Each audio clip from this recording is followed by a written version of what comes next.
Chapter 5. A Mile with the Mouse. Like all ninja, especially a kunoichi who specialized in infiltration of enemy countries and, if necessary, seduction of important people within the country's power structure, Mitarashi Anko could and in the past had woken at the sound of a piece of rice paper falling to the floor. More than one potential assassin had come fatally unstuck by failing to notice that little security measure she always made sure was set up before she slept on a mission, alone or otherwise. A sudden clatter from somewhere close by, even at a time when not even the street lamps were lit due to the lateness of the hour, was therefore enough to have her on her feet, kunai in hand and looking around for the threat even before the echo died away. Where am I again? Though the business part of her mind had already ensured there was no threat, the more rational part was taking its time to catch up. I don't recognize this place. Must have been a really strong bottle, or a bad batch of dango. Oh, wait a minute. Without the aid of her typical morning jolt of a caffeine-rich beverage of some description, it took her longer than normal to recognize the old, slightly battered sofa she'd been curled up on and remember where she'd crashed for the night and why. Well, I doubt I'm in any danger with a roommate not even in double digits age-wise. Pity. A wicked smile split her lips as she flopped back onto her makeshift bed and pulled her standard issue sleeping bag over her like a blanket. Train Rem Young. And they'll spend the rest of their life eating out your hands and other bits of you. With that dirty thought in her mind, Anko let her eyes close and mind drift back to her dreams involving sweet bean soup, lots of dango, and at least a dozen shinobi she knew wearing enough clothing to decently cover about two of them between them. Uho kakashikuan, two things to hide and only one mask. What'll it be? Arg. It was at that point, just before the mysterious Jounin could slip the bindings hiding his supposedly gorgeous face from the world, that the pleasant images and the darkness that let her dream them up was broken forever and the world was filled with cruel, blinding light. As he reached out, stifled his alarm clock, and yawned simultaneously with a well-practiced motion, a sudden thought make itself heard in the back of his mind that there was something different about today. What that might have been, though, he just couldn't put his finger on. Sitting up in his bed and stretching off with another huge yawn, Naruto scratched the back of his head for a minute before snagging his clean morning training gear off the end of his bed, pulling the loose shorts on in a single motion, while still considering the persistent niggle in the back of his mind that assured him there was something amiss, a wrinkle in his otherwise perfectly smooth daily routine. Thinking hard for a minute, while his body operated on autopilot to pull the duvet back over his bed, the young Jinchuuriki was eventually forced to shake his head. Nah, still not sure. Was it anything to do with Jiji? I haven't seen him for a while. Maybe he was marking some of those puzzles I did from the books Ian-chan gave me. The idea seemed perfectly rational, as he didn't have anything else to go on, and at this time in the morning it was way too early to direct any of his precious brainpower to abstract thoughts and contemplations, not when there was the morning warm-up to be done. Slipping on his indoor sandals, as he headed for the door, Naruto was under no illusion that he'd remember anything important he had to do today. After some stretches, a shower and good bite of breakfast, with that in mind, he threw open his bedroom door and felt around for the living room light switch. A split second after he located and operated it, a profusion of sudden swearing and the sight of a woman wearing night clothes that practically redefined the word skimpy, jumping to her feet and drunkenly waving a kunai around was enough to cause him to blush furiously, avert his eyes and mentally kick his own, but that he'd forgotten all about his guest despite the best efforts of his memory banks, slow as they were to boot up in the morning. Sorry. Only the high pitch of the sudden voice stopped Anko launching her weapon towards it. Internally reminding herself that the mark was a child and didn't know any better, she turned towards him, hands on her hips, and apparently unconcerned of the scars her prodigious womanly charms could have caused in the young boy's mind had he not had a hand pressed firmly over his eyes as she started the scolding. What in Kami's name are you doing up, Gaki? It's still dark out. Yeah. He risked a peek upwards and immediately looked down again, blushing even more fiercely as even the blurry sight of a nearly nude young lady was too much for him at such a tender age. Could you put something on? For the first time in the conversation, Anko blinked enough sleep out of her eyes to see her new housemate scrutinizing the carpet at his feet. Did he stub his toe or something? What's wrong with him? She suddenly shivered, rubbing her arms as the chill of winter nipped at her, rubbing her shoulders to try and keep warm for a minute. Kami's, it's drafty in here, no central heating or some are, belatedly realizing the exact reason why she and Naruto weren't seeing eye to eye, or anywhere else on her anatomy for that matter. At the minute the kunoichi hastily ducked behind the settee, snatching up her sleeping bag and wrapping it around herself as a makeshift towel before speaking again. Sorry Gaki, most of my kit's still in long-term storage and I couldn't pick it up yesterday. All I've got until then are what's in my toolkit and the clothes on my back. It's okay to look now, I'm covered, she coaxed gently, though there was no denying the slight tease in her smile as, still blushing profusely, her new student for the next week lowered his hand by degrees and eventually risked sending a glance her way. Right now he's a skinny little runt, but give it a few more years, burn the fat off his cheeks and I'd put better than average odds on him being a bit of an academy sweetheart. If nothing else, the whiskers make him look exotic. Quickly finishing her mental appraisal of the youngster, she remained silent as he began his gabbled explanations about waking her up, occasionally hopping from foot to foot as the carpet was like ice under her bare toes. Sorry, I forgot you were in here and don't worry about it, Anko yawned, not able to move her hand without dropping the sleeping bag, and potentially adding a 6-year-old child to the already long list of perverts already infesting Konoha from the sight of her marvelous body. Just do what you gotta do and then go back to bed. With that, Anko flopped back to the couch, preparing to fall back to sleep, and carry on where she'd left off with Kakashi, only for a sudden voice to make her eyes snap open and pray to the kami that she was still asleep, that this was just a bad dream. Sorry BU, I kinda need the couch. The disembodied voice of her new student reached her ears like an Oni's hex. Time for my exercises. Gaki, Anko's reply came a few minutes later, after she'd fumbled around and located her watch to confirm that yes, it actually was that early. Exercise is all well and good, but not at 4:30 in the bloody morning. She heard him approach her pit, pacing around the settee to stand just about in front of her. For a second she was tempted to flash the sleeping bag up and send him running for a few minutes peace, but decided against it. That would mean she'd have to get up and walk all that way to turn off the light before she could drop back into blissful slumber. Well, you said you wanted to follow me around. His tone was mildly reproachful and, much against her better judgment, she rolled over and cracked one sleepy eye open towards him, listening to his explanation. This is when I get up. Seriously, much as she wanted to, she couldn't see a lie in his face and grimaced. Just when I thought life couldn't get any worse, that wet nursing a baby brat for the next 4 or so weeks, Kami has to dump all over me by making him not so much an early bird as a night owl. What did I do to deserve this? Not allowing the memory of an irked and hungry honey bear to dissuade her from a decent mental pity party. The snake mistress instead sniffed deeply and regarded her new charge with a disbelieving eye. Really, you get up at 4:30? At his energetic nod, even that motion making her feel drained so early, she moved on to pump information out of her target.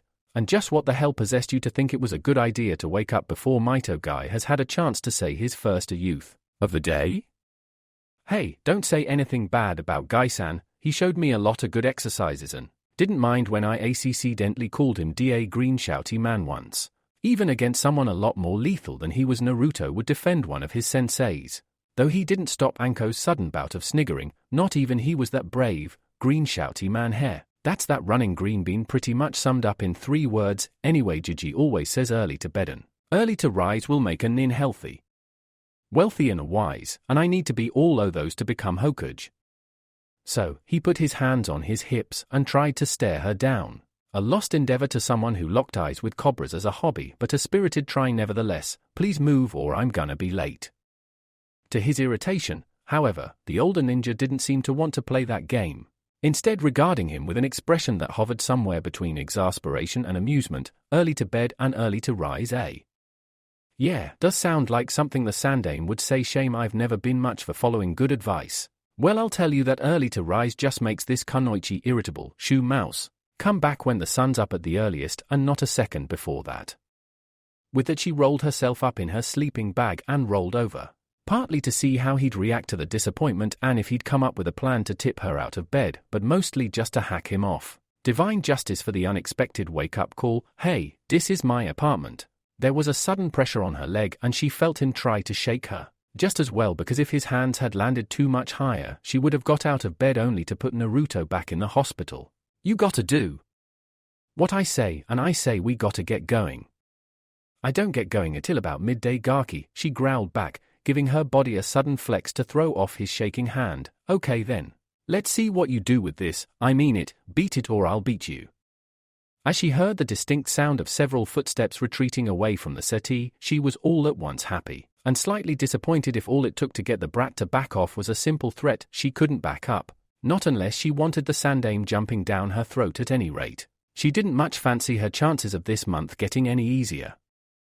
Last chance, Anko-san, get up or I'll tip you off my sofa. The sudden declaration almost made her roll over in surprise, but she quickly quashed the urge, resolutely remaining where she was and not giving away any hints that she'd even heard him. Okay den, you asked for it. Bird seal ram seal. Anko had suspected a couple of things that were most likely to happen following her refusal to comply with his rules. The mostly likely being that he'd either retreat to fall into a childish sulk or continue to jabber away ineffectively while she ignored him and went back to sleep. It was safe to say, however, she had not expected a sudden jerking sensation over her entire body followed almost immediately afterwards by a nasty kiss of shock and cold as she landed on a freezing cold hard surface. Luckily her sleeping bag had been dragged along for the ride and fell over her as she half sprang to her feet and tried to work out what the hell just happened. Scrambling up in a jumble of limbs and cotton, the Chunin looked over at the couch she had recently occupied and, seeing the short-clad boy now sat proudly where she had recently been taking her repose, realized the only logical explanation about what had happened and goggled. No way, Gaki, she breathed, tone a mixture of annoyance and, though she'd never admit it, surprised glee that he wasn't perhaps as new to the ninja life as she'd feared. Did you just use Kawerimi no Jutsu? Looking over his shoulder before hastily looking back, Anko obviously not realizing the sleeping bag was slipping due to her surprise. Naruto fingered his chin for a minute, looking confused. You mean Kamiwari? No, I mean Kawerimi, the replacement technique, she assured him. Actually, now I think about it, I didn't hear him say the Jutsuham. Maybe he does have something special in his box of tricks. Sorry Hokage-sama. Immediately seeing this for the golden opportunity it was, Anko couldn't help but smirk as she realized this was something not even Sarutobi knew, but that no jutsu rules just gone right out the window. I know the Academy 3 Gaki, I'm not that old to have forgotten going to school. Oh, the boy seemed to deflate slightly, a hole in his education becoming apparent. Hana-san said it was Kawerimi, BU. She'd only just learnt the jutsu herself, musta got th name wrong. Hana-san? Gossip senses tingling, the idea of discovering a childhood crush banishing her tiredness. Anko did her level best to sound only casually curious as she started to pry. Who's she? She's an Inzuka, he explained, still examining the settee cushions until the older ninja remembered her sense of propriety and covered up. Just started her 3rd year at the academy. Anko looked confused for a moment before putting a face to the name. Hana-o, Tsume's kid, an Inazuka, and the clan heir at that. Once more, as he'd been doing a lot over the past few days, Naruto surprised her with the target of his harmless affections. He's got guts, I'll give him that much. There's more than one reason Inazukas get called man-eaters. Wow, you can't half-pick them, Gaki. You do know that if you put a toe out of line around Hana, her mother will bite it off and spit it back. At you? I've worked with Tsume a couple of times and she's not the head of House of Dogs for her good looks alone, I'll tell you that much. As he leant over, limbering up his arms in preparation for the stretches to come, the question made Naruto look over his shoulder. Hana's mum's the clan head of the Inzuka. He digested this bit of information, ruminated on it for a couple of seconds and then casually dismissed it. After all, Hana had taught him the jutsu she said she would, so it was all square between them as far as he could see. She never said that. Anyway, cause of her I can do the Kawerimi, or whatever it's supposed to be called. Is it Kawerimi? Kamariri? Ka? Kawerimi, Anko supplied helpfully, now even more intrigued at the same time as a little disappointed she'd lost an opportunity to tease the small blonde. So if it's not a crush, how does he know Hana? It's not like she's old enough to go to the training grounds yet. Okay, so technically he's not either, but she's in the academy anyway, so how do you hook up with a girl like her? Isn't she like 7 years older than you? 6, and even then only just, Naruto corrected her, a little defensively as he knew from Izumo that Hana had been born in September, not even a month before him, and I did her and a couple of friends of hers from TH Academy a favor after one of her puppies bit me in the bum. There was a minute's silence after this declaration before, in a stuttering tone that belied how hard she was having to fight a laugh down, the Kunoichi's voice floated over to him. So, she began before breaking off. biting down on her lips as she imaging the orange-wearing mouse sprinting through the training grounds, shrieking his head off with a fluffy puppy being towed along for the ride, refusing to relinquish its grip on the prey's tender area. Not that I'd blame her for doing it, but why'd she sick her ninken on you? Risking a glance, Naruto let out a slight breath of relief as he saw Anko standing and regarding him, sleeping bag held in both hands like a screen between them, a little more confident that he wasn't going to run the risk of seeing something he shouldn't due to her wild ways. He half turned to answer, ready to avert his eyes at the slightest provocation. She wanted them to track me, her and 2 friends. You'll meet them all later, maybe on Thursday, cause that's when the academy has its day on the field. But anyway, they did something stupid and got put in detention. They had to clear the training ground, pick everything up. She sent Da Himaru triplets to find me, and I was close by enough to help after we got done. I said they had to teach me the academy 3 for pay, 1 off each of them. Can't get something F nothing after all.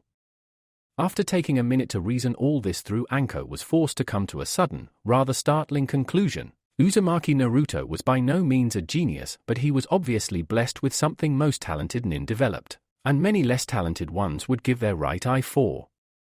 She wasn't sure what the correct name for it was, but she called it gutter smarts, a kind of low, instinctive cunning that picked out opportunities and exploited them without mercy. It was an eye for the deal, a nose for a bargain, and, most usefully for a ninja, an uncanny knack for being able to stick a blade in right when the enemy was looking the other way.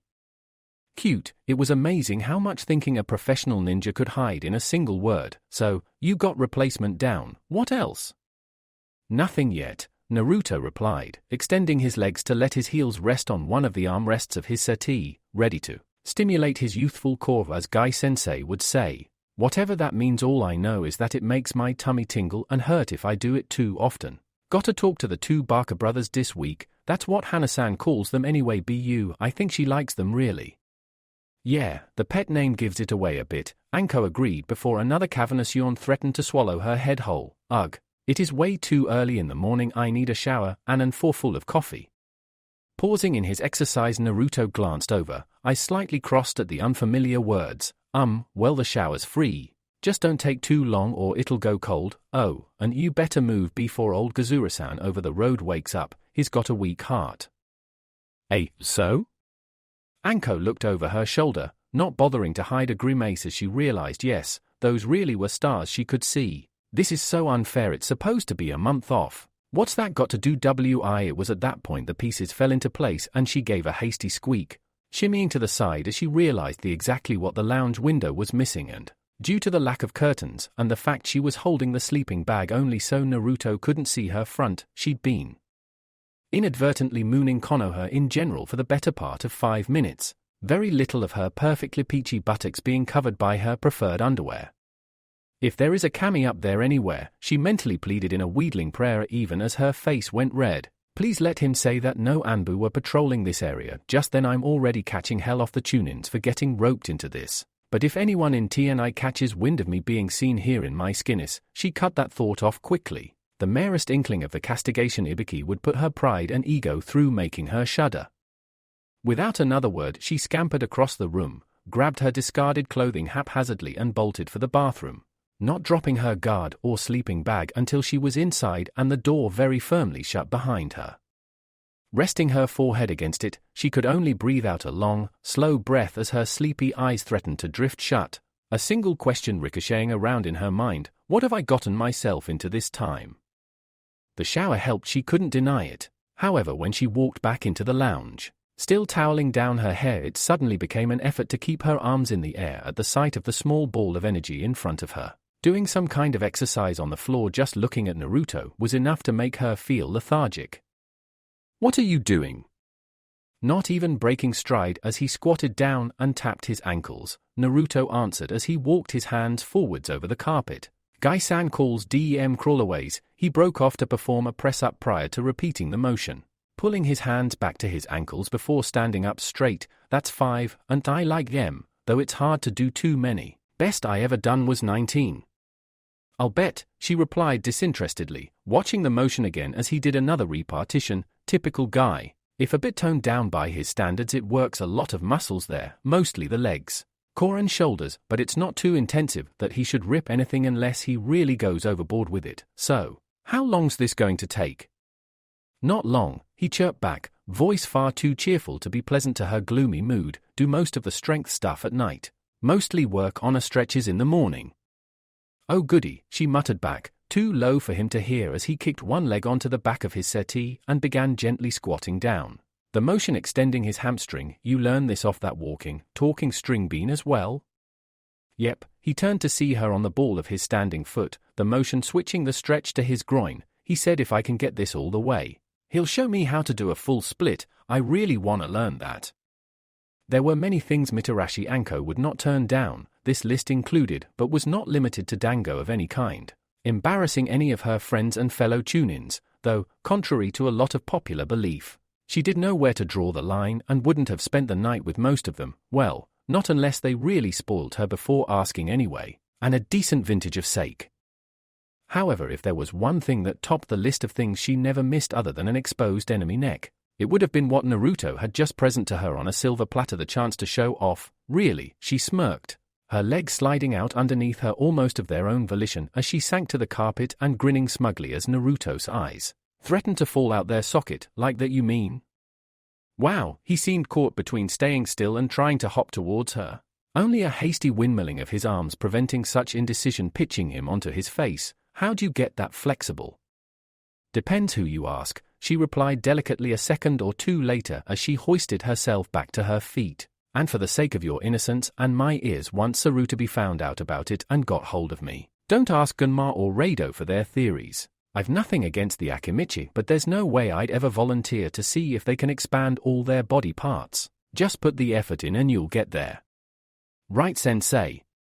Oh, Kami. The word just hammered home how horrible this situation really was, and she felt a little piece of her withered soul screaming in denial, begging for a release from this torment she couldn't grant without following her former tutor into dishonorable exile. Me as a sensei, that just sounded so wrong. It was true though, however much she tried to deny it. In fact, if anything, her words seemed to just encourage her temporary student, forcing her to suppress a groan as he immediately threw himself back into his training. Even the effort of watching him was too much for her sleep-deprived form, and, when she collapsed into the chair and started snoring not seconds later, she was exceptionally grateful that he didn't wake her up until he'd had a shower, made them both breakfast and had a cup of something that might have been tea in his hand when he started shaking her shoulder. Because of all those factors and the thought that had gone into them, Anko decided the little Gaki had earned the right to live another day. After breakfast, which was light but still pleasantly filling as Naruto assured her he always packed ration bars for when he went to the training fields, the two of them departed his apartment. It was at that point Snake Mistress was beginning to form the first inklings of what made the boy so damned irrepressible. His stamina was ridiculous for a child his age and his recovery time virtually non-existent. He was darting down the streets trying to move like a ninja would, eyes alert, and face shifting all over the place as though spotting for hidden enemies, while her sleep-addled mind was being unfairly overtaxed just by making sure the half-zombified body it was currently directing didn't walk into things or trip over the curb. There was still a light dusting of snow around, though none had fallen overnight, a fact Anko was very grateful for, even as the cold helped wake her up. To her slight surprise, the gate guard simply waved Naruto through, letting him pass without even asking for his permit. Bit of bad practice that he can't have been doing this job this long, surely? Though in that orange. Maybe it was understandable. The two other ninja realized the little Jinchuuriki wasn't a potential spy trying to wriggle his way out the village. There was only one, Uzumaki Naruto in Konoha, and pretty much all the serving ninja knew who he was. Which of course, though neither of the two Chunin on the gate said anything to as she followed in the mouse's footsteps, she could all but feel their gazes boring into the back of her trench coat, explain a great deal about why my name is currently Mud. Okay Den, he spoke more to himself than her, though she tuned in as much as she was able to. Training ground 3 should be empty today, so that's the first mark. After that we'll see if anyone's around for trade-in. Looking up at the still black sky, Anko felt obliged to ask a pertinent question, and assuming there is anything on the training ground, how in the name of the Sandiems wrinkled us are we going to see it? Scowling at the language used to describe his jiji, Naruto swung his rucksack off his shoulder and unzipped the back of the top flap. After digging around in the recess for a moment, he gave an excited hiss as he snatched his hand back. something dangling in his hand that he hastily strapped around his forehead like a protector. Trying to see what it was, only a fortunate blink saved Anko's developed night sight from total destruction as a bright light burst from the head torch. Not noticing the fact that he'd almost blinded his impromptu partner, Naruto gave a thumbs off before looking back towards the training ground. "This ought to do it, Miruda-san got me one." After Panda-chan said how dark it was so den, he toddled off determinedly, never knowing how close his life had come to ending in that moment as Anko's already. Strained patience gave way with an almost audible snap. Only the fact she was feeling too drained to even throw a kunai straight stopped her, giving his brain a little air via a shiny new hole in the back of his skull. "Let's go and hunt some scrap." Almost a week later, as she lay awake in the camp bed she'd brought and pitched up on the living room floor, counting her blessings that though Naruto had his flaws, snoring wasn't among them, she gazed at the ceiling as though hoping the answers would be written there for her. "I have to report to the big man tomorrow. Tell him how this week's gone and what I intend to do with his little Gaki over the next 3 weeks. I know, or at least I've got a vague idea what I want to say, but how to say it." She tried to roll over, knowing it as futile when her mind was spinning like an out-of-control washing machine, but attempting it anyway, forcing her mind to work overtime to dig herself out of another potential pitfall. "This is getting me nowhere." After a few more minutes tossing and turning, Anko finally gave up and threw the covers off, standing up noiselessly and pacing through to the kitchen for a drink, trying to ease her building headache. Scooping down a glass and running cold water into it, she took a sip and perched herself onto the countertop, cooling her mind, centering herself as she tried to recall exactly what she knew so far. Start at the start. It was the only logical place to begin. Without knowing where she'd come from, she had no hope of realizing where she needed to end up, so, after taking another deep breath and sip of her drink, all the time wishing her latest mark was old enough to own a drinks cabinet she could raid, Anko closed her eyes and remembered what she'd learnt about Uzumaki Naruto so far.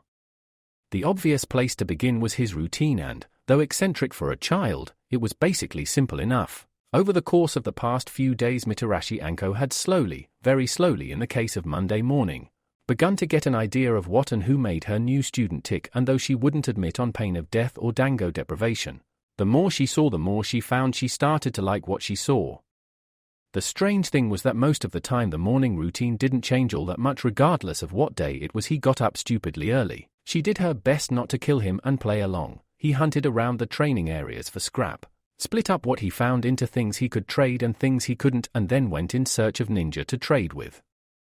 The afternoons of the week seemed to alter somewhat compared to the relatively rigid layout of the mornings. After about 3:30 to 4 o'clock every day, Naruto would leave the training grounds and head back to the village. His actions there varied from day to day, but on most days he could either be found in the Hoku's office helping to file paperwork, the Hasuwada weapons shop, or the Ichiraku ramen bar, eating or washing up, though at least he doesn't eat there all the time. Even there, however, though he was doubtless happy to be around people who didn't just pretend he wasn't there, Anko nursed a slight doubt and grievance that he was still working. Even in the evening, all he did when he went back to his apartment was work on his chakra control, practice his single jutsu, read his way through the books she later found out had been donated to him by the girl at the ramen stand to try and get him something even close to a normal education, and, just before he turned in at the early hour of 7 o'clock, a final strength-orientated workout that, for him, was enough to ensure he crashed out and slept soundly through the night almost as soon as his freshly showered head hit the pillow. However, even those simple-sounding actions, to a ninja who was trained as Anko, had been opened up a whole world for her to dive into. From such exploration, she was all but certain of a plethora of skills Naruto had and was still developing, even if, as she suspected, he was completely unaware of their existence. Firstly, his observational skills were keener than most academy students, and 1 or 2 genin she'd seen. How Kakashi's last would-be team had been expected to pass when the dead last of the threesome needed someone to pick his nose for him when he didn't have his glasses on was completely beyond her. In some ways he really was a mouse, or a squirrel was perhaps more accurate, scurrying around looking for tasty acorns to store and bury.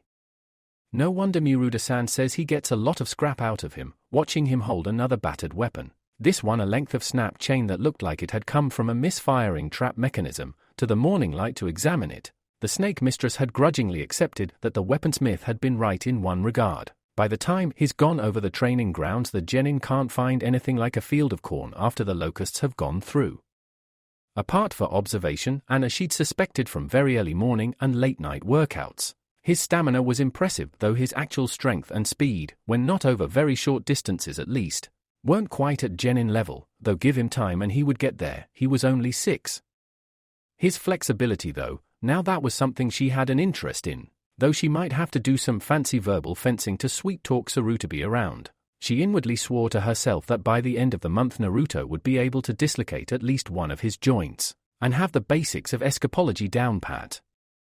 Aside from his body though, what she saw of his mind confused her slightly. When at work and even when getting some training with the nin he met on the field, some of whom she knew and some of whom were strangers to her, he seemed pretty much like a regular kid talking to an adult. He was attentive, asked a lot of questions, and was occasionally happy-go-lucky and a little hyper, especially if he managed to do something right. Occasionally though, very occasionally, she sensed hidden depths to this veneer of normality, a kind of genius that terrified her almost as much as it caught her intrigue. She'd seen it already in his figuring out a way to climb trees and, having been regaled with the tale of how Slim had come into being when she finally caught note of the stick strapped to the side of his rucksack, the Chunin realized such flashes of inspiration weren't isolated events. But what brings them out in him? It was part of the puzzle she hadn't slotted into place yet. What made him think of such off-the-wall solutions to problems that should, much like some of the weapons she'd watched him wriggle up a tree to get, have been beyond him? She didn't know, but the ability was there. All she had to do was find a way to bring it out in him more often. Those were all the good points, and she would admit that there was plenty there to work with, but they were all counterbalanced by one very glaring, very obvious flaw she could see looming up in the distance like a thunderhead. No matter where he was, whether it was in the village or outside, Naruto seemed unable to not be busy doing something. Though this was a good thing in a lot of ways, Anko was a little concerned that all he seemed to do was work in one way or another, and, speaking from experience, she knew that wasn't a beneficial in the long run. Sooner or later, no matter how strong his will was, Naruto would burn out and vindicate the people who sneered when they saw him, prove their disbelief in him right and justified, when their indifference combined with his intensity culminated in driving him to and then past the brink. What he needed more than anything, she decided, was a hobby, something apart from training and scavenging for materials to occupy his mind, and though she hadn't finalized it yet, she was certain there was something there, something she'd missed in distraction from the cold glare she'd felt scouring through him if only by proxy.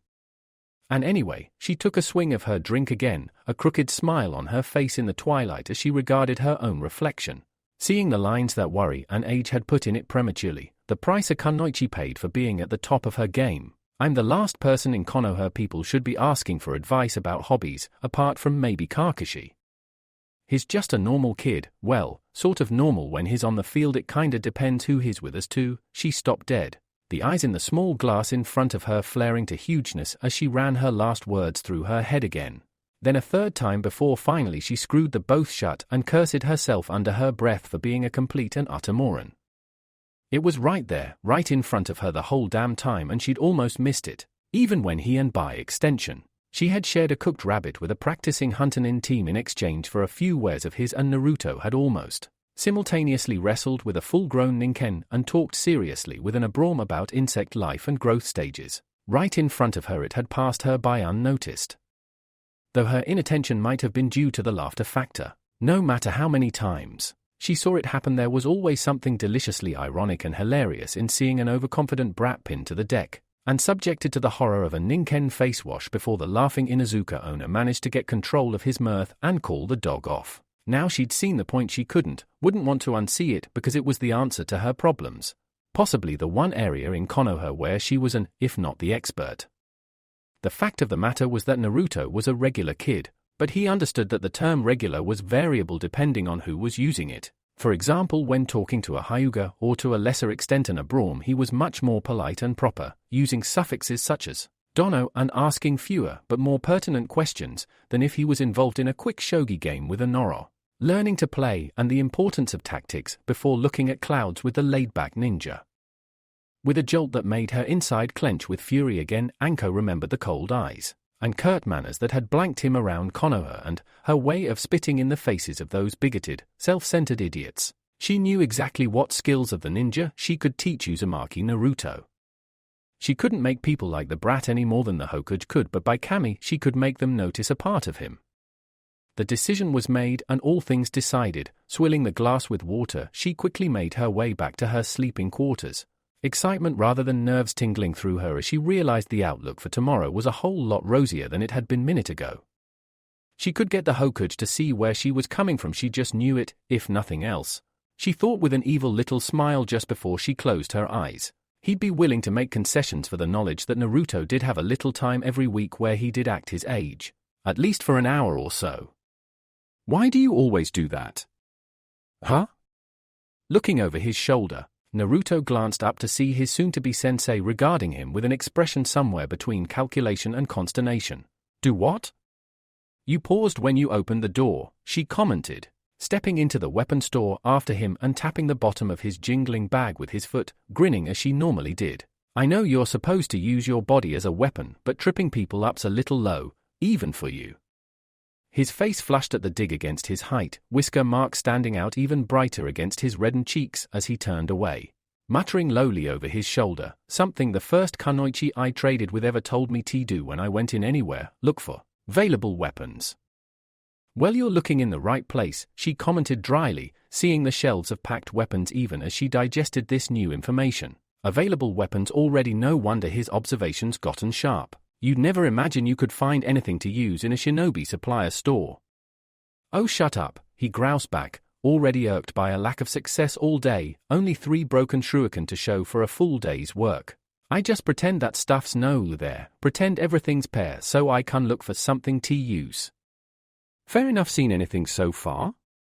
Well, I could grab those hangers and rip the top bit into someone, or throw them if I had to, he started. The bottom end of Slim pointing out the clothing hanging on racks as Anko nodded in agreement. I could ram someone onto the shelves, or if I could get that far onto those spiky bits on the walls. I know the shelves just slot together so I could rip one of the ends off if I had to, and Miruda-san mentioned this one, BU. If I could jump high enough I could pull down one of the lights and use the electricity cable to strangle someone. Yep, checks out pretty much. Whistling lowly in approval, Anko tapped the top of his head as they moved through the store towards the counter. Pretty nice there, Gaki. Who told you that nugget of information? I don't know. What do you mean? Something big, though she wasn't a Hyuga. Anko could read body language well enough and the slumping of Naruto's shoulders. To say nothing of his slowed pace and the softer, almost regretful tone of his voice told her enough, his answer just confirming it. She never said her name and I only saw her once, first time I met Gai-san as well.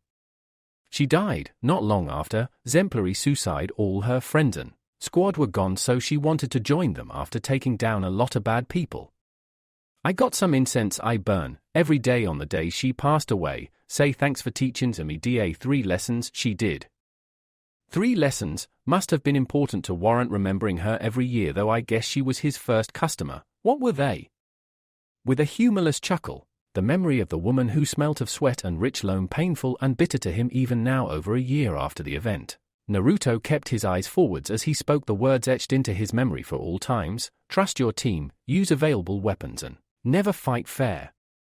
Lessons all good shinobi should learn by rote. The sudden voice made the child jump. Anko startled as well by the shop owner's sudden appearance from the rear of his store, though she was able to hide it better now. Good to see you, Mouse-chan. Anything special for me today? Nah, been a skinny week, the trader replied, all sadness in his tone scrubbed away and replaced with the merest hint of regret. Such a seamless transition, adding more fuel to a fire that had not yet been properly lit in Anko's mind. No got much BU, got a few good lessons out of it. A few minutes later, after sifting through the metal wreckage Naruto had depositing on his countertop, Miruda settled his weight back on his rear leg and, coming to a decision, nodded. Okay, Naruto-kun. I see your point about the grounds being barren. Still, enough here for. His eyes perused his wares for a minute before finding what they sought. Ah, here we are, 3 spores of wire, 3 brace of shuriken fresh off the forge, and a lesson with the little Pandaheim. She's out the back waiting. Yippee! With a quick skip of celebration, Naruto quickly dumped his rucksack and Slim, Miruda shoving them under his counter as the orange figure hightailed it around the bar and was lost to the small space out the back of his store. As soon as he was lost to sight, Anko found herself almost shivering as the temperature dropped a few degrees and the one-time tuning of the leaf Still in practice, despite his psychological trauma at the claws of the beast, Naruto kept at bay, turned piercing eyes on the ninja still in service, and spoke in a low, gravelly tone stripped of all its former kindness. I heard about what happened. Yeah, I thought you might have. One of the unfortunate things about living in a village run and policed by people specifically trained in hunting down and retrieving information, it was very hard to keep a secret for long. Suddenly uncomfortable and not able to face the suddenly stony face of the Hasuwada patriarch, Anko rubbed the back of her neck and gave a sheepish grin. Well, not my finest hour, it must be said. Very true, he drawled back before leaning forwards, pointing towards the door Naruto had disappeared through. And if I catch wind of anything like it happening again, Tenchan and Ruto-kun will be getting a live testing dummy for their thrown weapons practices, understand? Anko raised a hand wearily. Hi, I already got reamed by the Hokage, and a large majority of the ninja corps now hates my guts, she replied offhandedly before casting a glance over her shoulder and turning back with a scowl. Though I get the impression most of the rabble out there would be disappointed he didn't end up as Bear Chow, stupid bastards. My sentiments exactly, Miruda agreed with a gruff snort before jerking a thumb over his shoulder. The others weren't too forthcoming with the details, but I know you're following him around for a bit. You might as well go upstairs for a bit. Kishikoi will look after you, Mouse and Panda will be busy for about. His eyes rolled around to the battered but still faithful clock hanging above the door that led to his house, 45 minutes or so. Really? Doing what? Nothing I wouldn't do, I hope. I should hope not. From what I've been told, that's not a long list, the weaponsmith quipped back, Anko merely grinning and giving a mocking bow as he continued. Nah, they'll be working on throwing weapons. I teach Tenchan of a night and she teaches Naruto-kun, regular as clockwork every Wednesday. They'll be out there until tea. In summer he'd be back after that as well, but it's too dark and they're too young for me to teach blind throwing yet. Moving or static targets?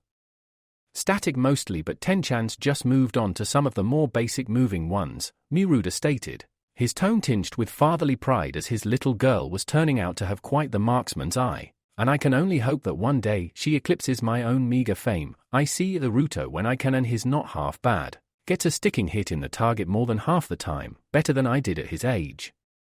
Better than a lot of people do at his age, Anko admitted, a more businesslike tone in her voice as she mentally chalked another mark up on her list of things to do over the next 3 weeks or so. That said, I've not seen him use these things, just pick them up. I'll say it now that you were right. He is a hard-working little rodent and his eye's not bad at picking stuff out. The older man snorted gruffly at that, stepping aside to let the woman pass as he returned to the counter, looking over his little business with a fond eye that, even as it roved, immediately picked up what needed replenishing and what could be replaced, a fact for which I'm very grateful and I imagine several of the nin are too. Tell Kisha-chan I'll be up with the little uns as soon as I've locked up. With a nod and a last wave, Anko let herself in through the door he indicated and walked up the stairs, chakra in her ears picking up the soft, rhythmic thumps of weapons striking home into wood from close by, the accompanying excited squeaks and exclamations of disappointment from a pair of children bringing a small, but genuine smirk to her lips. Well, at least he's got one friend in this place. The fact she's got a father who might just skin him alive if he looks at her wrong when she gets older, on the other hand. Seeing the muscles in Miruda's arms and the killing glint in his eyes of steel made Anko simultaneously shiver and snicker with excitement. Bagsy a front row seat for the day the little Gaki asks Hasuwada Tenten out on a date. Tea wasn't Mitarashi Anko's first choice of drink, but, scenting the aromatic steam that called up from the cup before her, she wasn't shy about scooping it up and taking down a generous measure before nodding to the woman before her in gratitude. My thanks, Hasuwada-san, excellent tea, and your husband will be with you as soon as he's shut up the store. You're welcome, Mitarashi-san, please call me Kishi. Anko, the purple-haired woman replied in kind, taking another sip from the saucer as Kishi sat down, still hearing the sounds of her children, for she did consider Naruto as much her child as she did her priceless Tentenheim, audible even through the closed windows. Hi, just to get business out the way. Glancing over the snake, summoner felt a now familiar sinking feeling in her gut as she saw the older woman glare over the table at her. Regardless of what my husband doubtless threatened you with, if you are ever so stupid as to pull a trick like that with any child, but especially with Naruto, I will hunt you down and make you endure things even the most fiendish minds in the torture and interrogation department haven't thought up yet. Considering the fact I know and am thought of as being one of the most fiendish minds in T and I consider them safe. Though if I ever get that stupid again, I deserve them, Anko agreed smoothly, throwing the other woman off slightly as she'd been expecting a fight. I'll tell you what I told Sarutobi-sama. I thought he was just some run-of-the-mill brat who'd forget me as soon as he got home and a hot meal inside him. Just my luck to run into the one Gaki in Konoha who not only breaks that mold but thinks my boss is his grandfather into the bargain. Take it from me, Kishi-san, being stood in the same room as a seriously pissed-off Kage is not good for your health or your heart rate. I'll take your words for it, and don't use language like that where the children might hear you. The tone was so maternal and scolding that Anko looked down by reflex, still fearful of motherly wrath despite her own childhood being lost forever under the manipulations of another, much more sinister mind. Tenchan's already training like a ninja. Naruto-kun too, come to think of it, the last thing I want now is them picking up the language that goes with it. I can understand that, the Kunoichi agreed after a minute of contemplation and, more importantly, making sure she wasn't going to smile at hearing such a civilian concern. Believe me, if the academy's anything like I remember it when Ten starts, their language will be the least of your worries. They'll be hiding smoke bombs in her backpack every other day, and black eyes and bruises become part of a way of life, the ninja way. I'll tone it down. Kishi turned a stern eye her way, scrutinizing her for a minute before, eventually, it softened and she relented. Good. I'd hate to have to get Miruta-kun to cut your tongue out. The blasé tone made Anko splutter into her cup, face dripping with lukewarm tea as she fought to stifle her laughter even as Kishi's smirk told her it really was meant as a joke. Still, what are your plans for Naruto-kun this month or so? Okay. Perhaps for the first time Anko had an idea of just how well known the mouse actually was to everyone even related to ninja in Konoha. Is there anyone in this village who doesn't know how much crap I'm currently in? Nothing concrete yet. She managed to reply in a semi-level tone. Got a few ideas, but this week I'm hanging back, seeing what he already know before I make any decisions.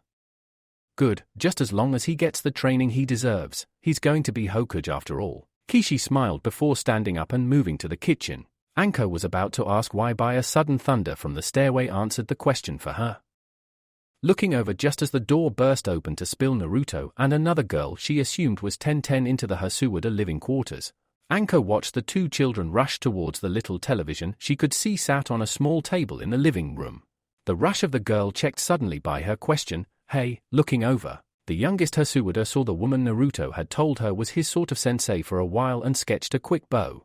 Conscious of the time as Naruto made it to the TV, I take it you're the Panda-chan the Gaki mentioned? Oh, seeing the girl's face redden at the name, Anko had to suppress a smirk. So cute when they're angry. And the fact she might beat the Gaki up for me is a definite plus. I don't look like a panda.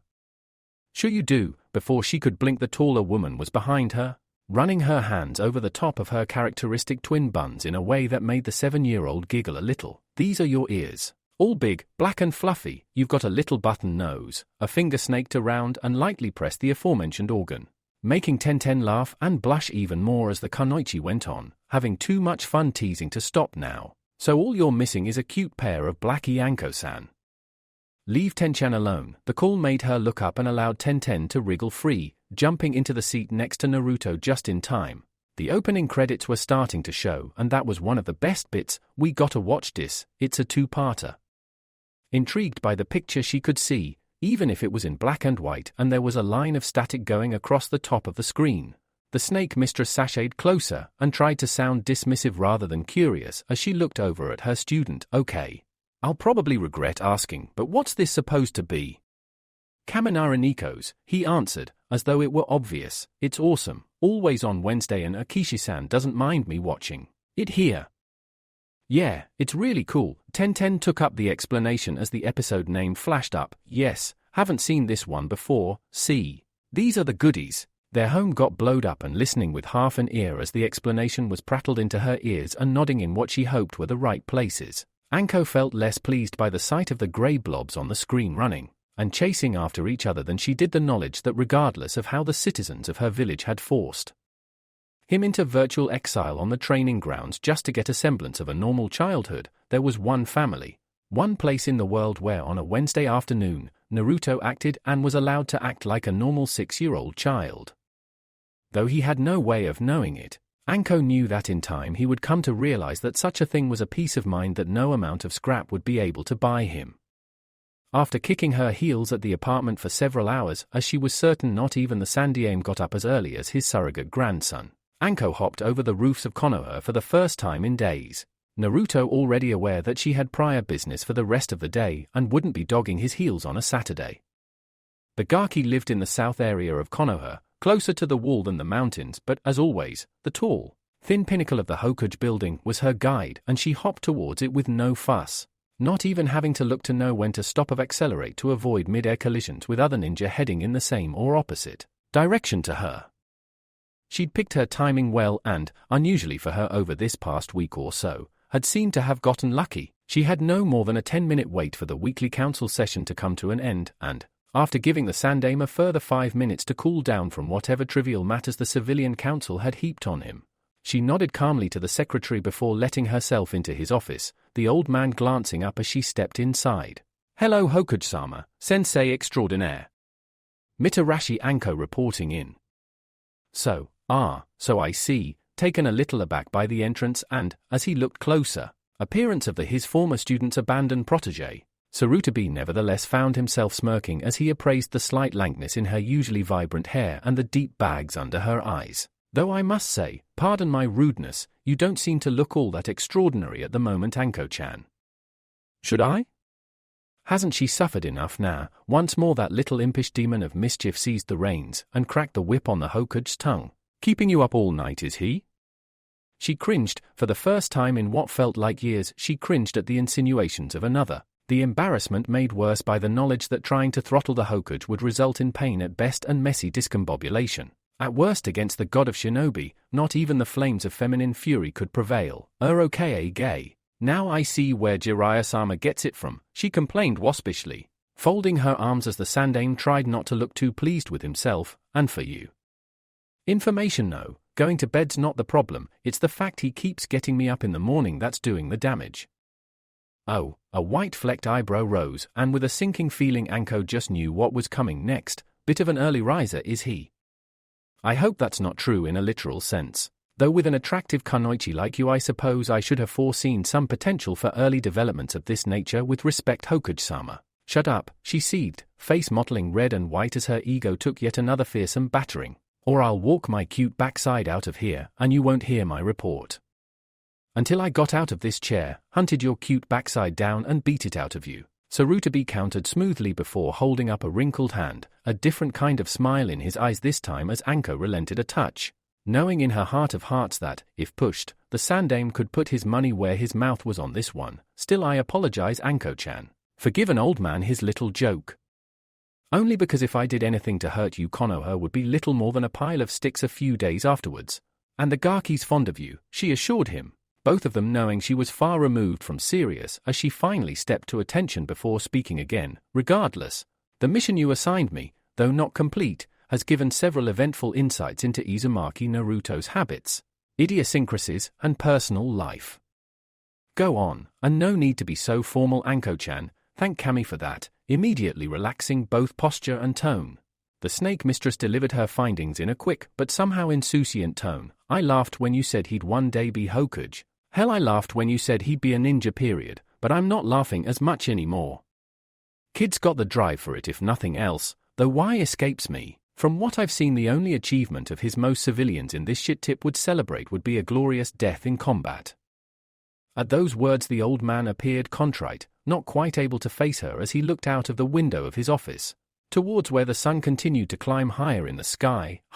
One of the things I was afraid of, Anko-chan.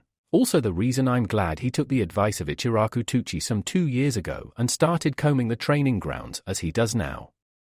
It is a terrible thing to say, but I feel Naruto-chan is much safer out there, among Konoha's ninja, than he would be amongst her civilians.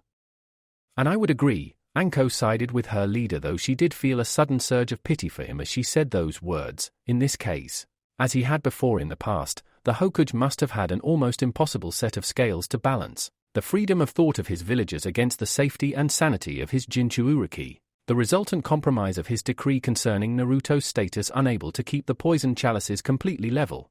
I doubt they'd try anything, but anyway, this is beside the point. Apart from that, like you said Hokage-sama, the Gaki's not stupid, he knows which side his bread's buttered and he's taken steps on his own to keep it that way up. Because of that and the training he's done, I would stake what's left of my last mission pay that he could outrun, outstretch and outmuscle any other 6-year-old in this village. Not only that, but he's well aware of several truths about ninja life that some Chunin haven't caught on to yet and tries, where he can, to abide by them, and these are: don't fight fair, trust no one, but those that share your symbol, and everything around you can be used as a weapon, she outlined quickly, the words making the old man's eyes flare up. Yep, shocked me as well when I heard him say them, pretty sharp lessons for anyone to know. And he's good with them, points out weapons to me when he gets the chance. Okay, he's not perfect, but for 6, he's not too shabby. I see. Digesting this information, the Sandame ruminated for a moment before looking up at the kunoichi again. So, anything else I may have missed from my time with the mouse? Anko gave a nod. Hate to say it, but plenty, Hokage-sama. For a start, he's got his chakra and figured out how to use it. I guess you've heard his little trick for getting up trees. Seeing him nod, the snake summoner took a metaphorical deep breath and plunged onwards. Well, here's one he's been keeping quiet about. Day I first crashed over at his and disagreed with him about the correct etiquette for getting up in the morning. He ended up replacing me off the couch with a kawarimi jutsu, and without having to say its name either. To his credit, only a slight widening of his eyes and a soft swallow gave away the fact that such news had even touched the Hokage in any way. He was silent for a moment before leaning forwards on his desk, calculating eyes on the woman before him as he spoke calmly. And did he tell you who taught him this jutsu? I did ask for him not to be given access to jutsu just yet. Chakra and chakra-based exercises, yes. Jutsu, no.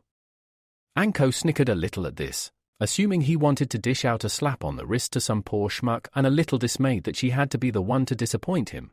Heh, well, sorry to burst your bubble, Hokage-sama, but you can't go breaking heads this time. The culprit was Inuzuka Hana, Academy 3rd year.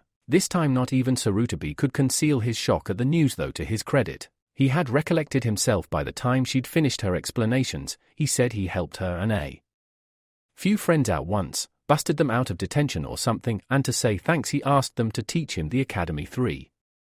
He picked it up off her. Well, actually he picked up the Kamiwari Jutsu, but since they do the same thing, I assume she got the name slightly wrong, and practiced until he got it pretty much flawless. Reaching for his pipe once more, the Hokage tamped down his tobacco before, albeit begrudgingly, he smiled at the news. And once more, Naruto-kun surprises me, is still though. Even as a small Kaiten jutsu lit the crumbled leaves, and he inhaled the aromatic steam, Sarutobi was gazing at her once again. His eyes slightly hardened as he was certain this was leading somewhere he wasn't all that happy he wanted to go. I take it not all is rosy in the garden of Naruto-kun's life. At this loaded question, Anko sighed as she had no choice but to put the loaded barrel to her head and squeeze the trigger, almost hearing the gunshot as it echoed around the office. Much as I wish it were otherwise, I'm afraid you're right, Sandiem-sama. My main concern, odd as this might sound, is that the Gaki's working too hard. In all the time I was with him, I counted maybe 3 hours, if you exclude sleeping and eating, where he wasn't doing work of some kind. He mixes it up all right, on the training field, throwing kunai at targets at the back of the Hasuwadas, helping the Ikirakas clean their ramen pots, or in here acting as a living filing system for you, but either way he never stops. Not entirely. My main concern for that would be burnout, regardless of how much energy and stamina he's got. She raised a hand, forestalling the older ninja just enough to get the rest of her point across at the same time as let him know she was aware of the benefits of his prisoner in extending the abilities of both his chakra and his physical body. I'm worried that his work rate, combined with the vast majority of the population caring more about the well-being of sore rats than him, might push him to snap. Added to that fact, any training he's received has by its nature been somewhat scattergun in both how it was taught and its applications. He's never had a proper tutor, if you like. As you said earlier, Hokage-sama, truly inspiration could strike at the most opportune times. Anko suddenly recalling what the older man had told her earlier that very week. He needs hands to guide him on his path, but just this once, he could use someone to drag him along and find out properly what he knows and what he needs to know to make his life a little easier. And, after a long minute of regarding the face of the woman in front of him to the point where even Anko was starting to sweat under her chainmail, the Hokage spoke. I assume you have an idea of what he needs to know? At these words Anko smiled, a little darkly perhaps, but as she took a seat and began her explanation, Sarutobi, though he had to correct one or two more extreme measures of her training, suddenly felt a lot more confident about Naruto's chances in Konoha over the next coming weeks. "Hey Gaki!" Looking over from where he lay prone on the lounge floor, Naruto shook his head and sighed in despair as he watched his house guest twist her body through the newly opened window. "Can't you use the door?" "Nah, coming in through the window makes me feel like an intruder. Intruder window, get it? Never mind." Obviously concepts such as humor were a bit beyond him at the minute, but regardless of that, Anko had some news to give him and nothing was going to stop her. "Okay Gaki, I'll give it to you straight. I've seen you around this week and decided what I'm going to be teaching you. Hear me out." Having seen the book snap shut and Naruto spring to his feet, Anko held up a hand to forestall the coming explosion before it could gather too much momentum. "You start jumping around like a frog on a hot plate and I will jump out that window and you won't see me again. Got it?" With a visible effort, Naruto managed to get a handle on his excitement and, after screwing his face up for a second, managed to glance up and nod, not trusting his voice at the minute. "Excellent." After a minute of ensuring his silence, Anko carried on. "Right, well, first things first, I'm off out tonight with friends of mine, so that means two things. One, you are not getting up stupidly early in the morning unless you want one of my snakes to finish what that bear started, and second, I will be paying for breakfast in the morning. I'll tell you the plan over some nice warm dango. Sound about fair?" Naruto seemed to consider this, holding his chin with a hand and tapping his finger on his cheek before, to Anko's relief, he nodded in acceptance of their plan. Yeah, sounds about fair to me. Just one thing about tonight. If he asks me not to drink, forget it." Though she knew he had no reason to think fondly of Sake, Anko felt she'd denied herself far too long due to her new duties. "Since last Saturday was a complete damp squib, I've overdue a real big blowout. Can I come?" The question, asked with all the innocuous innocence of a 6-year-old child, was enough to tear Anko right down the middle. Not sure if she wanted to break down laughing or gape in astonishment. Her shock was so great that she failed to answer and, taking her silence as consideration, Naruto set about explaining his reasons for wanting to go. "I know I'm not old enough to drink, and after last weekend I never want to again. I want to see what other ninja do when they're not on missions. I won't be any trouble and I don't go out much anyway. Not the puppy eyes are." Seeing the pleading expression she used so well was a bitter taste of her own medicine. Must resist, damn it. Chibi overdose. If I got a nin like you looking out for me, no one's gonna throw me out. Sides, I owe whoever threw that Sake down my neck a replacement, and cause owe your cash I can afford to buy yem a drink. Gaki, now I have to say those are all good points, Anko managed to stutter out, reeling from the succession of crushing logical punches. But I can't take you to a tune-in bar. For a start, you're not even a ninja yet. Trying to steel herself, she forged on in the teeth of Naruto's folded arms and the suddenly stubborn set of his face. "And yes, I know you know a lot of tuning, but no, it just wouldn't work."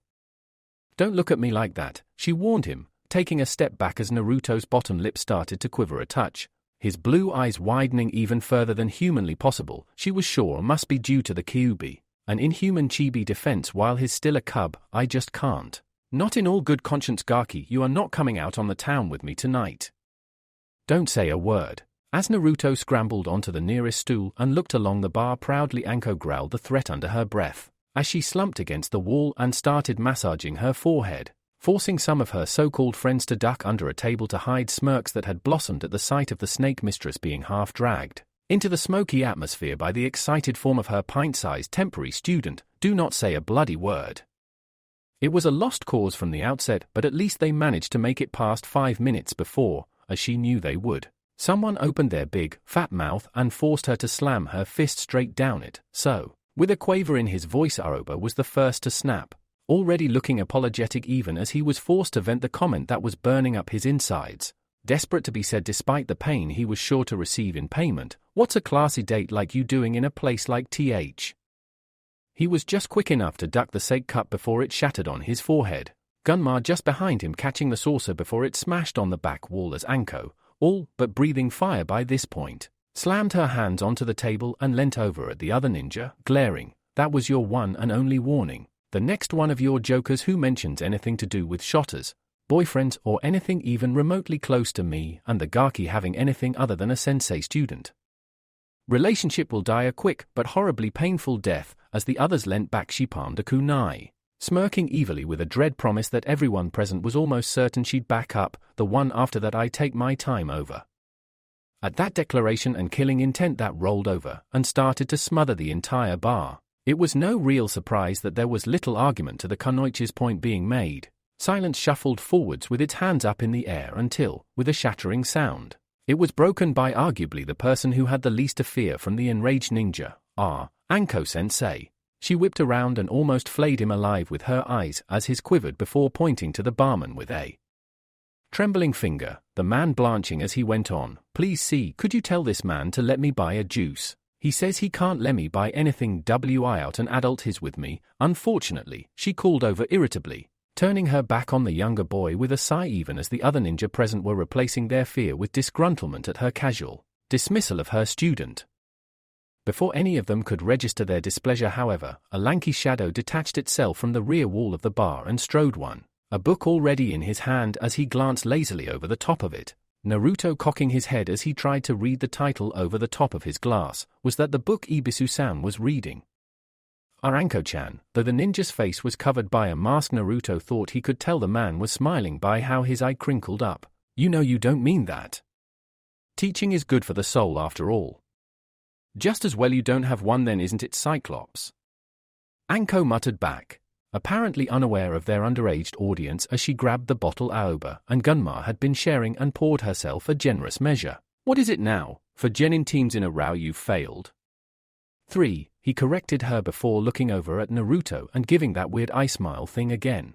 Naruto wasn't sure he liked that look, but before he could dwell on it too long the man had carried on. But then again, none of those potential cute students had the get up and go, shall we say, of your own charge. Though judging by your face I'd hazard a guess that your get up and go has got up and gone. Ignoring the spluttering from the two other ninja trying hard to stifle their laughter, Anko glowered up at the jounin with a murderous expression. And unless you lay off the wisecracks your ass will also be leaving at a rapid rate of knots courtesy of my left shoe, she promised evilly, taking down another long draught of the bitter drink. Though I have to say you've got the right idea. How could Nai-chan want to sign up for that sensei crap? The gaki over there. Naruto gave a weak smile as his teacher flung a hand over her shoulder and the masked man she was talking to looked over at him again. It's bad enough, over this past week I've been turfed out of bed at an hour I wasn't sure existed, traipsed over every inch of the training grounds at least twice, been forced to sit through a crummy cartoon show that Ibiki-kun could have used to crack S-ranked missing nins, and now I'm here on watchdog duties making sure the mouse doesn't end up with his second hangover in a week. Hey! Indignant at his good name being slandered, Naruto felt compelled to pipe up. That was your idea. I was ignoring him. Anko had carried on conclusively. I've had no time to myself. No chance for any of the pampering I deserve, and to top it all off it's been freezing out there when it's still dark.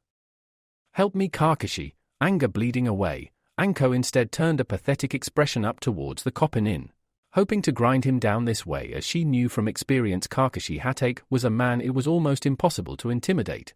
Show me some of the love I deserve, no one else will. The ninja eye smiled again even as he was careful not to advance into arm range of the snake mistress in case she made a grab for him. Already knowing exactly how far it was to the door and how quickly he could get there, the jounin spoke in conciliatory tones. Gomen Anko-chan, but I have some pressing business to attend to. But Kashi-kun, she crooned, somehow managing to half roll over on the table and peer upwards at the taller figure, smirking kittenish as she sought to twist the man around her finger. That book of yours is so boring. Compared to some of the things I know, Jiraiya's just a rank amateur. Dodging her outstretched hands, the jounin stepped back, a little closer towards the door, though Anko didn't seem to notice. Of that I have no doubt, but I speak out of respect for your student. How could I deny him the pleasure of your soul and undivided attention? Though I admit he might not be quite what you're looking for when it comes to pleasurable company, the solution's obvious. Next time you go into the training, just make sure he's not walking around in that thick jumpsuit of his. I smiled on last time and double-checked the door was clear, just in case, as he saw Anko tense. Her instinctive danger senses telling her something was up, and she wasn't disappointed. Frozen stiff is still stiff after all. At that point, there was no hope at holding it in. Aoba and his Chunin friend inadvertently collapsed under their table. howling with laughter and holding their juddering guts as Kakashi exploded in a cloud of smoke just in time to avoid Anko's enraged pounce. Her lavender eyes almost flashing scarlet as she snatched a kunai out of her trench coat pocket and sprinted for the door. "You can't run forever, copycat," she screamed, former charming mood forgotten as she wrenched the bar door open. Threw it almost off its hinges and bolted outside. "I'm going to hunt you down, rip that mask off, bite your lips off and stuff that face rag down your neck for you to choke on.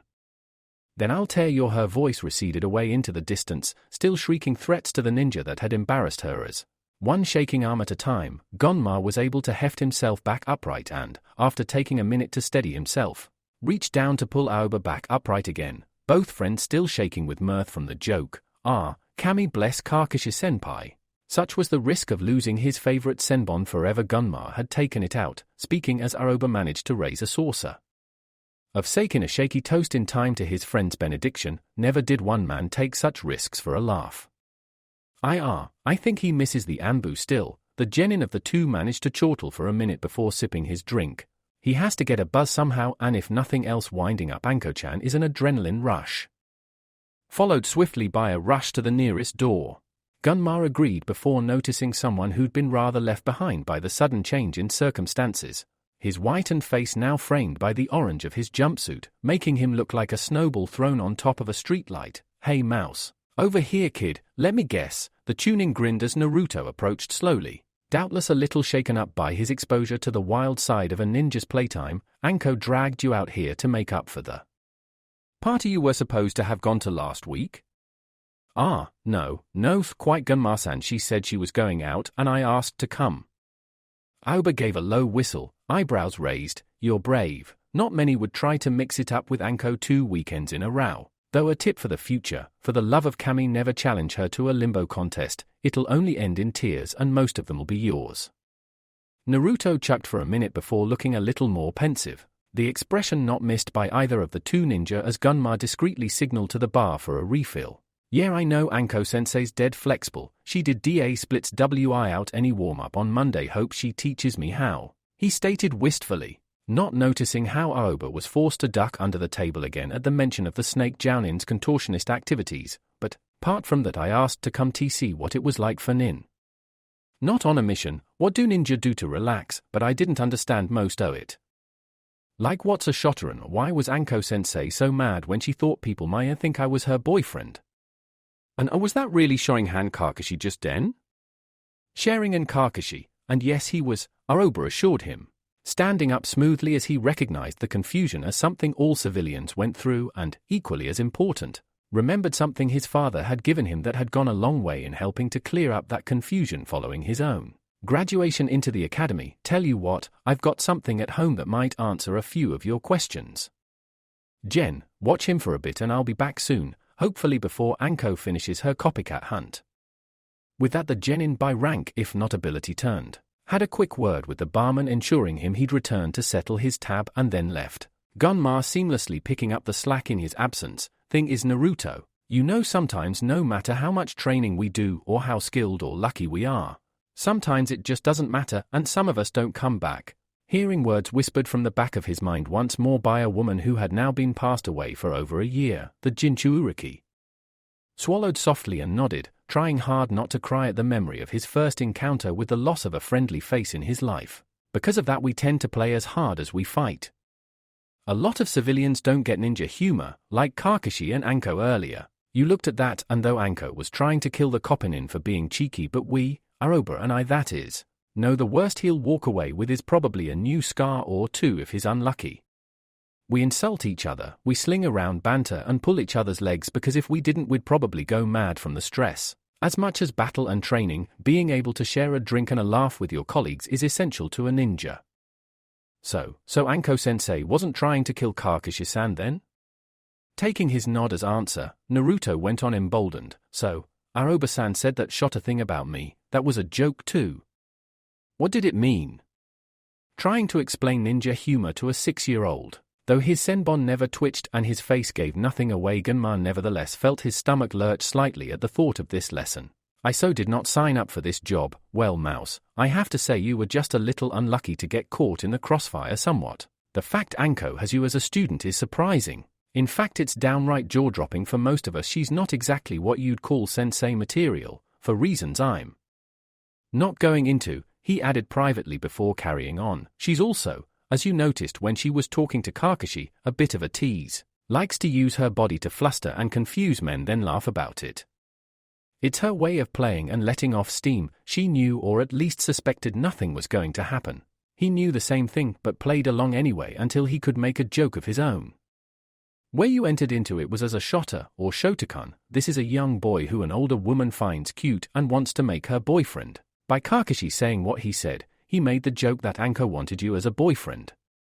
Naruto thought about this for a minute, silent for quite a while as his brain digested what he was being told, until with a virtually audible ping, he made the connection and snapped his fingers. Oh, and that got her really wound up, he blurted out, so wrapped up in his excitement that he failed to hear the door open behind him. So cause of that joke, she got real mad and chased him.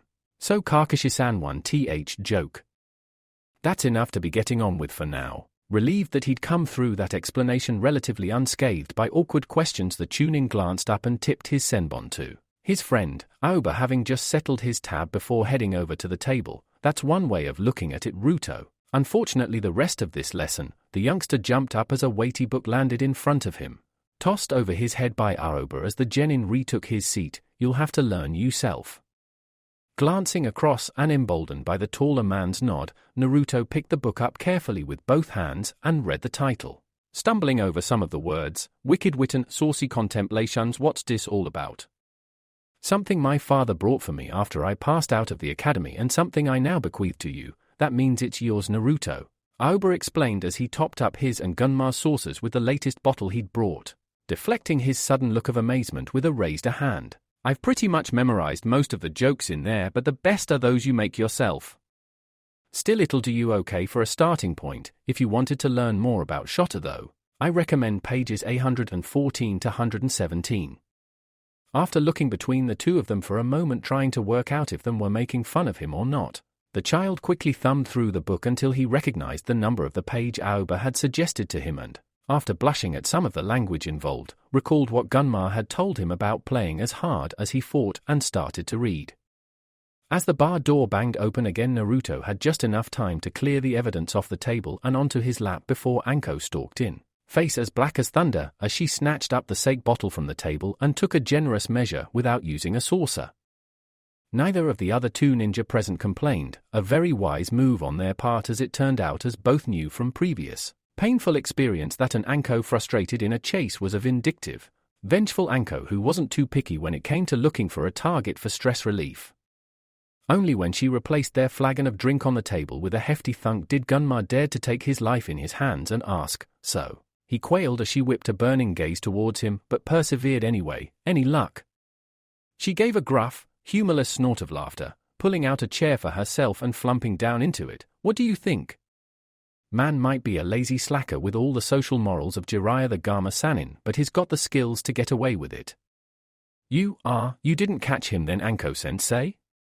Looking across at her would-be student lackadaisically, the snake mistress snorted before shaking her head. No, Gaki, I did not get him. He got away before I could get a few of my friends to play with him. Oh, I see. Friends of yours, okay. This sounds like a line I might be able to use. Just don't let her know what your plan is. To this end, Naruto did his level best to sound casual as he continued, these friends of yours would be more interesting, Kakashi-san, Danyu? Shaking her head somewhat at the odd question, a pair of lavender eyes glanced over at him, narrowed in confusion. What? Are you sure these two bozos didn't slip you some of the strong stuff this time? I've got better things to do with my morning than wet nurse you through your first real hangover, brat. I've got a mountain of dango to eat. Right, I can work with this. Crossing his fingers for luck on top of his new book, Naruto gave his widest grin and delivered what he hoped was a killing line. Oh, but I thought nurses were your thing, Anko-chan. Those purple irises widened comically, suspicion replaced with numb disbelief at the words that had just come out of his mouth. Her mouth following suit a second afterwards as he delivered the second punch in his combo. Besides, if you didn't like taking care of people, why'd you wanna be the Yuke of a Shotokan? Do not laugh, it was pure survival instinct that told Gunma that much as Anko continued to goggle at her student, Aoba to the side of him equally as dumbstruck by Naruto's outbreak of sheer nerve. An outright gall to come out with a peach like that to an already irked snake summoner, laugh and she will find somewhere to hide the body. Luckily for him at least, all her attention seemed to be on the small orange figure across from her, face pale but grin still in place as the kunoichi glared at him with an expression that would have made the Shinigami himself back down. What did you say? Something had obviously gone wrong along the line somewhere. Still filled with the belief that honesty was the best policy, Naruto answered as simply as possible. It was meant to be a joke. Maybe I didn't say it right. Oh, you said it right, all right. Anko stood up, something in her expression that made the kid suddenly very nervous. I might not look like it, but inside I'm dying, still. It's getting past your bedtime, little Gaki. Suddenly the whisper was replaced by a tone of pure light that nevertheless conveyed depths of utter venom. Though Naruto couldn't get clear fast enough as she reached out and grabbed the shoulder of his jumpsuit, suddenly clinging onto his new book for dear life. Come on, little koi of my heart, time to go home now. Hey wait, wah, the room tilted dizzyingly as, showing a strength that most would have believed beyond her. Anko smoothly lifted the child from the chair to her shoulder as though he weighed no more than a pillow. Help, put me down, abuse. This is abuse. There was a sudden sharp slap and a yelp of pain silenced his cry, buttocks suddenly stinging worse than when one of the Haimaru had sunk their teeth into them as Anko turning to the door with her student still slung over one shoulder, toned still that same airy voice that whistled through the ears like the wind just before the painful impact. Don't tempt me, Gaki, and anyway it's not abuse yet unless you like to play rough, that is. Guess we'll just have to experiment. At this pronunciation Naruto redoubled his fruitless wriggling, panicked expression locking on to his only source of possible hope in this dire situation. No, Don do dis help, guys help, she's crazy we know, Gunma assured him, swallowing harshly as he watched his fellow Chunin kick the bar door open and stride determinedly outside, the mouse still slung over her shoulders and shrieking his head off for mercy and demands to be put down. Sorry kid, but you dug your grave yourself this time. It was a killer line but not worth dying for. Spell of paralysis seemingly broken by the slam of the door cutting off his panicked yells, Aoba grabbed the sake jug mechanically and poured out a long measure with shaking hands. Jen, the Chunin, looked up, still chewing the end of his senbon nervously. Am I wrong? Or did we indirectly encourage Uzumaki Naruto to read up on adult jokes? You're not wrong. I can't quite believe, though, that neither of us lifted a finger to help him when he cracked a joke at Anko's expense. You know she'll brutalize the little guy for that, right? Yeah, the genin looked over mournfully at his slightly older friend, voiced the epitome of wretched misery as he lamented the awful truth. By Kami, we must be the worst human beings in the world. Much as he'd have liked to deny it, Gunma was forced to agree with this damning assessment. Yeah, we must. By unspoken consent, they fell into a silence of dark reflection until, unstoppably, the inevitable happened and the pair of them dissolved helplessly into outright hysteria. The memory of Naruto's first joke, and the face Anko had pulled after hearing it enough to banish all thoughts of potential wrongdoing from their heads as Aoba, hand shivering from laughing so much, just about managed to fill his friend's cup with the dregs of the bottle. As they clashed cups and downed their drink, both Nin knew they'd seen something truly special happen tonight. After all, it wasn't very often that Mitarashi Anko had her leg pulled twice in one night. Of course they also knew that they could never tell another living soul what had happened in this bar tonight on pain of Anko finding out whose lips had loosened and finding a way of ensuring the owner of those lips never had a repeat of that problem again. But both of them considered it to be a fair enough trade for the laugh Kakashi and Naruto combined had given them. As soon as he felt his feet touch the floor of his apartment he made to bolt for it. Stay where you are. Only for the sudden command to fix his feet to the floor as surely as though someone had nailed them there. Slowly a sweat streamed down his back like a miniature river.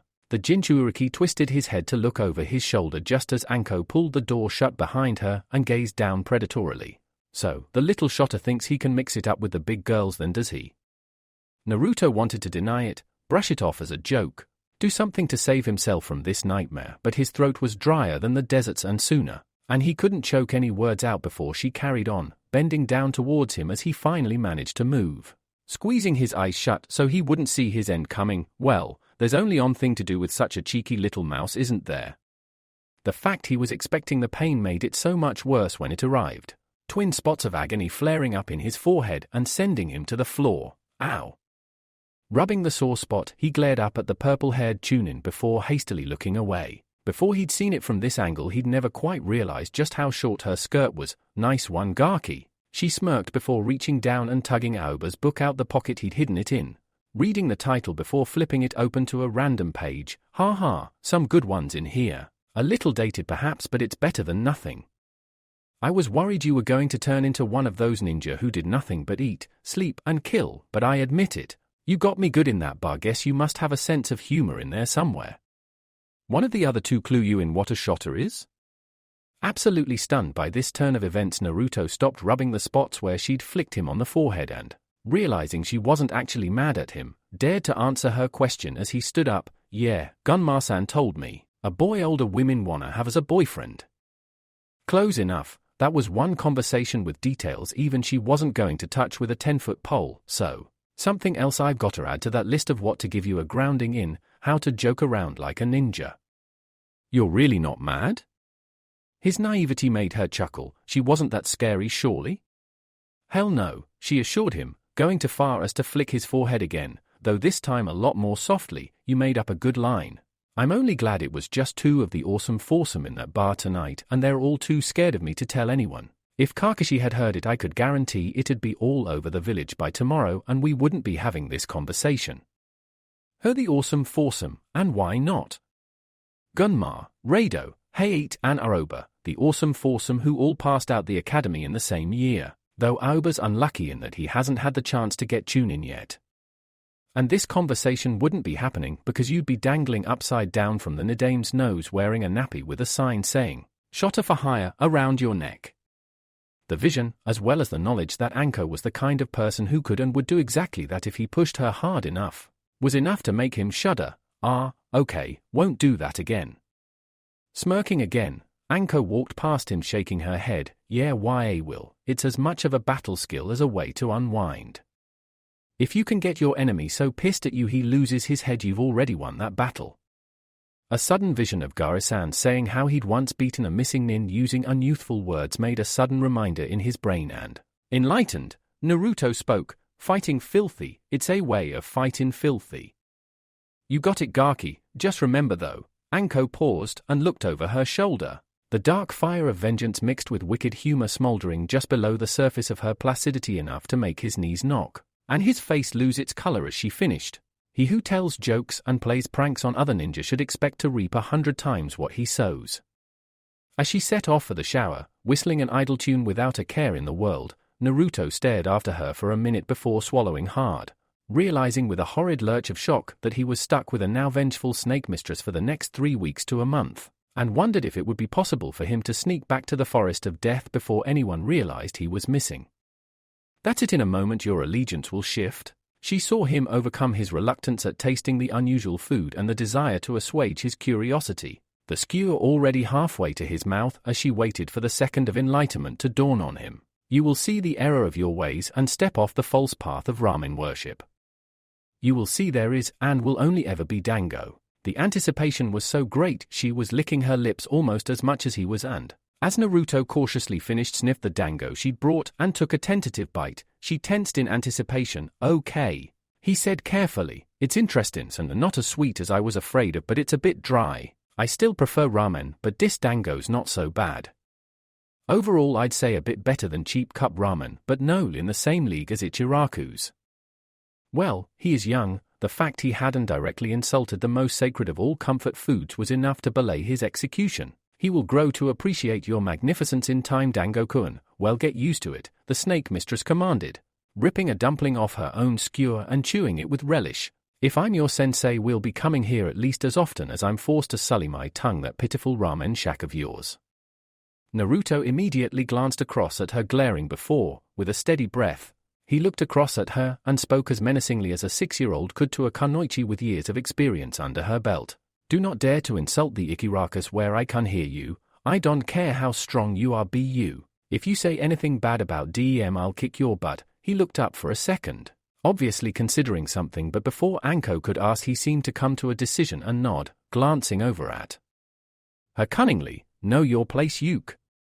His brave, Anko respected guts where she saw it, incredibly dumb but brave with it. Wah, the big bad seam is scaring me. In the face of her mock-crying, Naruto's composure deserted him and he all but fell off his seat trying to comfort her, the chilly worm of self-disgust and loathing rearing up and lashing around in his belly as she sniffled and looked up as though petrified of him. "Would you really hit a lady, you brute?" "No, Anko-san, I'd never sucker," as though it had never existed. Anko's terror and sobs were gone, usurped by a superior smile as Naruto was left gaping at the speed of the personality switch. "Told you last night, Gaki, what goes around comes around. And anyway, if you want to be a ninja, you'd better get used to the idea of not just hitting, but killing and stroke or sleeping with women to get your missions done, though with any luck that'll come a lot later into your career." "Still, forget all that," she commanded, realizing she might have laid it on a bit thick and wanting to keep his mind off those potential pitfalls, and, just as luck would have it, "I know just how to do that. We're here to discuss your training over the rest of the time I'm lumbered with you." That got his attention as she'd known it would. Dango, forgotten the Jinchuuriki, looked up, face a picture of eagerness as Anko, drawing out the tension to tease him a little just as he had her, took a slow sip of her tea and spoke leisurely. "So, overall in the time I was forced to follow you, well, I've seen worse. Not many worse admittedly, but some." The look of eagerness soured slightly into discontent, but at least he kept his mouth shut. "So, first thing on the list is for the next few weeks. You're going to have to can your little mouse act everyone knows." She held up a hand to forestall the forthcoming explosion. "I spoke to her Suwada while you were chucking knives around with his daughter. Ninja training's serious business, Gaki. You either put your all into it or you don't show up." Though he wasn't happy to hear this, Naruto was able to reason that he was getting serious training at last. Surely it wouldn't be too hard to leave the training grounds for a little while, right? "Fine, sensei, no scrap collecting till we're done." Taking another drink, the snake mistress nodded. "Good, so first thing on the list is taijutsu. I know Gari said he wouldn't train you until you hit 8, but that's because his taijutsu, Iron Fist, is very direct and hard on the body.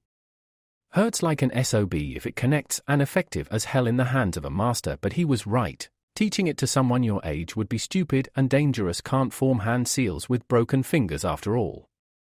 My style though," she smirked and jerked a thumb at herself, glad for the chance to talk about herself for a bit, "is a lot different, and it should be safe for you to learn provided you're not completely inept. Some hope, I know, but better than nothing.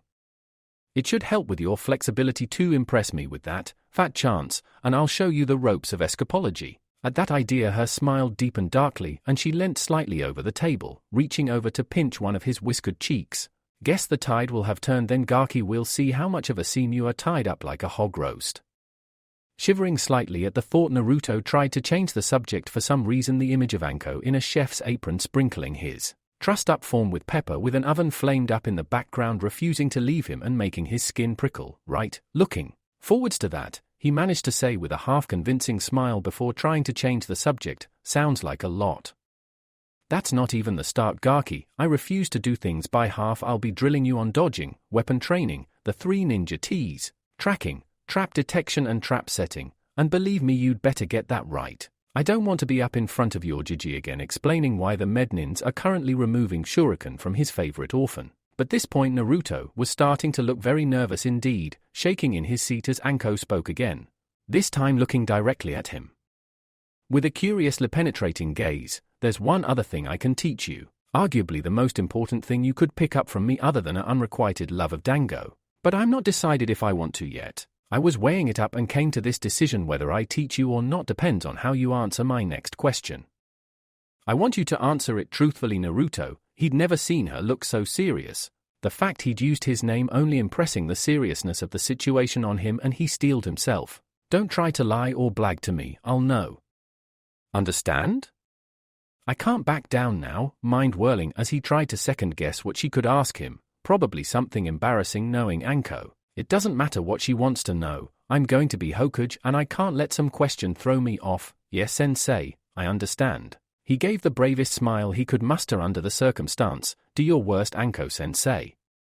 Strangely she didn't smile, only continued to stare him down with that same penetrating stare as her lips moved again, forming the dreaded question, why do you start your work so early? I can understand an early start, but 1:30 in the morning is just plain odd, even for a would-be ninja. You could lie in if you wanted to, no one would know or care, so why do you force yourself up and out before the crack of dawn? The truth, Naruto, he reminded him, seeing almost without meaning to the sudden feverish plotting from his startled, disorganized brain occurring behind his eyes. I'll know if you're trying to lie. He was quiet, quieter than she had ever remembered him being in the week she'd known him as something other than a short, blonde-haired face in the crowd, the pregnant pause stretched on so long she was half worried he wasn't going to answer at all before, with a sigh, he glanced up and forced his lips to move. I know they don't like me. He couldn't quite bring himself to look across the table at her. Instead his eyes diverted towards the side of the dango shack about a foot or two to the side of her face. I dunno why most people here don't like me. So I figured out if I'm not here, get out village early. They can't shout at me or stare those fish eyes. Just trying. Wish I wasn't dear. I dunno if it's running away, but I dunno what else tryin' who do. He gave a bit of a shrug. Smile still in place, but pain still visible. Easily visible to even a civilian who dared meet the eyes of Konoha's monster for more than a second. When I'm Hokage Dale have acknowledge me, cause I'll be da best nin in village, believe it. It was harder than she'd anticipated, a magnitude harder, to stop herself giving anything away. Despite his brave face, it was obvious that Naruto wasn't stupid. He could see the disgust of others. He could feel the frost of their stares, and it was hurting him. He did a lot to hide it, and she could understand how he could fool the eyes of the professor, a man burdened with carrying the whole of Konoha on his shoulders, but that didn't lessen the pain. The demon caged in his gut didn't stop him feeling hurt or isolation, could make him less than human. Anko was very tempted, almost to the point she virtually had to snatch her hand back to stop herself reaching over the table to place a hand on his shoulder, rub his bright blonde hair, especially as she knew almost exactly what he'd gone through. But at least I was old and ugly enough to look after myself, and I did have a few friends left. All doubt scrubbed from her mind. Her determination crystallized in her mind. Come hell or high water, she knew she'd teach Naruto her final skill, if only to spit in the face of the same people who'd done their best to break her during her rehabilitation. What he's going through isn't human hell. Even Sensei wasn't as cruel as to ignore a person completely. He'd probably kill them slowly and make them wish they were dead every second of it. But to ignore and forget about them completely was never his style. Meh, not quite what I was expecting, but it'll do. Once more she buried concern behind dismissive casualness. Right, in that case give me about an hour. Go wait at home. I'll catch you up there. Leave me, she commanded, already devouring his leftover dango with her eyes. I have an old relationship to consummate. You're nuts, Naruto complained, hopping off his chair with all previous emotions washed clear from his face. Seeing this made Anko feel a little better, even as she answered back cuttingly, I'm a ninja Gaki, what were you expecting? All of us are a little nuts, take it from me, compared to some of them a love of dango is absolutely nothing. I'll take your word for it, Sensei, Naruto assured her, watching his former breakfast vanish down her throat as fast, if not faster, than he could empty a bowl of Ichiraku's finest. See you back at the department. Though he didn't enjoy maths, as he found himself staring down the blade of what looked like a very sharp sword of some description wielded by a scruffer-looking man who was clearly off his rocker, crazy eyes seemingly unable to focus on him as he swung his weapon around wildly, screaming insults at the top of his lungs. Naruto found he had a sudden longing for the sanctity of the dry, boring world of algebra. He'd have felt, probably not much, but at least a little better if he'd known why some tramp off the street was trying to kill him. The sound of wood splintering had sent him jumping to his feet from where he'd been laying on the lounge floor, trying to understand the concepts of what, according to Aim-chan, she'd been learning at school when she'd been his age. Somehow the situation had tilted from that normality to having almost had a haircut that had taken far too much off the top for him to be comfortable with, as he'd poked his head around the door and screamed at seeing a madman rushing down the hall over the splintered remains of his front door, now dodging frantically around his living room to stay inches ahead of the razor tip of the sword, just as he had the claws of the bear a week ago. Die, monster! The shriek, coupled with the whistling steel coming from ahead of him, forced him to dive aside again, out the reach of the deadly blade despite the ineptitude of its wielder, as he finished his hand seals and vanished. A small plume of smoke all that masked his passing as he sacrificed his chair to the escape attempt, wincing as the sword bit a large chunk out the back of his seat. Hey, the half-destruction of his furniture spurred on a sudden rage, the anger winning out over caution as he realized the drunk had trapped his sword in the thick wood. Who do you think you are, busting in here and wrecking my stuff? Giving his weapon another ferocious tug, those mad eyes turned towards him again, The maniac howling aloud as abandoned the sword to swing towards the boy with his bare fist. I told you. His screams were torture to the boy's ears as much as the halitosis plagued his nose. I warned, but you failed to heed me. Finally stopping to catch his breath, the troubled man finally stood up and his eyes, both of them this time, turned towards the Jinchuuriki. Those who prank ninja should expect to reap what they sow. He heard the voice, saw the smile, and still didn't believe it. Only when the figure reached up and did something to his eyes that revealed purple where there had once only been bloodshot sclera could Naruto reconnect his numb brain to his lips again. Anko-sensei? Yep, the sexiest and most sophisticated sensei in the hidden leaf, the woman disguised as a man answered, looking at where she'd embedded her sword with a wince. Sorry about that, Gaki. Good Kawarimi though, guess teaching you to dodge won't be as much of a pain in the ass as I'd feared. Blinking at the shock of almost being killed again, this time directly by the woman who'd indirectly sent him on a bear hunt he was ill-equipped for. Naruto instead looked at the rest of her ensemble and formed an immediate conclusion: is that a henge? Her smile only widened as she reached up and, gingerly as the glue she used was quite hard, pulled the fake beard off slowly. Henge is cheating, Gaki. If you're going to learn from me, you're going to learn right. Most ninja get taught that technique. Get lazy and get knifed in the back because they couldn't see a proper disguise. I've stuck the knife in before myself, pretty much the reason I'm one of the best infiltrators Kono has got. All the skills in the world isn't worth squat if you make sure they can't see it coming. Unless you're up against a Hyuga, she mused, recalling more than one incident where the all-seeing eye had caused her to come unstuck. Hard as hell to take one of them by surprise. Looking over the clothes she was wearing, how she'd stood and attacked him, he realized he'd been really well had. But for some reason he wasn't upset about it. Instead he found himself excited. This was something he could really get his teeth into and wanted to learn. This looks really cool, sensei. He reached up, stroking the beard she held in one hand as she rubbed the remainder of the glue off her face. Damn. Not dry yet, I'll have to wash it off before it starts peeling my skin off. Bets it's fun too, jumping out and scaring people like that. He'd been expecting a jibe or comment of some kind for that, but, to his surprise, Anko did neither of those things. Instead her face softened and she went to one knee, meeting him at his eye level as she smiled softly. True, Gaki, it is fun, but there's more to it than just that, she explained, remembering his words that, though he'd said them an hour ago and she'd had dango since then, still echoed clearly in her mind now. I've seen how people look at you, kid, and believe it or not, I've had the same. Not to the same extent, but there was a time when most people wouldn't give me the time of day. Don't ask why. She cut off the curiosity before it could be aroused too much. As always aware of the cancer on her shoulder that was an everlasting reminder of the pollution of her soul. That is private and I won't go into it. Anyway, we're focusing on you now. I can look after myself, much as I'd love the chance to have a go at it. I can't teach people to like Uzumaki Naruto. Once more her eyes were on his own, but they were different. There were eyes that had for a second opened themselves fully to the boy and allowed him to see her hidden anguish. The one thing she kept hidden from the world behind a veneer of whimsy, of flirtation and, if all else failed, a haze of sake-induced oblivion. Naruto saw, and unlike most other children he understood, saying nothing but nodding as she stood up, not quite looking at him, just as he had been unable to allow anyone to see the secret heartache for more than a heartbeat as she spoke again. Something akin to the love child of a vow and a promise escaping her lips this time. But what I can do is teach Uzumaki Naruto how to be somebody else. Chapter 6. Masks of the Mouse. The next morning Naruto awoke to a distinctly pleasant tingle in his belly, the thought of getting some real training from a serving ninja, albeit one who he was sure had knocked some pretty important screws loose somewhere along the line, enough to have him leaping out of bed almost before his clock started ringing.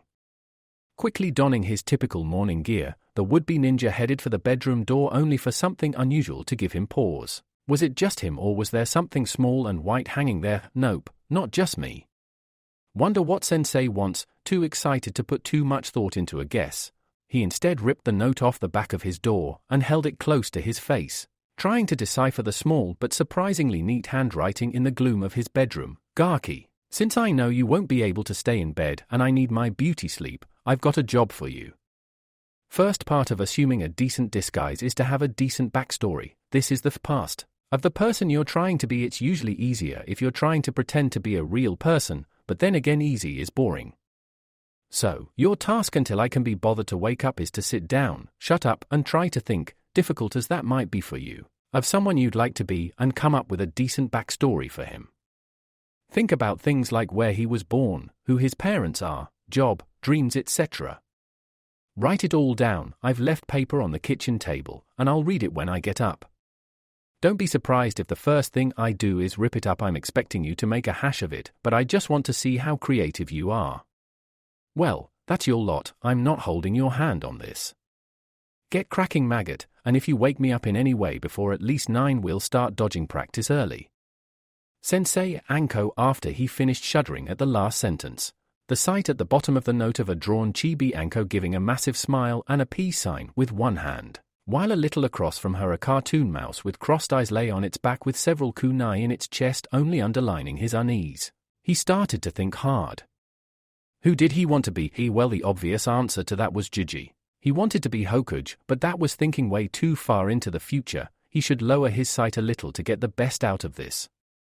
Gently nosing open the door and hearing the slow, rhythmic breathing of who he assumed was his sleeping sensei, the ninja in training decided discretion was the better part of valor in this case and, as though he was walking on eggshells, tiptoed his way towards the kitchen. So focused was he on walking quietly and so dark the room he was sneaking through, he never had a chance to notice, for a moment, the small smile that slipped over Anko's face as she realized her first lesson was going well. So it's true, fear is a great motivator and teacher. Hearing the, to her, heavy footsteps recede into the distance, the tone of Naruto's tread changing as he moved from the carpeted lounge to the lino of the kitchen, she rolled over slightly and smiled again. Not quite as good as pain, of course, but that can come later. Naruto, deciding he'd wait until his sensei was up and about before getting breakfast, decided that he'd get an early start on the little problem Anko had left him. True to her word, there was paper, a lot of paper, and a pen on the little table, so he eased himself into the seat and snatched it up. Ready to attack this task with the same will, he went about hunting down scrap over the training grounds. Right then, he clicked the pen open and looked at the blank sheet in front of him, an untouched canvas for him to work on. Make up a background, like a character in a story, so, if I wasn't me I'd be. It was at that point he ran straight into his first brick wall. For a long time the page stayed blank as he tussled with his thoughts and ran the same ideas over and over in his head. For the first time realizing the scale of the actual task, it sounded simple, but when he thought about it, he had to make up a completely new person, separate from himself. It was lucky he'd brought Anko's note with him. As brief as it was, it still had a few pointers to get him going. Taking a deep breath and putting the pen down for a minute, Naruto decided to try and look at one piece of the puzzle at a time. Just as he was trying to think how to do this effectively, a flash of inspiration struck and he remembered how some of Ayan-chan's old textbooks broke down a character a piece at a time. Though his recall was far from perfect, as he'd always preferred to read a story than pay too much attention to the individual characters, some of it was really obvious. With that in mind, he picked his pen back up and tried with all his might to remember the exact order the information had been given in the text. Luckily, the first part was easy to remember. His first instinct was to mix and match the names of some of the ninja he used, but, though tempting, he decided against it. After all, he didn't know how many enemies they had or how well known they were. Though young, Naruto had heard enough about other countries, specifically that incident a few years ago with the Hyuga. Something about Cloud wanting to target the clan head by kidnapping his daughter, to know that a lot of them weren't above hurting a powerful ninja by targeting his family.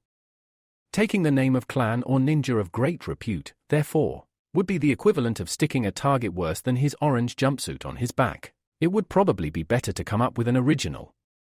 So, from Uzumaki Naruto, he scribbled his own name down at the bottom of the page, reciting it over and over in his head.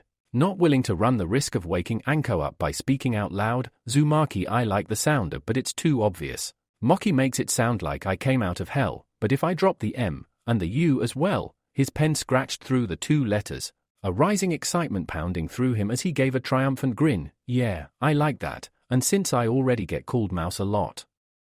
It was decided, and with a flourish, he completed the first of many steps in creating his new person, name, Izaki Mamoru, age. This one was actually fairly easy. He'd always wanted to be a bit, but not much older. Specifically, so he could learn taijutsu from Gae-san. Because of that, he wrote down that he was 8 years old. Hair color, Much as he liked his own bright blonde locks, he knew they were too distinctive, way too much of a giveaway. Though he couldn't think how he was going to change his hair color, he decided his hair was going to be brown. Eye color, much the same as his hair, his deep blue eyes were unusual for fire country, they would need to change as well. Hope Anko-sensei teaches me how to change my eye color, and I hope it doesn't hurt. The thought popped up in his mind as he wrote down pale green. It was actually simple once he got on a roll. Though he had no way of realizing it, Naruto was no longer thinking about Uzumaki Naruto becoming Zaki Mamoru. Instead, he was thinking of who Zaki Mamoru really was. How much overlap should there be? Despite his best efforts, Naruto doubted he'd ever be able to overcome his love of ramen. Anyone he wanted to be would have to partake of that addiction at least occasionally. Would it be okay for Zaki to love hiking when he, Naruto himself, just saw it as a means to an end? Annotating the words he wrote with questions for his sensei, the Jinchuuriki didn't even notice the time slip by as, after thinking about what he was good at and the skills he had, he gave a small chuckle and filled in the job he thought Zaki Mamoru would be best at. It was a sign of how absorbed he'd gotten into his task that it was only when the shower started going that he realized with a jolt that his sensei was actually awake. Realizing her arrival was imminent, he took a brief second to skim through what he'd written so far, nodded as he thought that was about as good as he could make it in the time he had left, and instead went to flick on the old kettle the Hokage had brought for him. Though he didn't like hot drinks, Jiji was fond of the odd cup of tea. Anko was too, he'd noticed. Though she much preferred sake for some unknown reason, even now he could still taste that foul swill on his tongue like a mouthful of wood smoke, and gagged. Hearing things out with his ears, he timed it as best he could to pour out a generous measure into his best mug, and have it on the table for when Anko walked in. Unfortunately, he mistimed it slightly, resulting in him being sat at the table with only a steaming mug of liquid for company before the snake mistress made her belated appearance, still wringing out her damp hair with a towel. So, she drawled, looking down at the sheaf of parchment in front of him, "You got my message then?" "Yep, and you gave me more than enough time to do it," he replied, tone caught somewhere roughly between pride and exasperation at her tardiness. Though as he recalled one of the lines from the joke book he'd carried on reading before he went to bed, he found himself smirking. "Have a care, Anko-sensei, Confucius say a woman who rest long on bed spring soon get offspring." Despite herself, Anko snorted at the line, making the grin on Naruto's face widen as she scooped up the cup he'd left for her and gulping down a generous measure, smacking her lips as the hot liquid washed over her mouth and banished the lingering ghost of her tiredness. "You can dream, Gaki. The only chance of me getting offspringed in this place is you switching me off the couch again, no matter how cute a shota you are." She grinned as she whipped her fingers forwards, Naruto yelping as she pinched his cheek hard, and it's pronounced Confucius ya brat. He was a famous philosopher and a font of wisdom, at least honor his name while you're mocking up his teachings. Rubbing the stinging side of his face, Naruto gave his best glare as only the reminder of a very dead cartoon mouse prevented him sticking out his tongue. Though tempted, he wouldn't have been able to say hand on heart that it had come back in. "How am I supposed to know that? I was just stop." Her forceful declaration and raised hand brought him stuttering to a halt, looking up as Anko closed her eyes for a second before centering herself and carrying on her explanation to the point as she pointed out the first of many, many flaws to her student. "Right. First thing we're going to change about you, Gaki. I know you're 6 and don't have a lot of people to talk to, but as far as I'm concerned that's no excuse. Proper pronunciation, it's that, not that. It just sounds lazy and too much of a kid thing to say. And if you're on a mission, little things like that are too easy for the enemy to pick up and remember. Besides, you didn't hear Tenten saying things like, did you?" Before he could think too much on it, she'd carried on relentlessly, intent on hammering hold her point even if she wasn't sure herself how the girl talked. "No, she doesn't, not to the same extent at least. I was listening while you two were stuck in the genjutsu cast by the Hasuwada television. Her grammar skills are far in advance of yours and I'm not standing for it. I'll be listening to you very closely from now on, Gaki. Every time you slip up I'll be waiting." The flash of predatory explanation that rippled across her eyes and seemed to seep into her smile was enough to make him shudder, the sight of the skewered cartoon mouse from the corner of his eye only enhancing his sudden wariness as he looked up at his sensei and nodded meekly, satisfied she'd won that particular argument. Anko sat down on her seat, Naruto looking the other way as she crossed her legs casually and snatched up his paper. "Okay then. Let's see what you came up with, Zaki Mamoru." Naruto did his best to try and look accepting as the Chunin looked over at him with a calculating eye. It was a real struggle not to sigh too loudly when her stern visage broke and she chuckled a little. Yeah, I can see that in you, it'd work. 8 should be workable. Okay, you'd be even more of a runt than you are now, but you might be late in hitting your growth spurt. Whom circus performer? Her exclamation made Naruto snigger a little, the older ninja present looking between the paper and himself, trying to figure out if he was somehow making another joke. I was expecting something like ramen taster or ramen chef or, dear Kami in heaven above help us, Hokage, this is a little off the wall even for him. Okay Gaki, I'll bite. She flashed her white teeth for emphasis, the gesture making Naruto break off his chuckling and pay close attention to her next words. Apart from the fact you'd obviously be very good at getting a lot of laughs, why do you want to be a clown? No ouch. What why yow? It's not a, and what did you, she corrected her student, the 6-year-old wincing from the pair of cuffs she delivered to his ears. Now try again.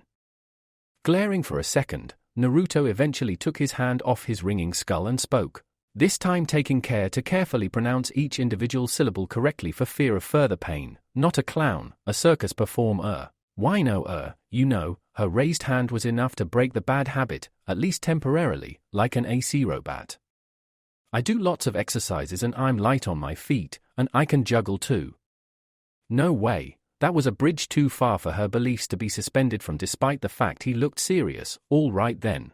Seeing he really was digging his feet in, Anko decided to throw the exploding note back to him, wondering just how badly it was going to blow up in his face. Prove it. Got some fruit or something to use as balls? Naruto shook his head before retreating across the kitchen and hopping up onto the counter. Still not quite tall enough to reach the top shelves yet. Nah, I used these, he caught himself at the last minute, twisting his tongue around the unfamiliar pronunciation, and hoping Anko didn't notice his slip as he hastily scooped up 3 cups of instant ramen. As the cupboard swung shut behind him and he made it back to the floor, he took a second to relax himself before starting to play his once favorite game. It was rough. He was throwing them far too high to be even considered remotely close to competent, and the dry contents of the cups was making a rattling sound worse than an earthquake hitting a shinobi outfitters, but there was no denying it. He could do exactly what he'd said he could. Watching for a moment as she sipped her cooling tea, Anko noticed that, aside from the odd glance, most of the time he wasn't even looking where his hands were. Interesting. Maybe I can teach him to pluck out his eyes faster than I was hoping. Fine, so you can juggle. She half shouted over the rattling ramen cups. Now put them down, you're giving me a headache. Catching the last pots of his airborne breakfast, the Jinchuuriki put them back on the side before smiling broadly at his sensei. So, still think I can't be a circus performer? Anko regarded him coolly, a sly smirk twisting her lips. Well, it simply wouldn't do for her student to get a big head now, would it? Well, I still think you'd do better as a freak show exhibit roll-up to see the world's stuntiest runt, you'd make a mint. Still, she cut her teasing short as Naruto went red, though she hoped that was more to do with the jibe about his height rather than her insinuation about how unusually he was treated around the village. You were right, you can juggle? How'd you learn? Who taught you? No one, the reply was grunted in a strange tone, a cross between grudging acceptance of a fact and surly pride that he'd managed something. Other kids in TH orphanage never wanted to play catch with me, so I played on my own. Got bored with one ball, so started to use more. Didn't know it was called juggling until I was in here. Once more she found it harder to bite down on the sudden upwelling of pity than she'd expected. Bad enough that Naruto was scorned by the adults of his village, but the children, those who should have been protected from the awful knowledge by the decree of the Hokage, had been afflicted by such loathing as well. Closing her eyes for a minute, the Chunin took a breath before scanning the rest of his paper with a cursory glance, seeing pretty much what she'd expected, though perhaps in slightly more detail than she'd expected it, as she decided to get this bit out the way and set up the rest of her surprises while the Gaki was in the shower. Okay then, Azaki, putting his ramen away, Naruto looked around after visible starting as he realized she meant him. You're a would-be circus performer. Which circus do you work for? What are you doing in Kumo? Or Kiri? Why do you leave the circus? What's your plan now? Visibly battered by such a concerted barrage of questions, the Jinchuuriki could only stutter and flounder for answers. With a chuckle, Anko shook her head and casually tore the paper in half lengthways, her student luckily too out of it to protest too much. Don't worry about it too much, Gaki, I was expecting something like this. You've got a good imagination if nothing else, but you need to remember everything as though you were on a mission. Believe me, when you're in deep in a different country and the local Kage is getting suspicious of an information leak, not being able to remember basic information in a heartbeat can be a very serious and often fatal mistake. So, after digesting this, Naruto cast a longing look at the bifurcated remains of his past hour's work. Why did you rip it up like that? 2 reasons, and before you say anything, it's not because I'm a cold-hearted bitch who likes to watch others suffer. She waited for him to scoff at this, but it didn't happen. Instead, he seemed to be hanging on her every word, much to her amusement. First reason is to get you used to the idea of each persona, each disguise being a one-shot thing. Once you've been a certain person, that's it. No going back. It's harder than you might think to do, Gaki, especially if you've been masked up for a long time like I have in the past. More than one ninja's been caught because he or she got too attached to their mask and tried to stay in it for too long after the enemy recognized it. Masks, why mean you? As her student rubbed his sore head again, Anko sighed. Getting him to a standard level of speech might take longer than I thought. No. Not a mask as in a mask you'd wear on a carnival night. It's kinda hard to explain, so bear with me. When a shinobi masks up, it means he or she completely changes who they are into someone new. For instance, once you've gotten a backstory I'm happy with, good luck with that though, Gaki, I will let you mask up into Zaki Mamoru. It's a lot more complicated than just slapping on some makeup and changing your voice. You have to completely forget Uzumaki Naruto and become, not just act as, your circus-performing alter ego. It takes practice, Gaki, a lot of practice, to come up with a deep cover mask, and you took the first step towards that earlier. We'll be doing this every morning. You write down about your Zaki Mamoru and I'll read over it and rip it up until I'm happy with it. That way you'll learn what you need to put into a mask, and, because you'll be rewriting it every day, the information should sink into your tiny brain and stay there, ready to be used when you need it. Right. After thinking about her words for a few minutes, Naruto eventually puzzled out what the Kunoichi was saying and snapped upright. The sight of his broad, eager smile almost making Anko wince for a minute. Dear Kami, was I ever this young, stupid, and eager? Yes, the answer came back to her a second later, a dull, stabbing pain from her shoulder forcing her to bite down on a wince. Yes, I was. If anything, I was worse, sensei? Sensei? Huh? Her introspection had made her take her eye off the kunai. Sorry, Gaki, lost in thought. Eyeing her up suspiciously for a minute, the blonde Jinchuuriki shrugged it off and repeated his question. So are all masks this hard to make, sensei? Sounds like a really hard job to make all these fake people. Hard, but that comes with the symbol, Anko told him in no uncertain terms, tapping the scuffed metal of her forehead protector. If being a ninja were easy, I'd be out of a job. I am one of the best at what I do, and it cost me blood, sweat, and tears to get there. Apart from that, though, the answer to your question is no. She didn't miss the look of relief that flashed over Naruto's face. What you're doing is making up the harder kind of mask. This Zaki Mamoru you've come up with is what we'd call a deep cover mask. You'd stay in this mask for anything up to years at a time, getting into an enemy country and staying put to filter information back to the leaf, or waiting until you've got a chance to hit that country's bigwigs right where it hurts, before you get back and bury that mask. Bury it? Oh, you mean like that one-use only thing? Anko nodded. Exactly. Say you've used a deep cover mask for over a year. It's going to be very recognizable to people from the country you infiltrated, isn't it? So you can't use it again. It'd be foolish, and you might well get caught even if you go to a country the other end of the elemental nations. Karma's probably going to stick her oar in and you'll get spotted by someone who knows your mask just visiting their sick aunt or something. Nah, best not to run the risk. Hold a small funeral if you have to, but make sure that when you're done with a mask, that's it. It's never used again. Luckily for you, though, the mask I've got you working on is the most difficult one of all to make, and with any luck you'll never have to make one. Compared to that we'll be coming up with after you've had a shower is an absolute breeze. It took Naruto a second to realize what his sensei had just said and gave a wild whoop of glee. His excitement was so obvious that even Anko couldn't find it within her jaded heart to dampen it with a well-timed cutting remark, or flick to the ear or forehead. Well, he's got a better head on his shoulders than I gave him credit for. Looking down at the torn parchment again, Anko sniffed before scooping it up. scrunching it into a small ball and tossing it with unerring accuracy into the kitchen bin. It'd be a shame if I knocked it off them too soon. Naruto had always been quick in the showers, mostly through necessity, as the hot water to his apartment had a nasty tendency to vindictively cut out just as he was starting to enjoy a warm shower. However, with the excitement of Anko's lesson being dangled in front of him like a worm on a fishing hook, it was a quick shower even by his usual standards. He barely slowed down long enough to dry himself thoroughly before he had his training gear back on and rocketed back towards the lounge of his apartment, just about catching his breath just before he rounded the corner, and, after grinning at his sensei, he found himself bamboozled by the strange things laid out on the floor in front of him. What's all this, Anko-sensei? These gaki are the secrets of a disguise, she explained slowly, beckoning him to come over and kneel beside her as she finished sorting out the items she'd unsealed from the scrolls she'd brought with her.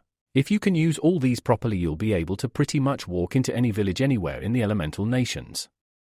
Most ninja never bother to learn this, as I said. They pick up henge, maybe a few other techniques as well, but that's as far as they go in my book. That makes them stupid. You're not stupid, are you, Gaki?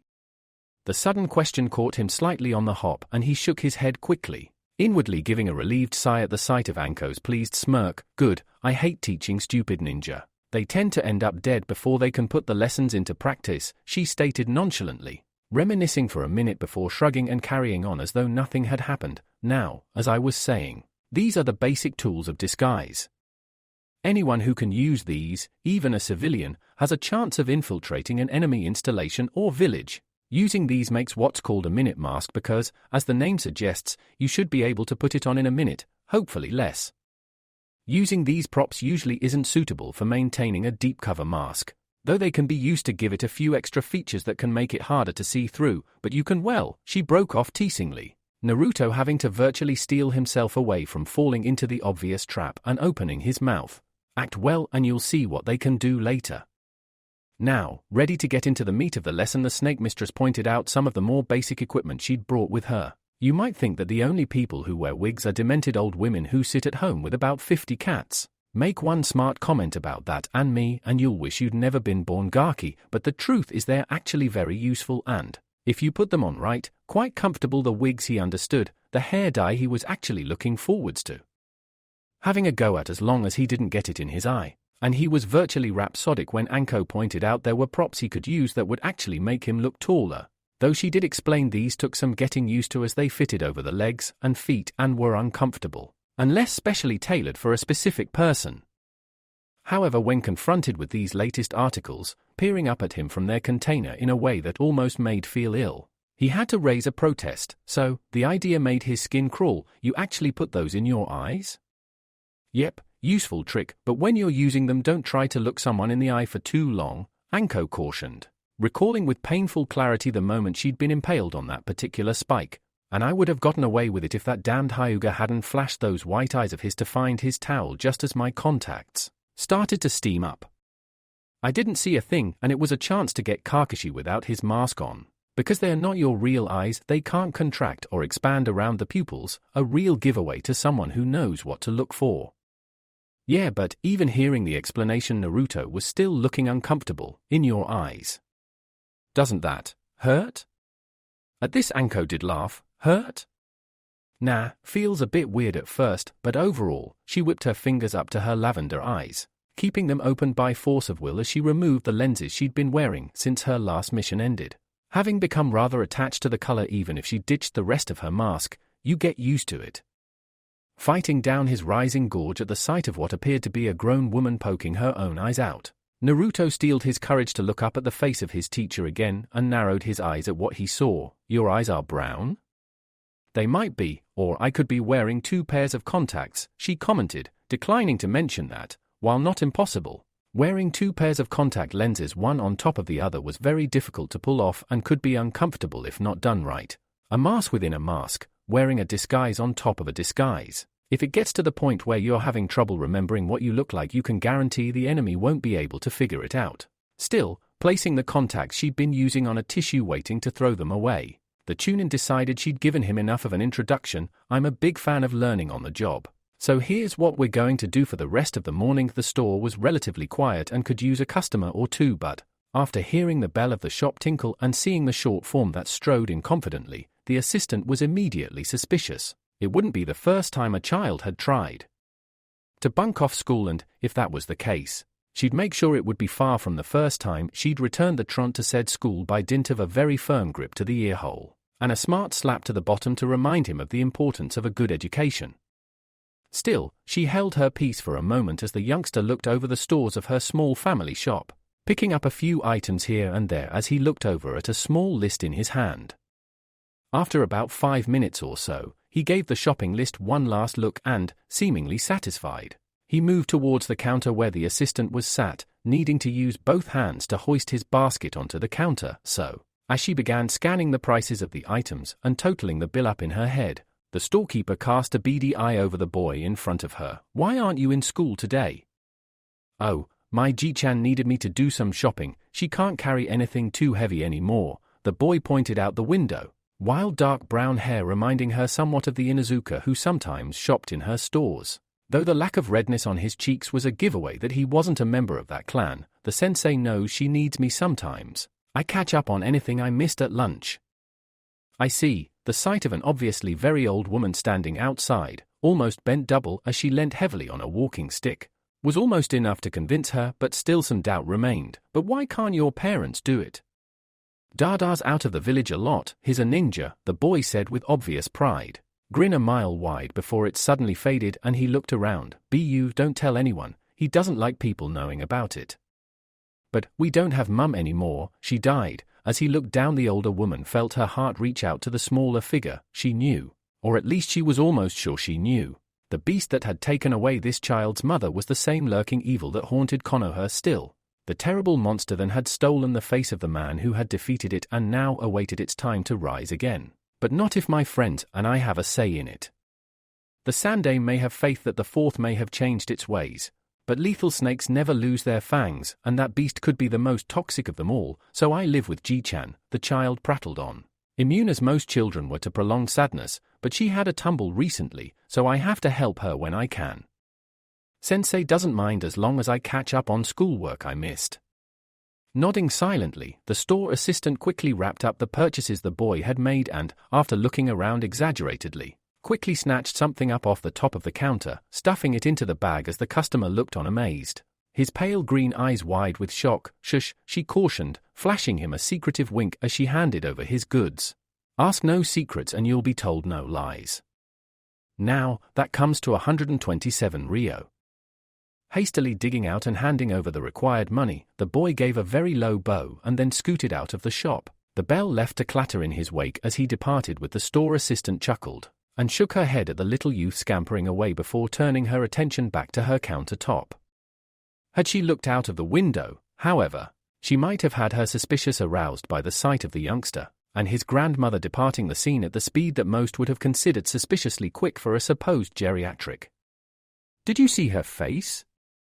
Splashing cold water onto his cheeks again, Naruto hastily washed off the skin color that had disguised his whisker marks, leaving long streaks of skin tan staining the sink. "She never thought it was me. She treated me like I was a real customer. It was awesome."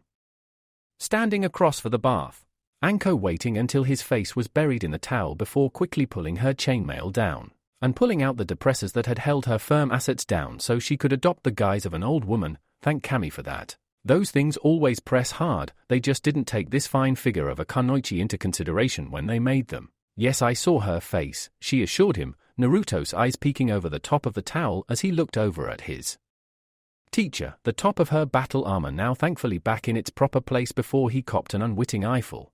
"Now fill that sink full of hot water and I'll show you how to get the dye out of your hair. You'll need special gel to get rid of it. It's designed to be watertight to stop it washing away if you trip into a river. Pay attention when I do it though, Gaki." Despite the contacts he still had in, she could still see the fear that blossomed in his eyes as he saw her dark smirk. "This is what we're going to be doing for the rest of the day, and most of the rest of the week as well probably. By the end of this you'll be able to throw together a minute mask that could fool a civilian and hopefully start to have a deep cover mask ready in backup should you need it."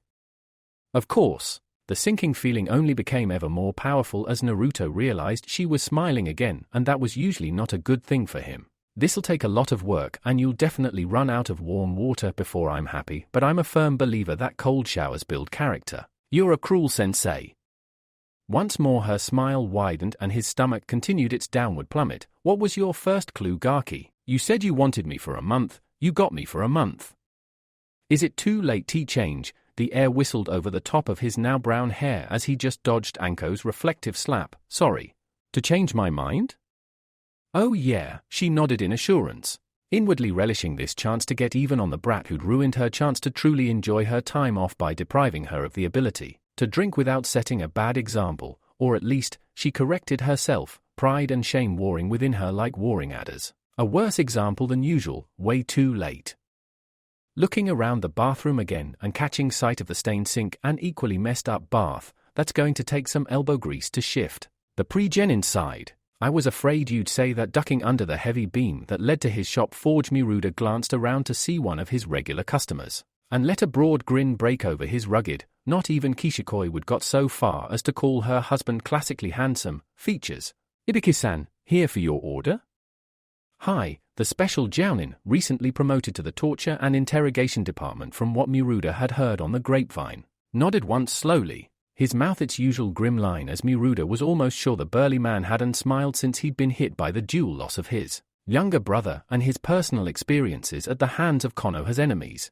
I'll handle any modifications that must be made to these senbon prior to their use.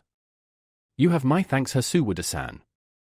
As the scarred veteran, old before his time, pulled the required money from one of the pockets of his black trench coat, the weaponsmith quickly rang up the cost and supplied his customer with the change, bowing briefly as the bandana-clad special jounin turned to leave. My thanks for your patronage, Ibiki-san.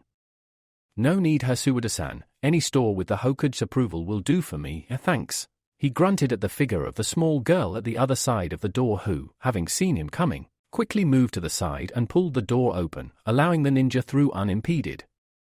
Miruda watched him go. Thoughts of pity for the man held safely within his head, as he knew Ibiki would never accept such feelings before suddenly realizing the door had taken longer than he'd expected. Huh, who's this? Ah, Goman. The sudden shout made the girl who'd slipped inside the shop following Ibiki's departure look up as though startled. Didn't see you there. Have you come to pick an order for someone? If not, I'll have to ask you to leave, little one. You can't be in this store without a parent. A sudden fear made concern rise up in the new father like an ocean wave, and he hastily tacked another question onto his previous words. You're not lost, are you? No, her voice was strained. She's not holding back tears, is she? The suspicion made Miruda step out from behind his bar and head towards the small child, his conscience stung by the thought of how he'd feel if Tenten ever wandered away from the shop and ended up missing despite her repeated boasts that she was a big girl now she'd started her 3rd year at school. Miruda doubted either he or Kishi would ever be able to see her as anything other than their little panda Haim. Before he could get to the smaller figure, however, the girl looked up and gave a slight smile. I'm not lost. She repeated a little more confidently, though she sounded like she had a sore throat before, as the weaponsmith came close enough. She suddenly narrowed her eyes and hissed under her breath, Miruda-san, it's me, Naruto. Short of the girl before him pulling a wet haddock from under her kimono and slapping him around the face with it, Miruda doubted he could have possibly looked more surprised than at that moment. For a very long second his brain was simply unable to compute the difference between the voice in his ears and the sight before his eyes. Naruto, or at least the Naruto that Miruda knew, was shorter than this girl before him and a little broader as well. Though how much of that was jumpsuit the shinobi supplier couldn't have said. Even above all of that, however, the face, eyes and hair were completely different to the little boy the Sandaime had introduced to his what felt like a lifetime ago. Where Naruto was unmistakably blonde with periwinkle blue eyes that, he was almost sure, some girl would someday be lucky enough to drown in. And as long as it isn't little Tenten-chan, good luck to him, friend of the family or not, nobody goes after my daughter. This little creature had a long ponytail of strawberry blonde hair cascading down her back, the knot of the hairstyle stopping in the small of her back. Her eyes weren't blue as he'd first thought, thereby disrupting his first guess that she'd been a relation of the Yamanaka clan, but rather a light grey color, while her face, while still chubby with the roundness of youth, was completely bereft of the whisker marks that adorned Naruto's cheeks like the slashes of some wild animal. It was only when the child tilted her head up to look at him and her eyes suddenly flashed from the light overhead that he understood what he was seeing and fell back a step, grunting in amazement as his longtime customer stepped forwards. "Yes, it's me, Shock T the system I'm sure, but can I please get upstairs?" There was a plaintive tone in his voice, no longer disguised as he breathed in sharply, changed face letting an expression of severe discomfort flow over it as he tugged at part of the basic kimono Anko had allowed him to borrow for this exercise. How do girls do this every day? These bindings are murder. It was at that point that Miruda well and truly lost it. Trumpeting with sudden laughter, the retired ninja staggered back to his counter, half collapsing against it as he waved Naruto through, unable to keep the sniggering contained as the boy dressed as a girl shot him a dirty scowl.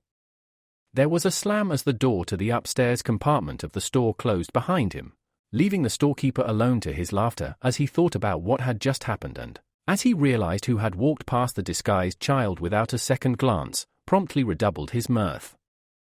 "Anko-san, if you're teaching Naruto skills, that can get past Marino Ibiki, even when he's not really paying attention and got other things on his mind." The thought of what the scarred special Jounin would do or say if he thought the snake mistress's pupil had put something like that past him were enough to make him grin and shudder at the same time. All is forgiven. As she heard the slam from downstairs but couldn't tell her father's footsteps on the stairs, Tenten smiled as she knew who was arriving, though the expression curdled as she realized she was going to have to postpone the usual Wednesday ritual, as the senseis were really starting to pile the homework on. All exams from the third year onwards counted towards whether the students could become shinobi or not, and, much as she loved training with her father and her friend, she knew she needed to score well to make sure she could pass into the shinobi academy. Though her head jerked up at the sound and she was now counting down the minutes until she could sit with Naruto on the family settee and watch their favorite show, the answer to the latest maths problem had just floated up the forefront of her brain and she couldn't leave it now. Instead, she scribbled hastily, showing her working out of the sum in scrappy handwriting before deciding emphatically that she'd done enough until after dinner. She turned around just as her mother's voice reached her. Ten-chan, were you expecting another guest other than Naruto-kun? The voice her mother used confused her just as much as the question itself. It was only when she poked her head around the kitchen door that her eyes fell on the stranger just over the threshold of the door, and she gasped. Though before she could put her denials of knowing this person into words, the other child spoke in a voice she definitely recognized. "Before you say anything, Ten-chan, I am not a stranger. I am Uzumaki Naruto in disguise. Now that's out the way." A look of serene contentment floated over his face as he seemed to deflate somewhat, having pulled at part of his kimono. Praise the kami. Naruto. Eventually, having caught up with what was going on, Kishi tried to make sense of this new insanity. This might be an awkward question, but, why are you dressed like a girl? The 6-year-old turned a basilisk glare up at her, drawing in a deep breath as he reminded himself of Anko's gleeful face as she started to tighten up parts of his anatomy with bandages, gauze, and an almost indecent amount of enthusiasm. "Because my sensei is the most evil thing in forever to rise up from the depths of Makai. All I've been doing for this week is jumping from one disguise into another. Okay, it's fun, and I'm getting good at it, but trying to remember it's making my brain fry. I've been a pale, freckled kitten. Then 10 minutes later she's been having me wash it all off and turn into a geisha, and that's really hard. You might as well slap the white foundation on with a paintbrush.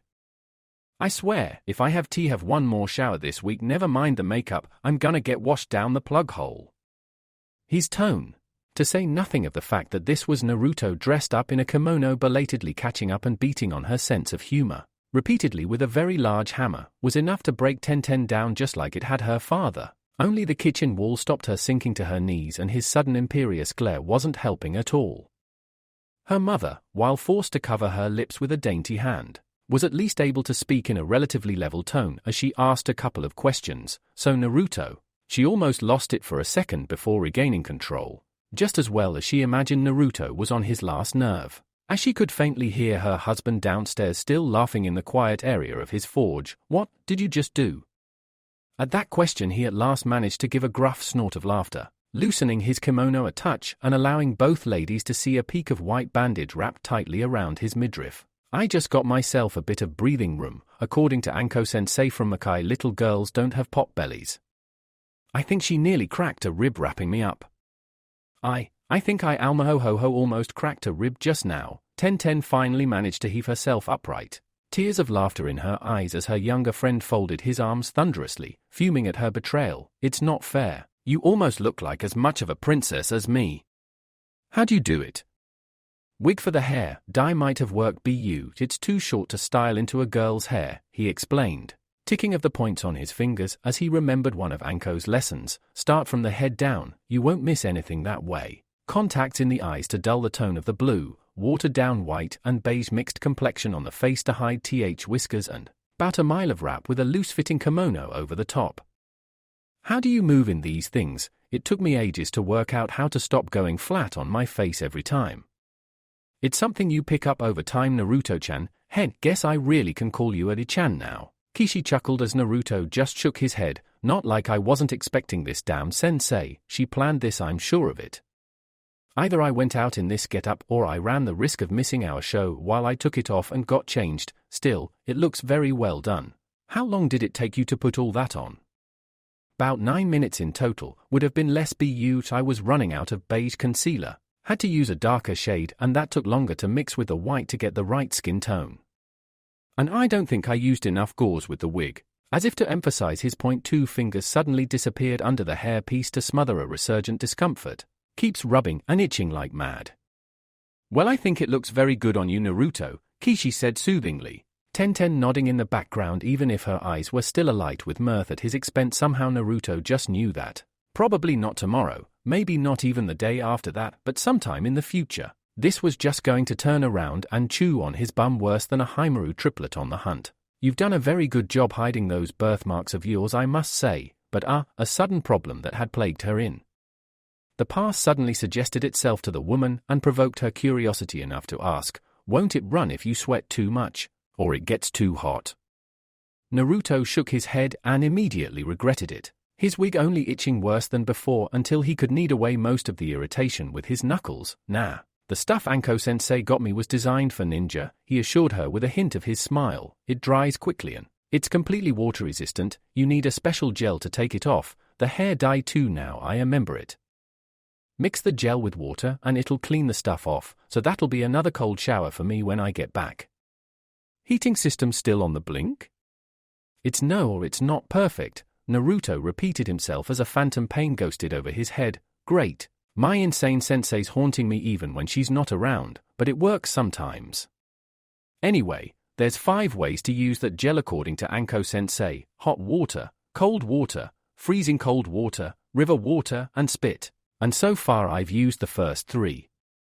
I'm just hoping she doesn't get too many more ideas. Despite herself and realizing time was pressing, Tenten realized she just had to ask despite her previous jealousy that Naruto was getting tuition with a real kunoichi. After all, it wasn't like he was learning loads of killer ninja skills, all he was doing was playing dress up. Wasn't it? Too many ideas for what, Mouse? With a shudder as he realized how callously old Father Time had turned on him, Naruto held the gaze of his oldest friend and gave a wobbling smile. The next 3 weeks. At that half-shrieked complaint, there was no hope of Tenten holding it in. She slumped to her knees and burst into helpless laughter again, sinking so deeply into the giggles that she almost missed Naruto. By now so red in the face under the makeup, it was a miracle the stuff hadn't hardened and cracked like thin cement. Stomping over towards the TV and turning it on, she made it just in time, vaulting onto the end of the settee just as the title flashed up and she was able to catch a glimpse of the episode name. Though every time she turned towards the other girl sitting next to her she couldn't help but look away with a broad grin splitting her face in half. For his part, Naruto merely suffered in silence, watching the show without comment, and plotting all sorts of fiendish ways to get back at his evil sensei for putting him in this predicament, as well as outright denouncing his favorite cartoon. She'd rather be caught and tortured by eyewear ninja than forced to sit through another episode of some lame cartoon that a 5-year-old probably drew and animated, or would she? Well, unseen by any of the Hasuwadas, Miruda having stumped upstairs, having locked up his store, one hand immediately flying over his mouth as he again saw Naruto's new wardrobe. A devious little smirk hovered into view over the Jinchuuriki's lips. Don't know about the eyewear ninja bit, but I'm sure I can arrange something, as he'd been expecting from the experiences of the past few days. Anko woke up around about 9, and he boiled the kettle. As he did so, however, unusual thumps and squeaks from the lounge made him prick his ears in curiosity. Just before he shuddered in sudden worry, Anko-sensei was planning something. This generally didn't bode well for him. Still he held his peace, merely staying where he was and making the tea until the sight of a lavender head of hair poked around the door. Anko, for once looking semi-alert, "You eaten yet?" Naruto shook his head. "No, sensei, just boiling a water for the tea." The snake mistress gave a viperish grin that made a cold sweat prickle down the boy's back, such unease only deepening as she beckoned forwards with a single finger. "Well, leave that for a minute, follow me, Gaki." Despite his trepidation, he knew better than to disobey. Without a word, Naruto hopped off his stool and dogged his teacher's heels into the lounge, taking in the sight of what the Chunin had done to his living space with a surprised blink. The settee had been pushed firmly into one corner with the chair thrown haphazardly on top of it, probably accounting for the strange shifting noises he'd heard earlier.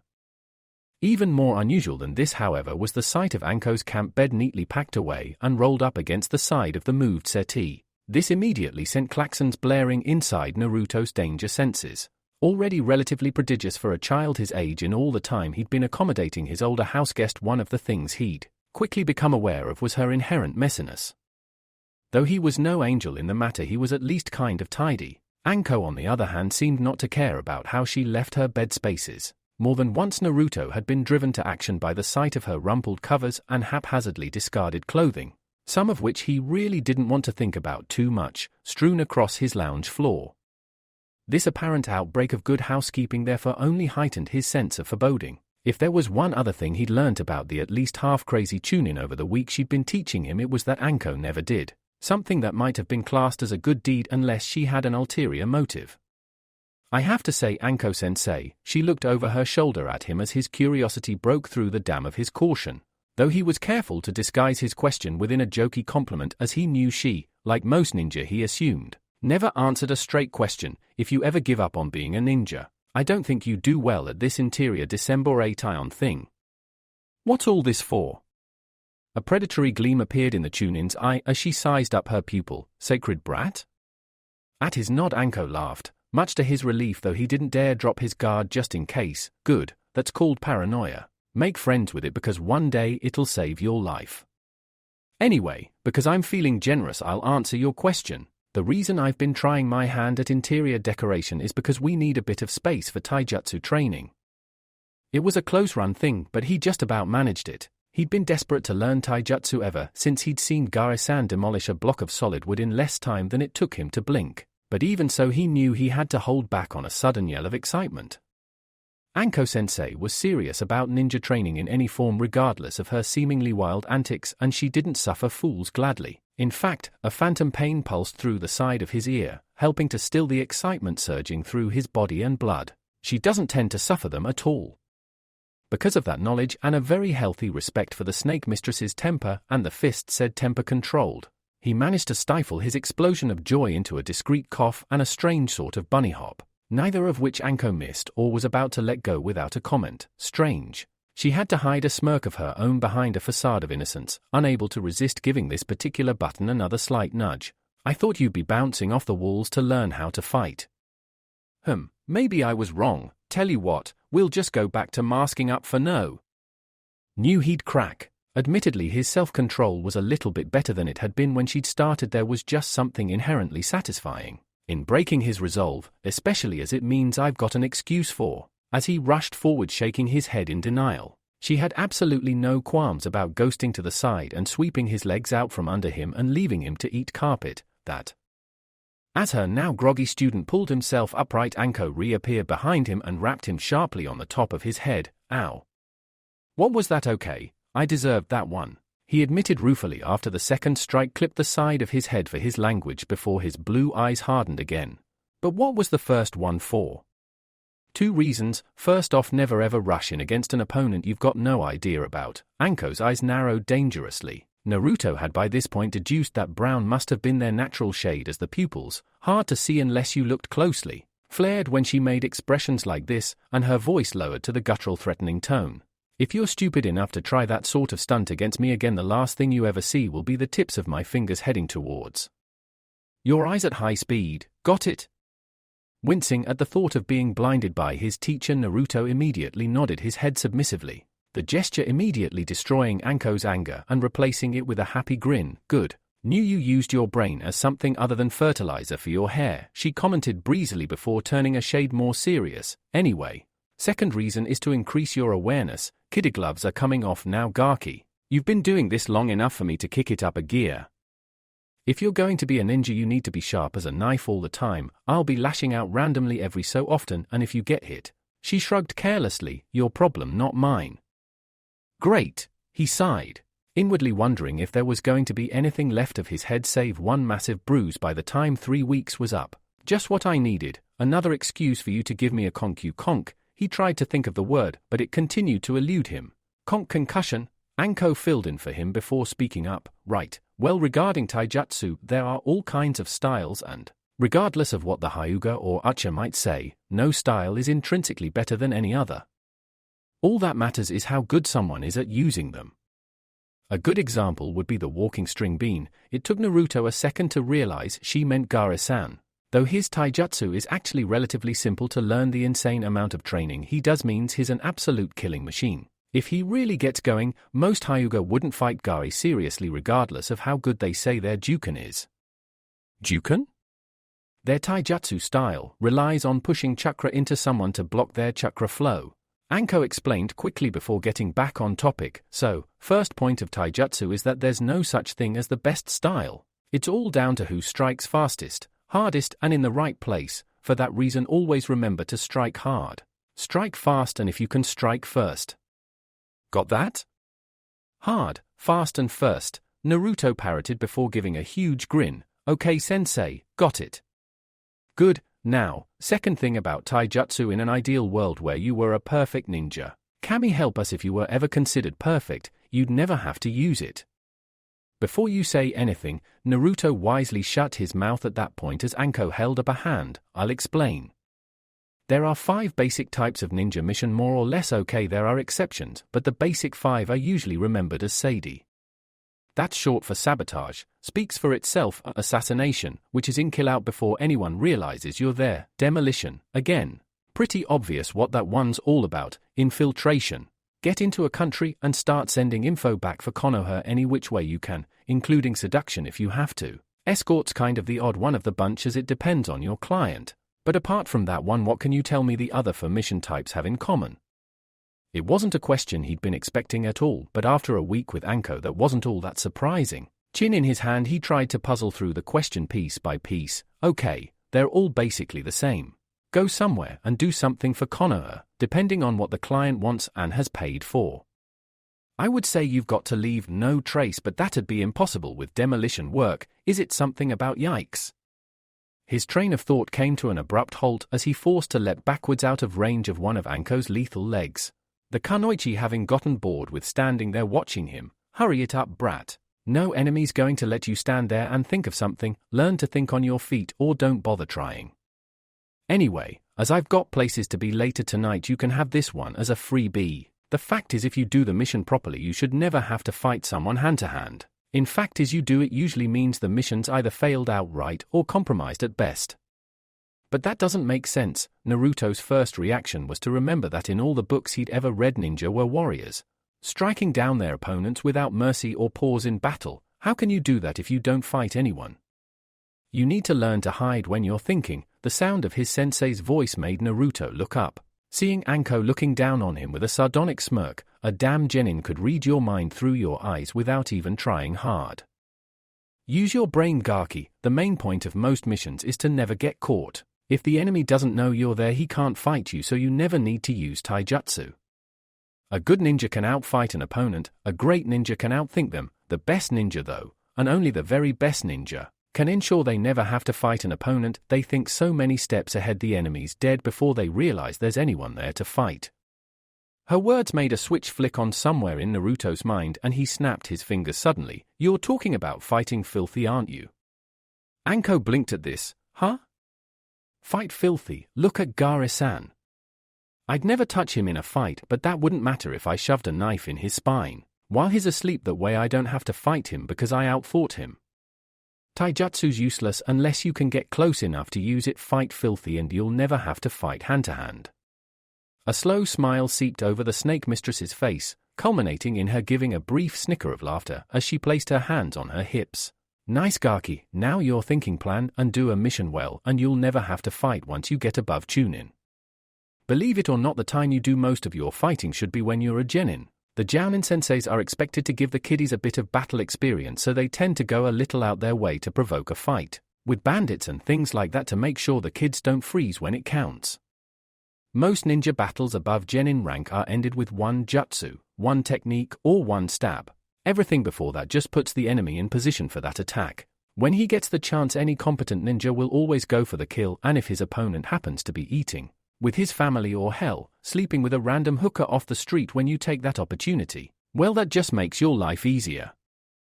Naruto went quiet for a minute and Anko braced herself internally, knowing by dint of experience that a question was coming. Just go with it. Seeing him look up, the kunoichi took in a slight breath. You'll be able to kick his ass again soon as he comes out with another dumb comment. What's a hooker?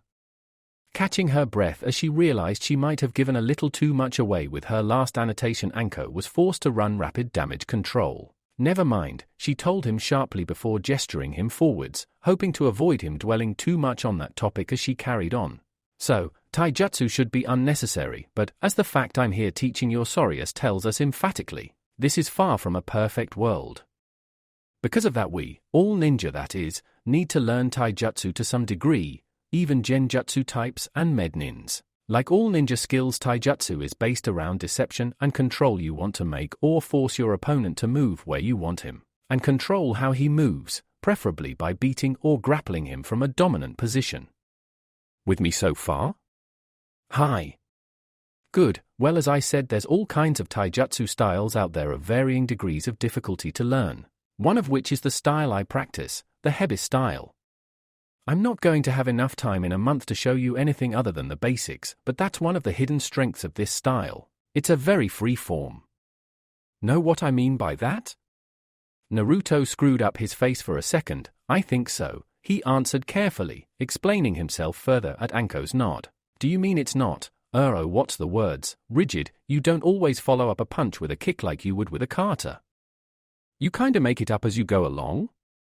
Close enough. Not a bad way of putting it either. Hebi style works by being spontaneous and very hard to predict. Even the red-eyed sobs don't even ask what that means unless you really want me to demonstrate what this style can really do. Can't see it coming easily. There's very few actual strikes in the form. It's all about using proper movement to make sure you hit the enemy where it hurts. For this you have to learn the most fundamental truth of the Hebi style. The grin she suddenly favored him with was downright chilling, and Naruto felt a cold shiver run down his back as the Chunin gazed at him levelly. You have to learn to pluck out your eyes. To her slight disappointment, his only reaction was a brief shudder, not the outright cringe she'd been expecting, hiding her slight dismay with the ease of very long practice. The kunoichi instead paced to the other end of the almost empty room and gestured to Naruto to stay put. Right, don't move, Gaki. Keep your eyes on me and you'll see what I mean. Preparing himself for a trick of some kind, Naruto shifted into what he thought might have been a stance that would let him spring away at a second's notice before locking his gaze onto his sensei's face, as ready as he could make himself at such short notice. He didn't even dare to blink, keeping his eyes fixed firmly on Anko at all time, not even moving so much as a muscle as he waited for her to make her move. Unfortunately, all that tension managed was to make sure he leapt over his own head height when she suddenly flicked him on the forehead. Wah! As he finally managed to swallow his heart back down into his chest from where it had leapt into his throat, Naruto looked at where Anko was stood, trying to hold in a laugh, then looked past here to where she had been standing, and finally looked back before asking the obvious question that came to him mind. How'd you do that? You were over, dear, then you got here. How'd you move so fast? I didn't, was her simple reply. The Chunin shrugged as she walked backwards towards her starting point. Watch again. This time look at my feet and my eyes, flick between the two, tell me when you figure it out. Forewarned this time, Naruto once more entered his sloppy stance and watched the taller figure, his eyes on hers before he suddenly darted his gaze downwards. Okay, she's not moving, she's not done anything. He looked up again, but Anko's face was unusually placid, perhaps even calm as she met his gaze stonily. Nope. Nothing going on there. When she going to hey? His eyes had dropped again, and to him amazement, she'd somehow crossed a third of the distance and was still moving. How'd you do? He never finished the question, instead throwing himself prone to the floor. and rolling to the side just as the heel of a well-worn sandal crashed into the floorboards by the side of his head, shattering his nerves even further, Anko's voice in his ears even as he tried to scrabble to his feet. Eyes on the enemy at all times. Gaki, lose sight 1 second, lose your life the next. Good job dodging the attack though. Sparing with praise as she was, Anko would give credit where it was due, and she had been expecting to clip her student with that last move. Still, you saw, I hope, what I mean by plucking out the eyes. Overcoming his shock with admirable haste as after nearly a full week's exposure, he was kind of getting used to some of his teacher's eccentricities and borderline psychosis, the Jinchuuriki nodded. You were moving without me seeing it, because I was looking at your face. Close, Anko mentioned before explaining, Hebi style is basically a deception. Most ninja, and most other fighters now I think about it, try to read what an opponent's going to do by looking for clues in the eyes. Hebi style, as you just saw, turns that trick against itself because you dissociate your eyes from your body. Here, try this. There was a blur of movement and Naruto was left fumbling as he just about managed to catch a pair of kunai Anko had tossed towards him negligently. Throw one at me, then as soon as you see me dodge, throw the second one where I'm going to land. Got it? Naruto nodded and prepared himself, trying to reassure himself that he was only holding training kunai and wouldn't hurt his sensei even if she somehow made a mess of it. And even then it was highly unlikely she'd ever get tagged by his throwing regardless of how much training he did with Tenten-chan. Taking a breath, Naruto suddenly whipped his arm forwards. There was a flash of movement from in front of him and his second knife flashed outwards, exactly the opposite direction to which Anko's body had moved. Blinking stupidly for a second, Naruto tried to recollect himself before the Chunin could, thinking through what he'd been told and what he now knew about the Hebi style. Pluck out your eyes, it's all a deception. I saw her head move left. Threw the knife and she went right. Did she read my movement before I threw? No, she couldn't have. She must have been moving out the way of the first kunai before she could fake me out. She deceived me, made me think she was going one way. With an almost electric jolt the connection was made in his head and to his surprise as much as hers. He managed to get his words in first. You moved your head one way and your body the other. As the snake mistress was stunned into silence for a minute, he carried on. I saw your head move, thought you were going to jump that way and through. You never meant to go left, you were always going right. Once more she found herself a little surprised by his perception. It seemed he'd had another little burst of inspiration from somewhere, and figured out one of the secrets of her style after such a simple exercise. This bears thinking about. Perhaps she could push him just a little harder than she'd been expecting. It seemed he worked best when confronted with problems to actively solve rather than theory to study. Good. That means we get to dodging practice even earlier. Just about masking her inner glee at the thought, Anko glanced across at her charge and gave a brief nod. Nicely put, Gaki. Like I said, it's all based on deception. Show them one thing with your eyes and body language and do another with your body. So, that's how the professional does it. Let's see if we can't get the amateur off on the right foot. Casually retrieving the loose kunai, Anko stood back at her starting point with an expression that made Naruto feel very nervous. Your task, Gaki, is to move like I did towards me, eyes on me at all time. Don't look at your feet. This is the most basic move of the Hebi style. Walking in a straight line without the enemy realizing you're actually approaching him because he can't see your eyes move down to take in the ground. But an immediate problem presented itself. Wouldn't that mean I'd trip over? Only if you were exceptionally clumsy. The other things the Hebi style develops is peripheral vision and a photographic memory. Anko explained, holding up a finger and spinning a kunai around the end of it by the ring. One of the reasons I'm an effective spy. One glance at an area is all I need to know where my footing is and where it's safe to be. This is called the deceitful step, the first and most important skill the Hebi style uses, but, sad to say for you, one of the hardest to learn correctly. Still, she gave a casual shrug. No harm in trying, and it'll let you practice dodging as well. If I catch your eyes wavering, I'll throw these kunai like you did, one at you and one where I think you'll land. Unless you like bruises, you'd better learn how to fake me out properly. Your job is to get over here without getting perforated. Every time you get spotted by me, you go back to the start regardless of whether you dodge or not. Don't look so nervous.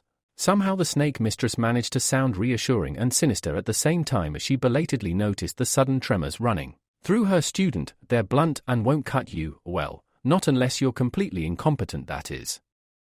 And a great reassurance. THA is T-move. Language, Gaki, and remember to pluck out your eyes. Anko T scared. retrieving 2 kunai she'd thrown as the second had tracked the young boy's leap to the side as though it had been connected to him by a wire. The impact to his sternum having left Naruto struggling to breathe for a minute. Look one way and go another. I don't care if you look left and go right or look up and duck or whatever. Just make sure you get it right or this will hurt you a lot more than it'll hurt me. There was a gasp of disbelief from the floor, Naruto greedily sucking down oxygen as he heaved himself up to his knees. Hurt you? He panted, disbelief etched in his face. This won't hurt you, you freak. You're enjoying it. Hey, it's a dead town, you gotta make your own entertainment somehow, Anko countered smoothly, deftly making a kunai dance along the back of her fingers. Now, you going to kneel there like a Tenryo Allagirl or you gonna try to come over here? Heaving himself to his feet, Naruto tried to make his expression as blank, as he remembered Anko-sensei's being before the first part of her question repeated itself in his head and confusion masked his face. Sensei, why would a girl be in an alley and what's Tenryo? Never mind, Anko cut him off sharply, once more internally wincing as at her error before another distraction tactic occurred to her. Just keep reading that book Aoba gave you, it'll be in there somewhere. Now little mouseling, his eyes instinctively darted downwards and she drew her arm back for the throw. Dance. OF. I feel a headache coming on, just a second Anko-chan, let me get this straight in my head. The other Chunin grinned through lips smeared red with her favorite sweet bean soup as Kurenai kneaded her slim fingertips through against her forehead as though she could massage the news through to her brain. You're teaching him heavy style? Only how to dodge, the other Chunin answered dismissively through a mouthful of dango. It's not all that difficult to pick up once you're used to it, but getting there is a long, painful process, long for me, painful for him. Sighing in annoyance, the crimson-eyed Kunoichi took another sip of her tea and shook her head, her magnificent raven mane trailing over her shoulders as she put the cup back down and regarded her friend again. Just tell me there wasn't any blood? Nah, well not too much, and it wasn't my fault, Anko defended herself as Kurenai's eyes suddenly hardened to bloodstones. Boring into her longtime friend and silently demanding the explanation, the snake mistress duly coughed up. I threw a kunai at him and he jumped into the wall to dodge it. Just a little bruise, nothing serious.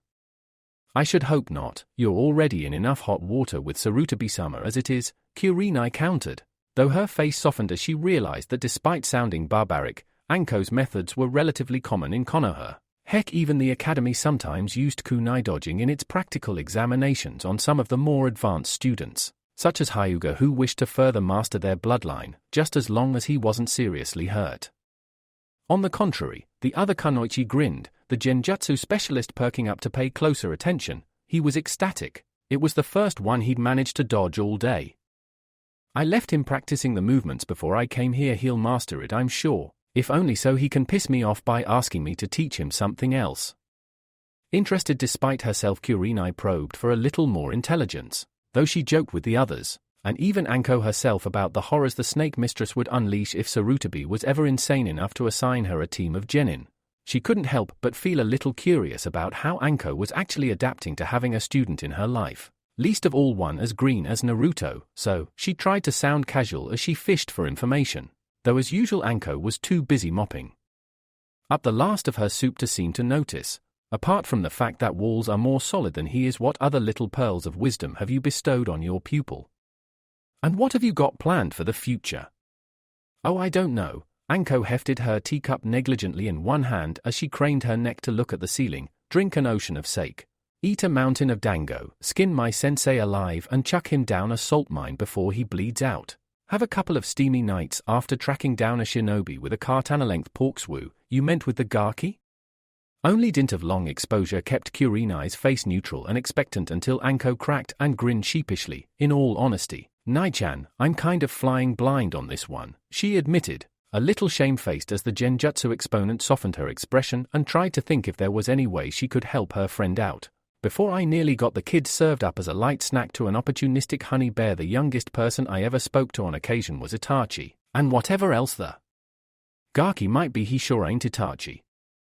Just as well too, the memory of the pubescent Anbu operative was enough to give even her the creeps. Though she wasn't doubting his prodigious skill in any way, there was just something inherently wrong with grown shinobi, such as herself potentially taking orders from someone who wasn't yet old enough to shave. Weird kid that one is.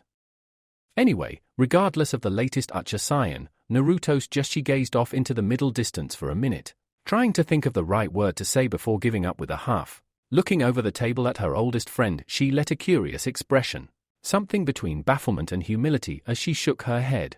How the hell that kid is still sane and wanting to protect this shit tip is completely beyond me.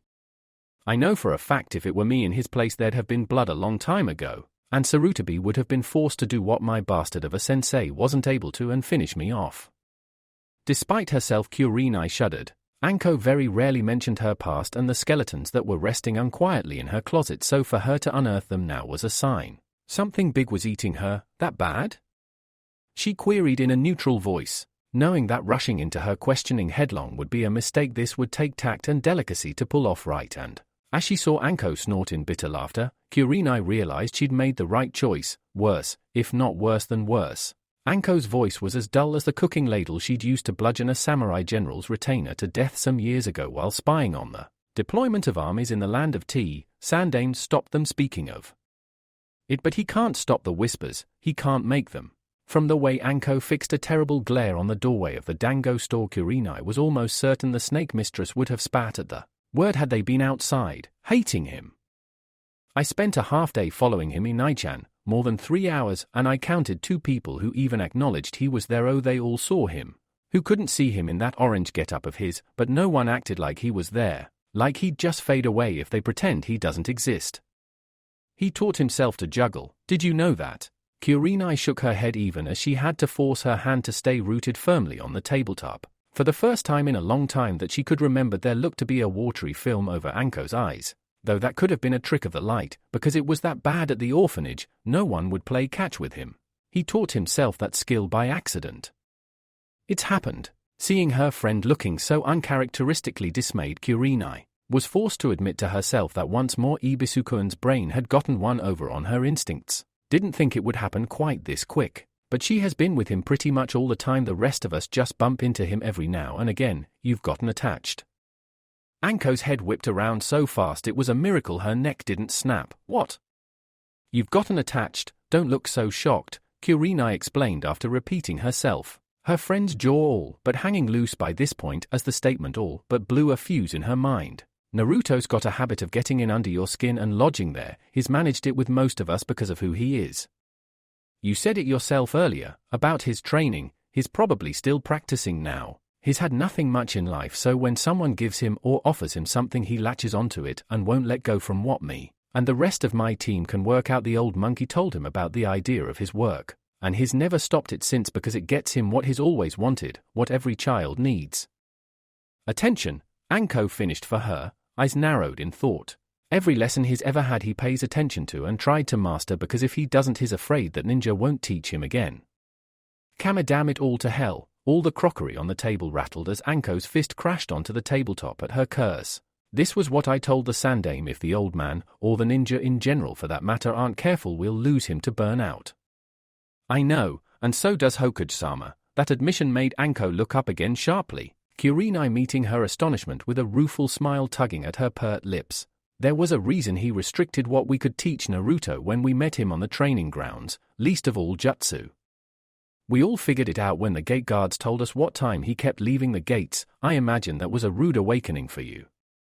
Scowling at her friend's smirk, Anko just about resisted the urge to flip the taller woman off and slouched back in her seat. That's one way of putting it, least of all when he switched me off the settee. What? You didn't know he'd cut a deal with some brats out the academy to get the Academy 3 learnt? The sudden look of shock on the black-haired woman's face answered that question and allowed her to speak on. A little smug as she considered her student's low cunning. Well, he is my student. For the next 3 weeks, no matter what Onaichan says, I'm not getting attached to some snot-nosed little gaki. Well, you do now. And it was cold on that floor, let me tell you, never mind outside. Blinking back her shock, Kurenai remembered a little line that had been bouncing around the Chunin lounge in the Hokage Tower for a little while now and smiled. Ah well, as Kakashi-senpai would say, frozen stiff stop, Anko half demanded. Half pleaded even as she made further plans to get back at the Jounin for his loose lips. I swear the next time I meet that porn-reading scarecrow, the only stiffness he'll ever get again will be rigor mortis. Anyway, enough about him before he lowers the mood too much. What do you think I should do next? Naichan, what the gaki needs is a friend, and I might be a lot of things, but I'm not a friend. Shotayuke maybe but not a friend. Ask Aroba. At the sound of muffled spluttering, though whether of outrage or mirth Anko couldn't tell, that Barker lent him an old joke book full of smart and he's pretty much devoured it. Don't be surprised if you get a couple of rude remarks next time you come across him in the field. He's got a bit of a knack with humor. Even caught me good a couple of times. Even you? At Anko's reluctant nod, Kurenai gave a brief chuckle, knowing from harsh experience that trying a joke, practical or otherwise, on Mitarashi Anko was usually a recipe for disaster. I knew he was brave, but that takes the biscuit. Or I suppose it'd be the cheese in his case. But you're right, Anko-chan, he does need friends, or at least friends his own age. Heck, even a hobby would be a good idea, but that just throws up the same old brick wall. Anko sighed, second-guessing her words as she absent-mindedly nibbled one of the few remaining dango dumplings. None of the civilians are going to let him play with their kids, and even the clans would be wary as most of the current heads haven't been out in the field since the Sandame was reinstated. Even getting the gear for a hobby, an instrument or something like that, would be hard as no one would want to listen. In fact, they'd probably just trash anything he did out of principle. About the best I can do is teach him how to disguise himself and hope that A, he turns that into a game, and B, it lets him actually talk to people in his village because they don't know who they're talking to. Sighing, Anko ground a set of knuckles against her forehead, hoping a fresh pair of eyes would be able to see a way around the roadblock thrown in front of her plans. Wordlessly turning her own mind to the problem, Kurenai thought for a second before speaking again. Good idea, Anko-chan. Disguise as you do it would be a boon to him. What else were you planning for him, apart from taijutsu and how to wear a false face properly? Not too much more than that, to be honest, the snake mistress admitted, ticking things off on her fingers. Basic trap detection and trap setting, and I do mean basic on that before you say anything. Thus warned, Kurenai let the concern clear from her face as she listened to her friend go on, improving his flexibility, though the heavy style will help with that, showing him the ropes of escapology, she added, not able to suppress a wicked grin as her friend recoiled, face screwed up in distaste. Bad Anko, that was terrible even for you. I try, the shorter woman chuckled before finishing her list off, and making sure he learns to get up a solid surface on his hands and knees rather than wriggling up it like a slug. I'll admit it was quite impressive for someone his age, but it looks ridiculous. And if he does really well, I'll show him a jutsu that the Sandame. Her raised voice shouted down Kurenai's fledgling protests before they could gain any momentum, has already given me permission for. You know I've got him writing up a potential deep cover mask. Kurenai chuckled at that, raising an immaculate eyebrow at her friend as she smirked evilly. Yeah, that's one of the worst-kept secrets in the Hokage Tower. What next, Anko? A teacher's uniform. The academy should be snapping you up any day now if you're that into your bookwork. Oh really? Seeing her friend looking a little smug at this, Anko decided it was time to seize back the initiative. Okay then, little Miss Prissy, try this on for size. Oh, is that so? Funny. Last I heard, the fact Ibisu finally got around to bursting your cherry was the talk of the tower. At least those were the rumors I heard. She commented innocently, the muffled splutter of protest and sight of Kurenai's face going as red as her eyes allowing Anko to realize she'd made her point. The gabbled denunciations that immediately followed such a statement, only cementing her knowledge that Kurenai now knew better than to try to out-sarcasm the snake mistress. How dare you? Who told you that? There is no such rumor yet. Oh come on, I was only teasing. Anko tried to laugh it off as Kurenai folded her arms and looked thunderous. Look, I'm sure he's a great guy and all that mushy crap, but he's a man and all men have needs, you know? I'm well aware of that, thank you. Kurenai managed to speak without moving her lips, her tone a bass, low growl. And I certainly don't need you commenting on my love life, Anko. Grinning, the lavender-haired Chunin threw back the dregs of her tea and shrugged, rather me than Jiraiya hentai. He's due back in the village fairly soon. Still, getting back to the Gaki, can you see anything else I could do? Realizing that her friend was serious for the moment, Kurenai allowed her expression to soften as she answered as best she could. You're doing the best you can, Anko-chan, and for what it's worth I personally think you must be doing a good job of it. Hokage-sama would have dragged you off of it by now had Naruto said anything. Your idea for disguise is a good one, and I'm sure Naruto will stick to it. In fact, from what you've been telling me, he does have the potential to become a good infiltrator.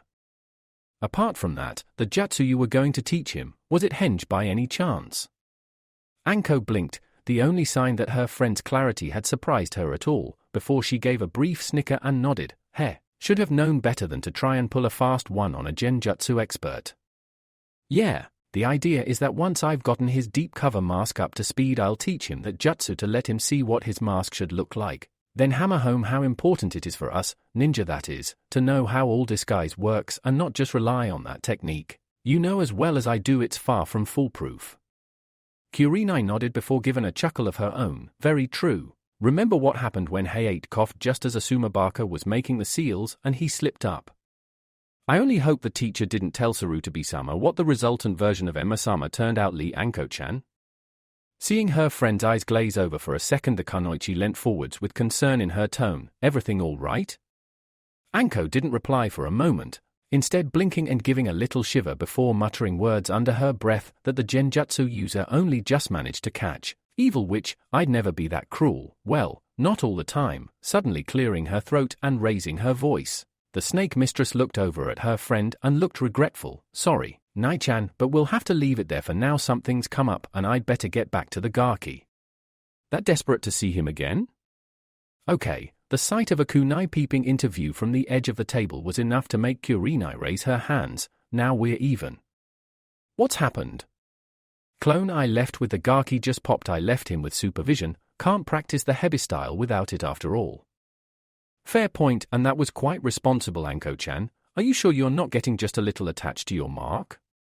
Scowling again, the shorter of the two friends shucked on her trench coat and stood up, looking at the door. Never, well not yet at least. Foreseeing the forthcoming question, Anko gave a semi-sheepish grin and headed for the exit. Apparently my clone got a bit bored just lobbing kunai his way and decided to shift the program forwards a little bit. Now I've got to go back and unravel the mess she's left behind. With that and a swish of her coat, Anko ducked away from the stand and was gone. Unravel the mess. For some reason a little shiver ran down Kurenai's back as she replayed those words over in her head. There was something there that she hadn't seen yet and in all honesty wasn't sure she wanted to. But it must have been at least semi-serious. She left behind half a pot of tea, no dango though. Since only something immediately life-threatening would ever drag the snake mistress away from uneaten platters of her favorite food, the genjutsu user was relatively certain Naruto wasn't in any immediate danger. But before she could consider the matter any further, the sight of the waiter coming towards her with a small slip of paper in his hand dragged her back to the present and brought a curse to her lips. Damn it, Anko, that's another dango treat you owe me. Despite herself, a reluctant smile blossomed on her lips as she dug into her pocket for some money to pay the outstanding bill, knowing from long experience that Anko would settle her debt when their paths next crossed. And before you even mention it, you should know that tips on how to keep Ibisuku happy in bed will not suffice. His entire world was pain. He had aches in places he was certain even places shouldn't be, and even breathing was an absolute torture. Every heartbeat thudded in his ears like someone striking a temple bell with a hammer, and he didn't like the situation much. In fact, he didn't like it at all, but couldn't bring himself to move enough to do anything about his current sorry predicament. For how long he remained that way, twisted and wrenched around on the floor of his lounge, he couldn't say. Even when his front door opened and carried with it the promise of release from his agony, he couldn't even wet his lips enough to call out for his salvation. Gaki, oh Gaki, there was a light, teasing edge to the tone that would have made him groan had he the breath or the energy to do so. Oh, so you wanna play hide and seek, do you? Well, I'm game if you are. If I find you in less than a minute though, you'll have to be the Yuke tonight. Oh. A shadow fell over him, and with her nerve endings screaming in agony, he managed to roll over fractionally onto his right side, the familiar form of his sensei blotting out the light that had been left on ever since her clone had laughed so hard it had toppled into the wall and burst into smoke. Well, that wasn't much of a challenge, Gaki. You know, if I didn't know any better, I'd say you almost let me win. Sure you can handle being a seam all the time? Did you want to see how the bottom half lives for a change? I ache.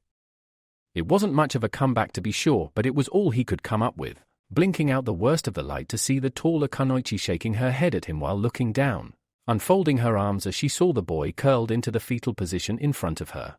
Well, have you done any stretching off after that flexibility session my clone ran you through? Or she rather, warned you it'd be intense. So what were you expecting? Seeing him shake his head as much as he was able to, Anko moved into a lecturing tone. You need to stretch off before and after every session, or you'll either do yourself a mischief or end up, as you are now, stiff as a plank. Now, Kick your left leg up to me. He tried, he really did, but the gelatinous mass that was all that was left beneath his waist could not be moved without overwhelming his pain receptors in a haze of excruciating agony. He tried to speak or shake his head again, but before he could manage either, Anko had taken charge and bent down. Now Gaki, I don't like repeating myself, but I'm not totally heartless. I can see you're suffering, so. His mouth shot open into an involuntary Richter scream, though nothing emerged save a dry croak as the snake mistress stood, one small ankle held in each fist as she dragged his legs upwards in spite of his protesting muscles. Let me give you a hand. And even a foot, aren't you lucky you've got such a generous sensei? Before he could even try to consider an answer or even get his head on straight as he finally got over his legs being dragged upwards, Anko had delicately placed the ball of one foot in his crotch to keep him on the floor and then given a sharp pull upwards. A-I-E-O-U. R-R-G-G-G-H-H-H-H. Oh, quit moaning. As she dropped the limb she held dismissively, Anko gave a gruff snort of laughter. Praise Kami, it's not the men who have children or humans would have died out decades ago. You brought this on yourself, Gaki. You were the one who wanted to learn how to do the splits, and I told you I never do things by halves. Either all of you gets flexible, or none of you does, and you've almost learned how to get those bindings off your wrists now, haven't you? Slowly rotating his shoulders gingerly and grateful that the motion yielded no more than a slight twinge of pain, Naruto looked over at his sensei with gritted teeth. Yeah, almost. He repeated her own word back to her as he stretched the last few aches and pains out of his body. Man, a week and a half of this and I still end up as sore as I was on day one. That wasn't strictly true, of course, but it sometimes felt like it. Ever since the Kage Bushin Anko had left to oversee his training had all but turned him inside out. Anko, the real one, had decided it was time to go outside again for some fresh air and suffering. Using his knowledge of the training grounds, the snake mistress had been spending copious amounts of time setting up basic traps and obstacle courses that her pupil had to run through before certain time limits, dodging the veritable hail of shuriken, senbon, and an occasional snake with heavy-style deceitful steps.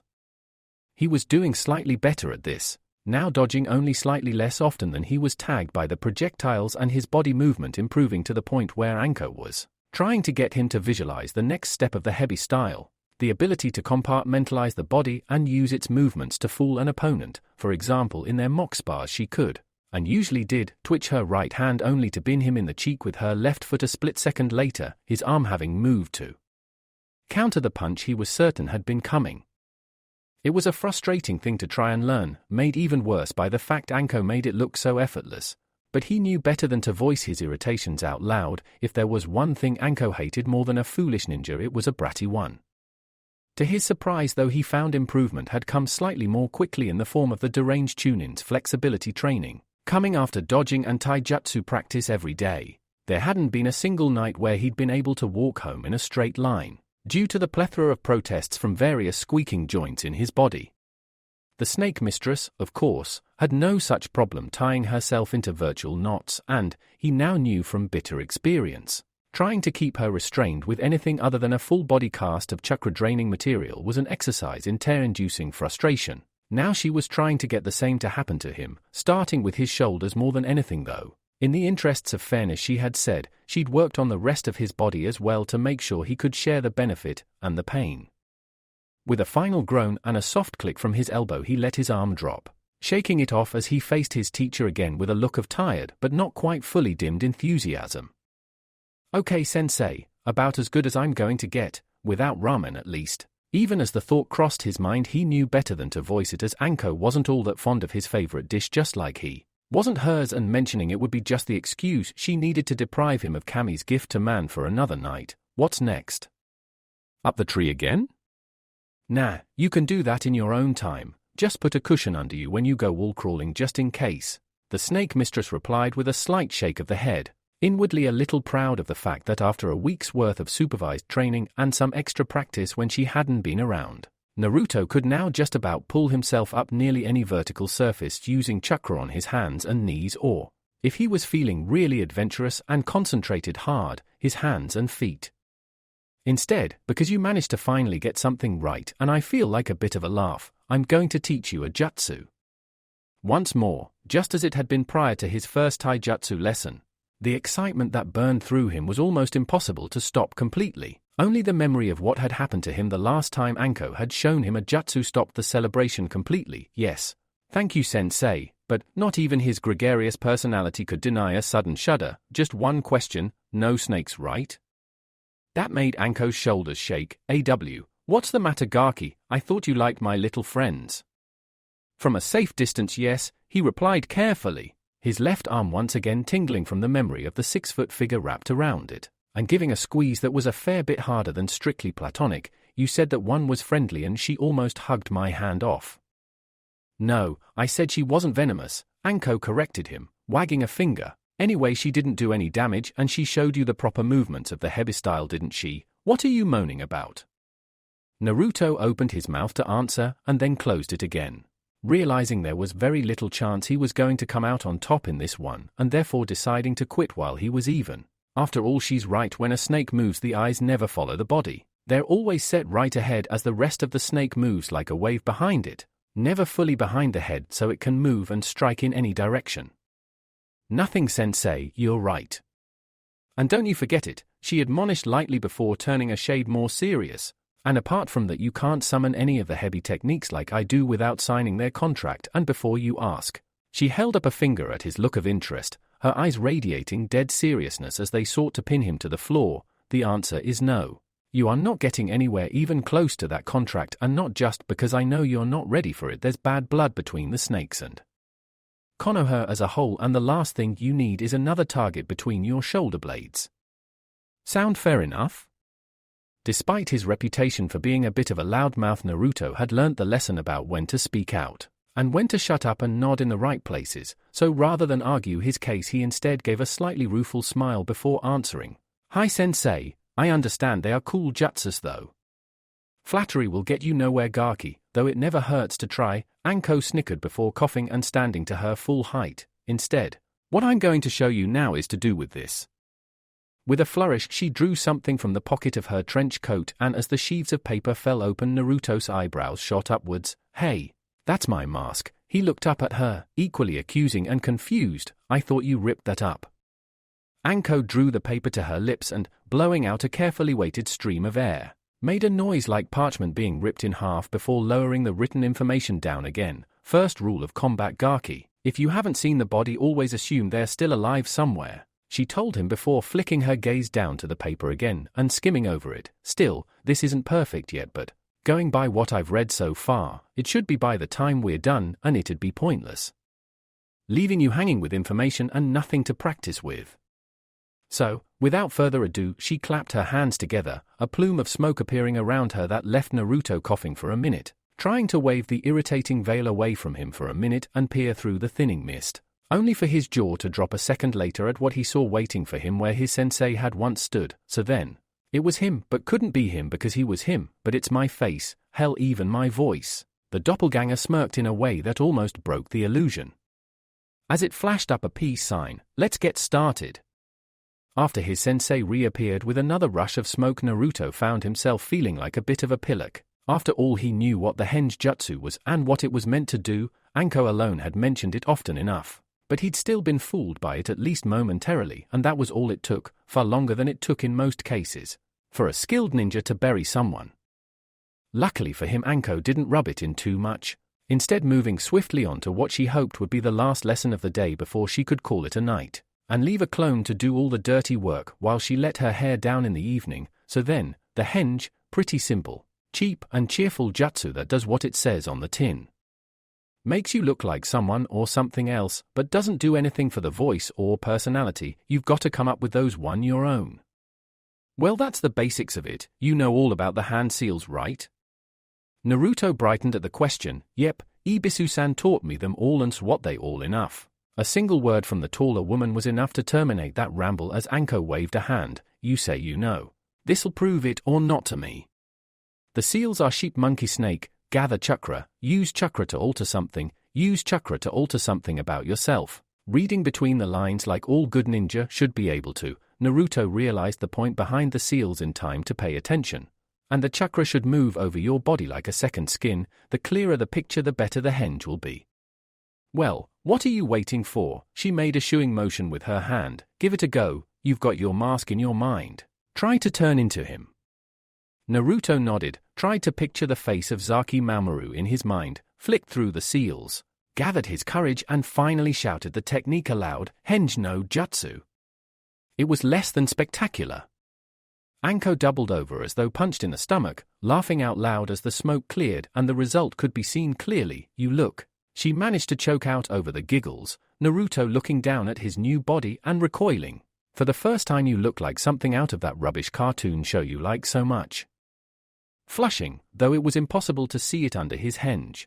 Naruto dispelled his henge and tried to speak over his sensei's blatant sniggers. It's not funny. That of course was about as effective as trying to quench a fire by throwing oil on it. Anko all but on her knees as the sight of the kid with one green and one neon blue eye and hair that was half brown, half blonde slammed into her mind again. Damn it, let me try again. Reminded by his previous failures with the other jutsu he knew, the Jinchuuriki decided to make a slight change with the seals and hoped it'd work as well as it had previously. Ram, monkey, snake. Henge no jutsu. As the smoke cleared for the second time, Anko managed to wipe the tears from his eyes enough to appraise the form before her with a more neutral expression than a smirk, pacing around the slightly taller form of her transformed student and taking in the details. Not bad Gaki. Not bad at all, has a little too much like yours is normally, skin tone's a little blotchy, especially on the back of your neck, and there's a couple of other problems, but apart from that a passable second effort. Something we can work on at least. So, that's the henge jutsu and it's enough to cover for a poor minute mask, but be careful where you use it just in case. She drew her hand back, Naruto half turning around just as she let her palm fly forwards. Something like this happens. Ow! The impact hurt a lot less than the noise, a loud thump that disorientated him for a second. Crazy snake woman. What is it with you and hitting my head? You could give me brain damage or something. Sensei, seeing Anko's face for the first time in his glaring Naruto, looked slightly more concerned at her expression, her face frozen in an expression of wonderment and shock. You okay? Don't move, she whispered before gaining control of her voice again, lashing out and gripping the shoulder of the jumpsuit he was wearing, the garment now slightly too short for the taller figure wearing it. Don't speak, don't do anything, we're going on a little trip. Realizing she was deadly serious this time, a far cry from her usual teasing lilt, Naruto didn't move a muscle as she grabbed on tight and the world disappeared in a blur of wind and leaves. It was a little-known fact that the Hokuge's office was equipped with a very sensitive and refined array of seals that did, as one of its myriad functions, alert the occupants of the office to any incoming chakra source regardless of how the chakra was arriving. Though it gave a mere second's warning, this was more than enough for any Kage to be ready to deliver lethal force if necessary. For that reason, as the wind died down in his office, the Sandaime was quickly able to analyze the situation with the mind that had earned him the moniker of the professor and quickly asked the pressing question. Anko-chan, a pleasure to see you, he spoke dryly, inwardly sighing as her shunshin scattered some of the paperwork he'd been stacking up over the past few hours. At times like this I could really use Naruto-kun back, if only for a few days. What bring you here, and who've you brought with you? Before Sarutobi could get a clear look at the boy, Anko have half shoved him behind her and looked up at him, all but gasping from the effort of using a shunshin to hear from the training ground coupled with the shock she'd just have. Hokuge-sama, she stated severely, the lack of her usual whimsical tone alerting the Hokuge to the fact that something was amiss more than her following words. There's been an incident. Chapter 7. A Mouse's Role Model. Blinking as a feeling of distinct déjà vu fell over him, mostly involving the last time this particular tune-in had massaged the truth a little. The Sandaime leant forwards in his chair to better look at where Anko had her hands on her knees panting for air, and the stranger she'd brought with her gazed around, a little disoriented at being taken for a spin via the shunshin technique. Clarify the incident, Anko-san, and where's Naruto-kun? Last I heard you were training him, unless this is an attempt to expand your little show to harem? The glare the lavender-haired tune-in shot him should have put the old man in an urn, but before she could gain enough breath back to answer, the boy by the side of her put a hand and waved, not happy about being ignored. Hey Jiji, Sarutobi's pipe clattered to the desk. The face might have changed, but the voice certainly hadn't. It's me, Anko-sensei taught me the henge jutsu, but there's something wrong with it, look. Approaching the desk of the village leader, the henge Jinchuuriki glanced around for a minute before reaching over and plucking a sheaf of paper for the top of the stack. not a ripple passing over his false skin as he held it in both hands to scan the words before placing it back where he'd found it. And facing his Gigi again, "It's not dispelling from me touching things, sensei even hit me in the head and it didn't go down." Then she looked over at me and told me not to move, and the next thing I know we're both here. From this succinct summary, the Sandaime was able to instantly identify the most important facts about what had happened and directed his first question where it needed him to go. "You taught him henge?" "I tried, but he did this." The snake mistress indicated the form in front of her, the green-eyed, brown-haired boy, giving a weak smile as the village leader looked him over once more before giving his attention back to the Chunin instead.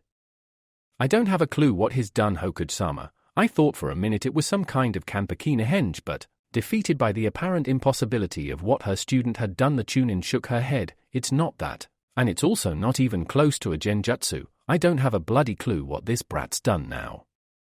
"Hey," affronted the strange boy glared up at her. "I only did what you told me. It's not my fault I ended up this way."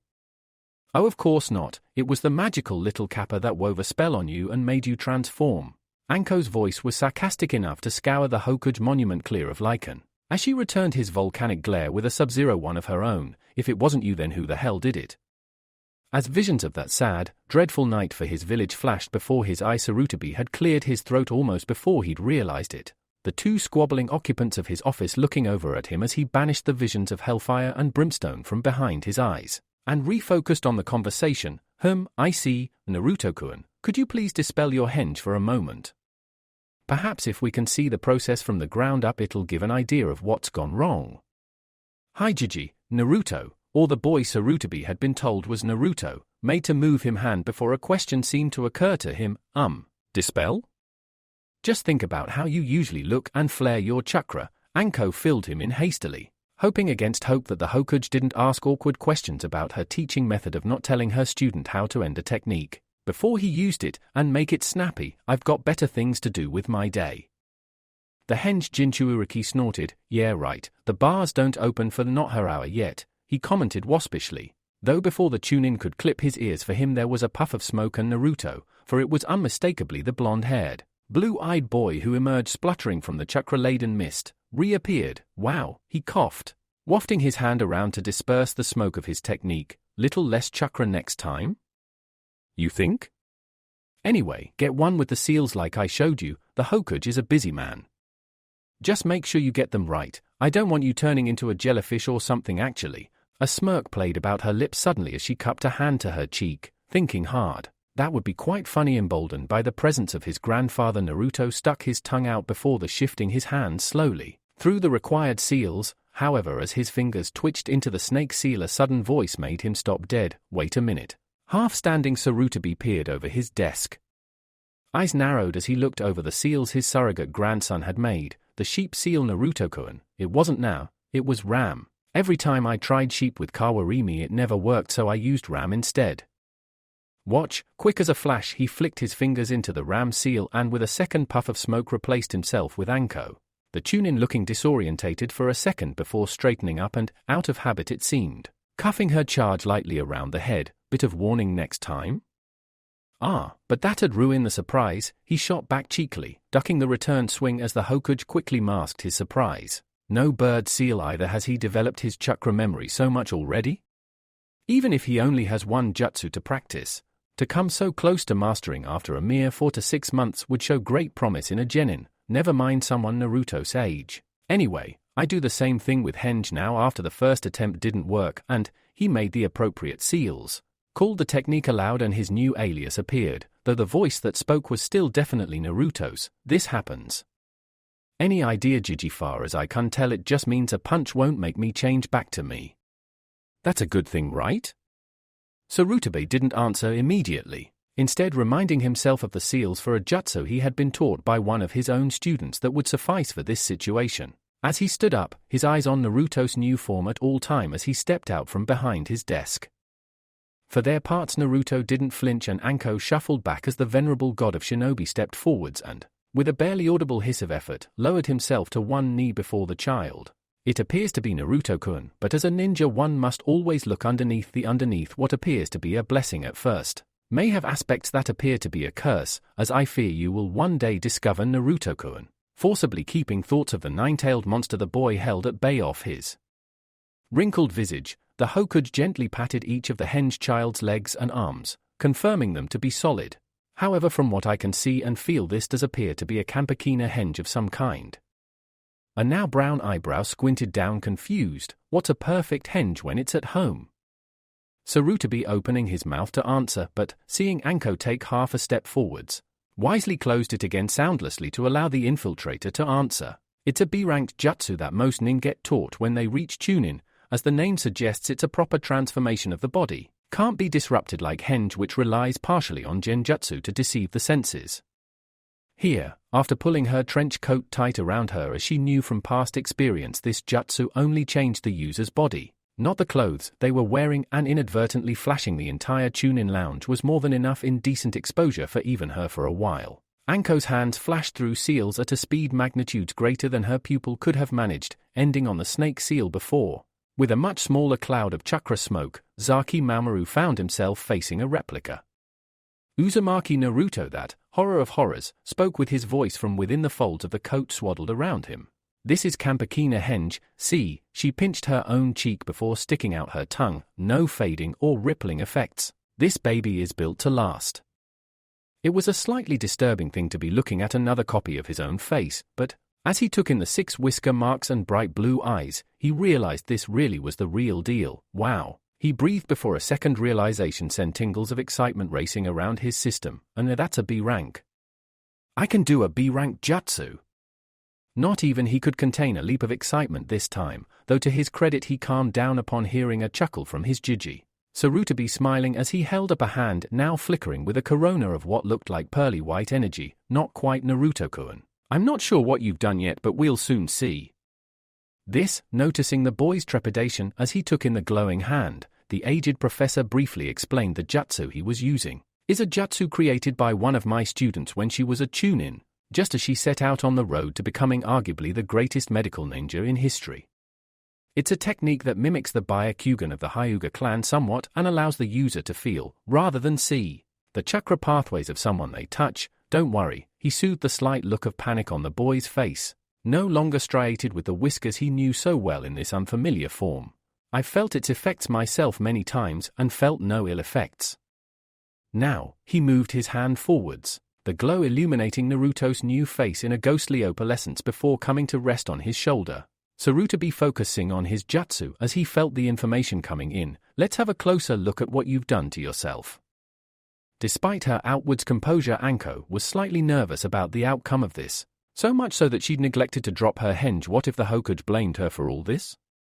Somehow she doubted she'd get away with a slap on the wrist this time, more likely to be suspension by the ankles in one of Ibuki's little playpens if she'd done something bad to the brat. But as the Hokage slowly removed his hand and asked the boy to dispel his henge calmly, she began to feel a little more at ease. Still, as she heard the village leader's request for his charge to assume a larger form, she felt obliged to pitch in a little. Never hurts to slap a bit of grease on the wheels. Henge into me, you'd better get it right though, she warned. Though she accepted she didn't look nearly as intimidating as usual in this henge, standing as she did at a height of about 3 feet something and wearing clothes at least 6 sizes too big. Fortunately, Naruto neglected to comment, instead focusing on his jutsu until, with a plume of smoke, another form appeared before the Hokage. It was at that point, about 4 or 5 seconds after the thought would have been appreciated, that Anko realized there had been a slight flaw in her plan. Tight. Immediately upon assuming the henge, Naruto was assailed by constriction in several regions, mostly his lower thighs and just above the elbows, and he couldn't move much to rectify the problem either. There was a strange pressing feeling on his chest and, oddly enough, though there was pressure in his private region, it somehow didn't hurt as much as it should have done, though why that was he wasn't sure he wanted to know. Looking up and across as much as the taut fabric of his jumpsuit would allow, he wondered why Jiji was now facing away from him, and tried to straighten up. Any Jiji, huh? As he'd moved, the strange weight on his chest had shifted position, now lolling forwards and making it hard to catch his breath as a pair of relatively soft somethings were being squashed into his chest. Feels like I'm trying to hide 2 bowls of Tsuchiji's ramen in my jumpsuit. What the heck are? Don't touch those. Least of all because they're mine. Face suddenly reddening, Anko was relieved to say the least when his sudden shout stopped his potential exploration of his new biological assets. 6 or otherwise, this kid is way too young for a birds and bees speech, least of all from me. Quick, change back before you rip your jumpsuit anymore, or give Hokage-sama a heart attack. Oh, okay, Naruto made to dispel his technique, wincing as I heard a sudden ripping sound from somewhere at the rear of the jumpsuit before he paused, his now brown eyes rolling down to the shorter form to the side of him and a smirk that Anko knew all too well on feminine lips. Before I go though, she could have dodged, but for fear of losing her grip on her clothing didn't. Instead wincing and shaking her head as she glared up at the taller figure evilly with a childish pout. What was that for? Because I'm bigger than you and I can, plus I wanted to have the boot on the other foot for a change, Naruto told her, getting his hands in position to release his technique before pausing again and turning to meet the stern visage of his doppelganger. Hang on a minute, does this mean I'm the Uke now? Man, do I always look that gormless when my jaw drops him. Better stop that now every time a ninja shows me a new trick. Even before he finished the thought, however, Anko had snapped his jaw shut and made a solemn promise as she made to return to her real body herself. You're gonna die, kid. Anko swore as twin plumes of smoke appeared and the two of them emerged as their regular selves, though with Naruto's jumpsuit stretched in a few places and Anko's clothing in state of rufflement even as she finished her promise, slowly, violently and with as much blood as possible. You're gonna die. Once more recalling some words from his new prayer book, these ones detailing one-liners about ninja living, Naruto merely waved a hand. Since you started teaching me, I've had my life flash before my eyes so often I can blink to miss the boring bits. There was an odd noise from somewhere and he looked around before figuring it was probably just Gigi stifling a sneeze. Speaking of Gigi though, so any ideas? Not for the first time Sarutobi had reason to be grateful for his crimson ceremonial robes. When he turned to face the student and teacher once more, neither of them noticed the spot of blood that dotted one of the sleeves, an unfortunate byproduct of nearly having had his eyes blackened as a result of standing a little too close to the expansion of Anko's impressive, if mightily restrained, womanly charms from his grandson's unique style of transformation. Looking serious, the aged Kage instead turned towards the two guests and steepled his fingers before him. Looking a little pensive before, to their combined relief, a smile spread over his face. Well, Naruto-kun, once more you show a talent for surprising me. From what I can tell, what you've done is not quite a Kanpakina henge. Not as it is performed in Konoha anyway, but that's mostly because of the chakra movement of the technique. Anko-chan, why don't you explain? Having had the hot potato dropped suddenly into her lap, the kunoichi blinked for a minute before the sandaime explained his suggestion. You use this technique a fair bit more than I do nowadays. Though that's not strictly true, but what no one knows doesn't hurt them. Right, okay. Hi Hokage-sama. Anko gave a brief bow from his waist before turning to her diminutive student. The Kanpakina henge works by altering the shape of your chakra system, you know. That everyone's got a chakra system, don't you? Good, nice to be reminded that you're not entirely incompetent, she commented before continuing on. Well, when you use that henge, most normal people reduce or increase the size of their chakra network, which as a result alters their size. Chakra is also used to suffuse the relevant tissues such as hair follicles and the iris of the eye to change color and length if necessary. However, you, being the awkward little sod that you are, have probably done something different, am I right, Hokage-sama? The elderly warrior nodded before looking between the sensei and student. You are indeed Anko-chan. From what I could tell from my brief exposure to the jutsu, when Naruto assumed his henge form, his chakra network didn't merely rearrange itself. He paused, just for a heartbeat, but it was long enough to ensure they both paid attention to his next words. It seems to simply disappear. As expected, there was a great deal of confusion at this. Naruto immediately felt a cold sweat break out on his forehead, as he recalled the very simple equation that no chakra basically equated to a painful death, while Anko simply failed to understand what the sandaime was saying. As far as she knew, there had only ever been one ninja in existence who had completely lacked a chakra network, and the nicknamed Tsukikage had been peacefully dead since before she was born. What? Her tone was a blend of disbelief and awe, though thankfully the sandaime didn't seem to notice as he carried on his explanation. Looking to set the young Jinchuriki's mind at ease, from what I could feel when you assumed your new form, your chakra network dissolved, for want of a better word, into all the surrounding tissues, changing your appearance as it did so. When you assumed Anko's form, your chakra expanded within the tissues, engorging the size of your own cells and acting as replacement connective tissue to ensure your new body still worked. Compared to the standard Kampakina henge, your variant has a very large advantage. Naruto-kun. Standing to his fully height, the village leader looked down at his charge with a grandfatherly smile. As your chakra is mostly free of your regular coils and subsumed into your tissues while you adopt a henge, or at least a henge larger than your regular form, you don't have a recognizable chakra signature. At those words, Anko felt her heart virtually stop beating. Chakra signatures and the myriad ways other ninja and their villages had of detecting those signatures were the bane of infiltration missions the world over. If Naruto, her student, had somehow found a way of completely obliterating his own chakra signature, he was virtually untouchable, demon or no demon.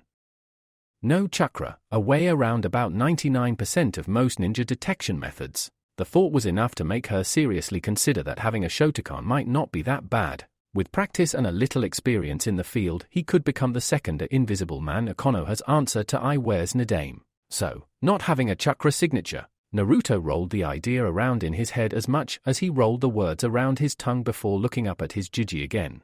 THA's a good thing, right? Anko made to answer that with a shriek declaration before, this time, the Sandaime beat her to it, in some ways Naruto-kun. But remember, Kami can never open a door without closing a window, he quoted, his tone gently foreboding as he finished. While having no chakra signature is a bonus, the fact that your chakra coils have completely dissolved into your tissue means that you don't have any chakra available. No chakra capacity. Because of that, it will be at best extremely difficult, probably impossible, for you to perform any kind of jutsu while you are in a henged form. In fact, even gathering enough chakra to walk up walls would probably be virtually impossible. That disadvantage made Anko's train of excitement hit the buffers and hit them hard. She realized that, with that limitation, Naruto's kind of henge was a perfect infiltration tool but would be no use whatsoever for missions that required chakra use, including most assassination and demolition assignments. The henge to all intents and purposes made him a civilian, completely harmless to even the most basically trained ninja, but even then, the gears in her mind began to turn once more as she considered the problem for a different angle. Some civilians were potentially more dangerous than others.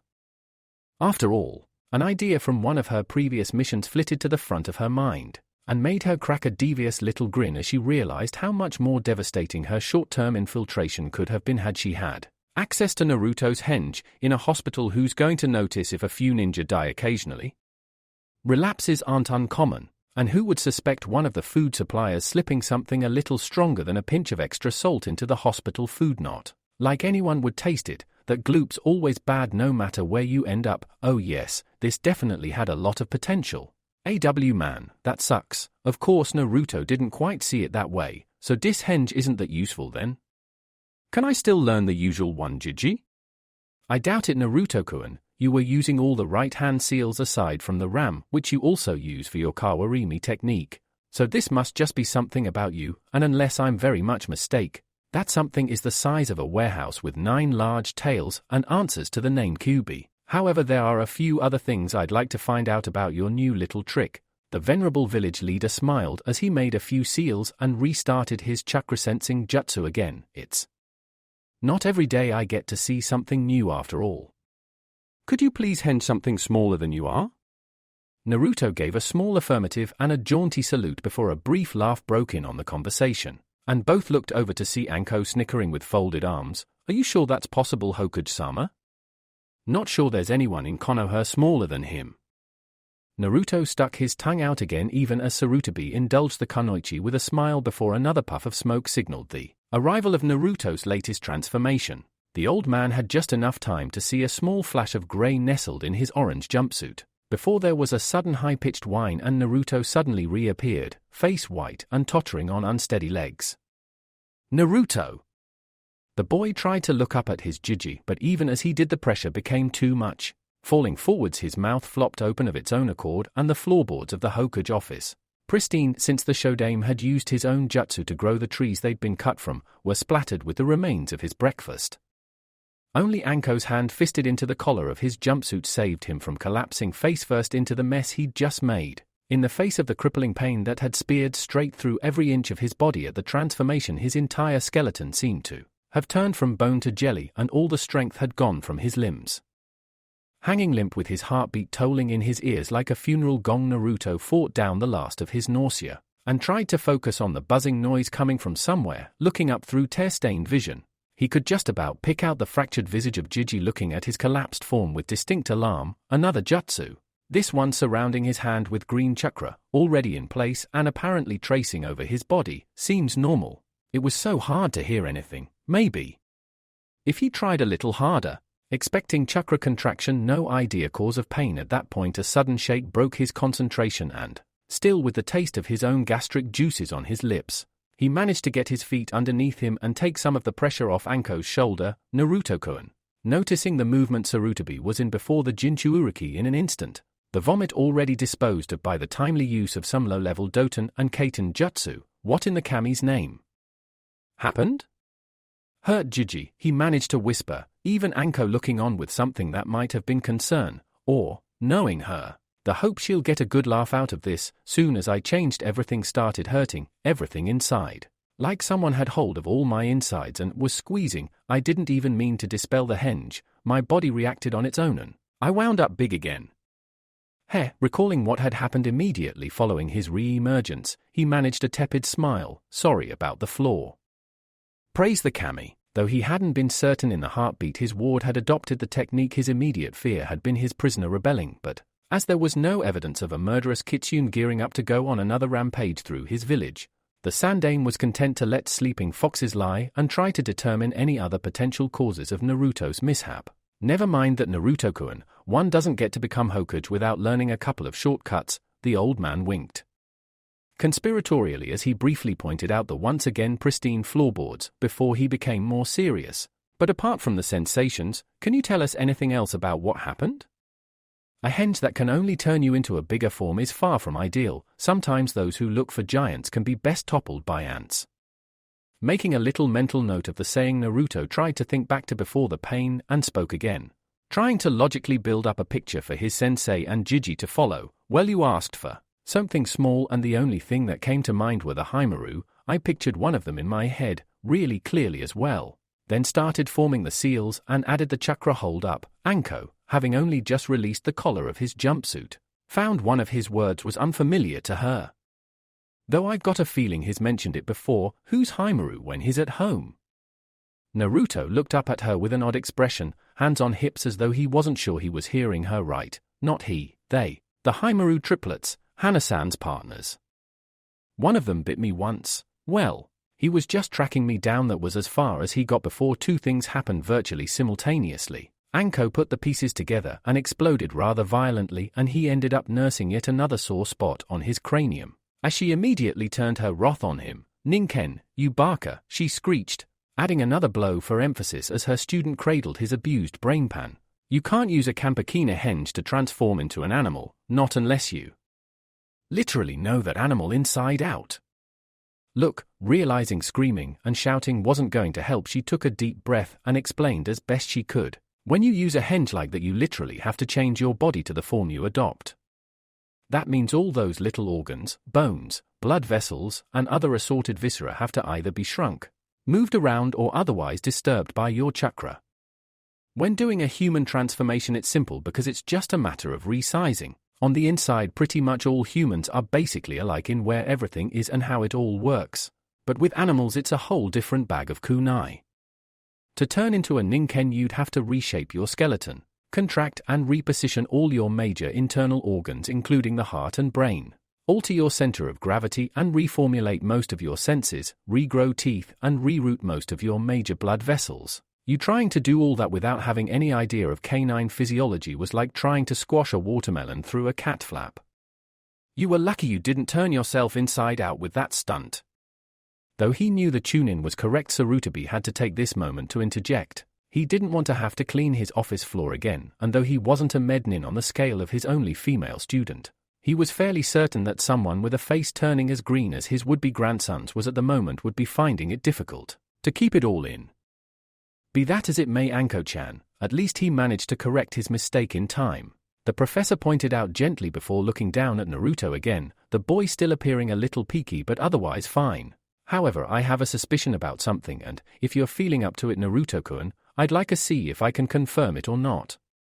What I'd like you to do is use your henge again, but this time into a smaller version of yourself, say you where you were about to. As Anko-chan said, this should be very easy for you because, let's be honest, the old man chuckled as he waved a hand at the youngster. No one knows your body better than you. Before you do so, however, Naruto stopped mid-seal as he waited for further instructions. This time paying close attention to what was said as he did not want a repeat of what happened last time. Anko-chan, would you mind picking him up? I'd do it myself, but, he sighed at her dubious look, one hand retreating to the small of his back as he used one of the few advantages age had given him. The ability to appear frail if he needed to. I'm not as flexible as I used to be. The Chunin grinned. Why didn't you say so, Hokage-sama? There are techniques and tricks I know with these magic fingers of mine that could make all those niggles just disappear. The Hokage didn't answer, but his stony visage said it all. Without another word, Anko paced over to her student and lowered her arms, stooping short just before she grabbed the smaller boy as she spoke sternly. Puke on me and you're going out that window, got it? Hi sensei, Naruto replied quickly, lifting up his arms to let the Chunin get a firm grip just under them and heft, picking him up to her eye level before looking over his shoulder at the Hokage. At his nod she put him back down again, not quite sure what her boss was playing at, but playing along just in case.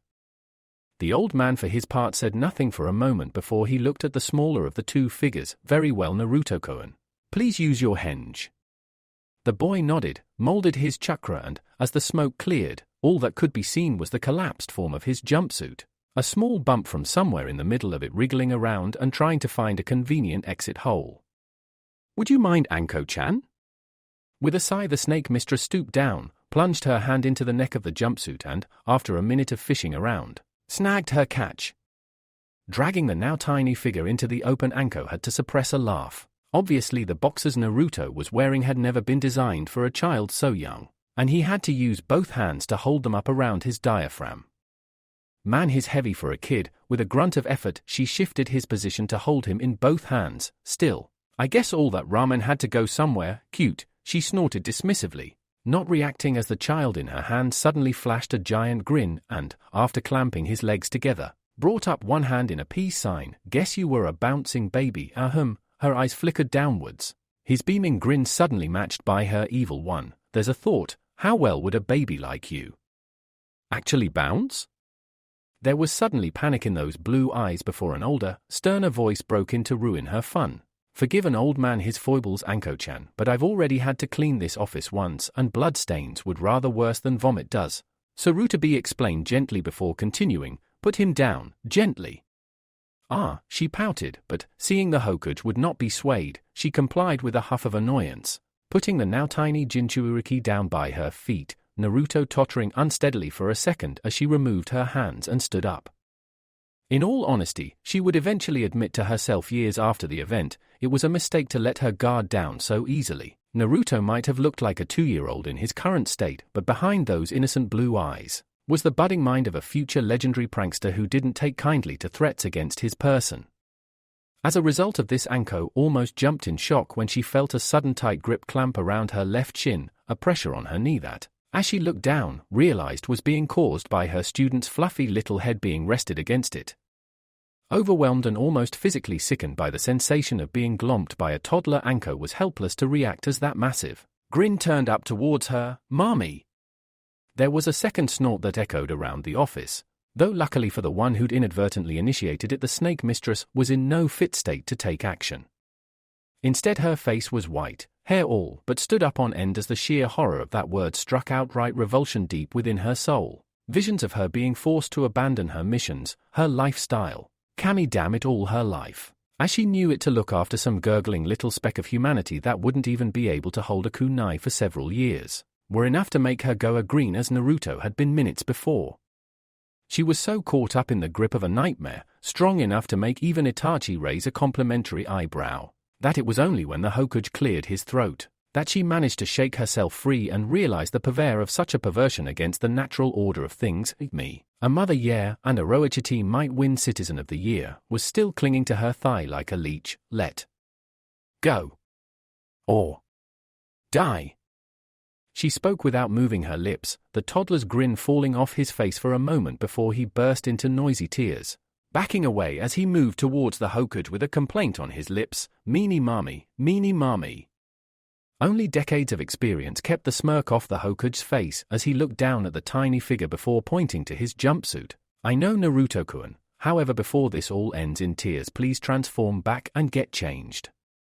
Okies, the child toddled over to his abandoned clothing and, after identifying the head hole of his jumpsuit, crawled inside it. Even before the smoke cleared this time, however, there was a rush of movement and Naruto, now back to his regular size, was left to flail around uselessly with all four limbs as a sudden crushing pressure on the back of his head smashed his nose against the floorboards. Ignoring the muffled squawking from her student, the snake mistress had an expression as black as thunder, as she used the heel of her left foot to try and see if she could grind a new hole through the floor of the Hokage's office with his face.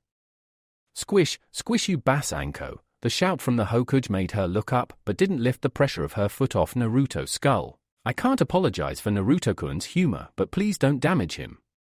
"He'll heal," she assured him with a kindly smile which was betrayed only by the repeated yelling of Naruto loudening as the boy managed to twist his head to the side, the sole of her sandal now crushing one ear against the floor, "and this is just what he needs to sharpen his senses. When I'm through with him he'll be hearing bugs farting the Inaburame hives."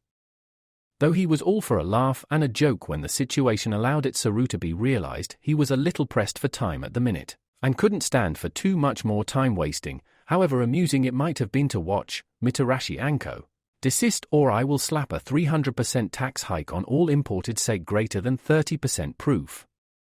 The response was immediate and electric. Anko was bolt upright at attention.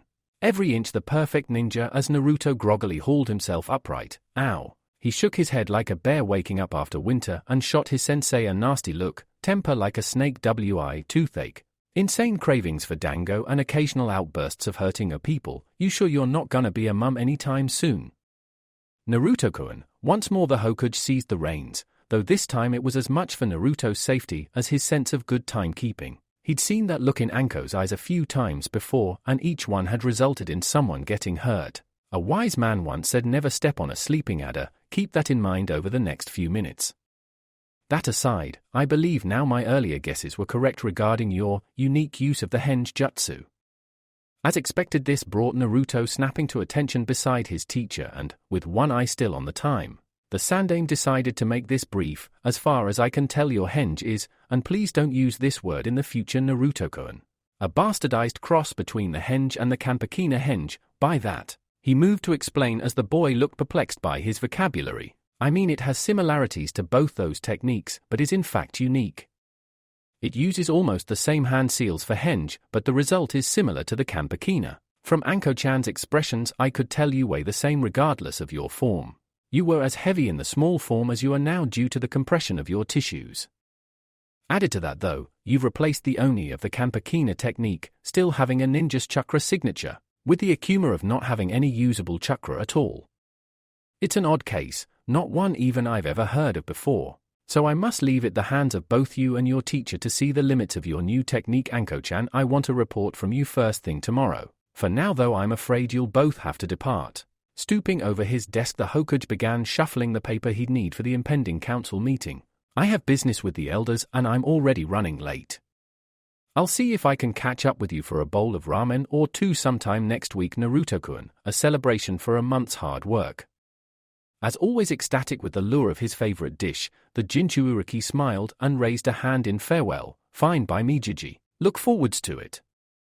"Okay, mummikins, I know this is going to hurt." The expression on Anko's face, to say nothing of her grip on a convenient kunai handle that was leaving fingerprints in the steel, was enough to assure him of that fact. "But she was going to get even with me for hugging her in for an A, rank in for an S, I guess. Let's go home."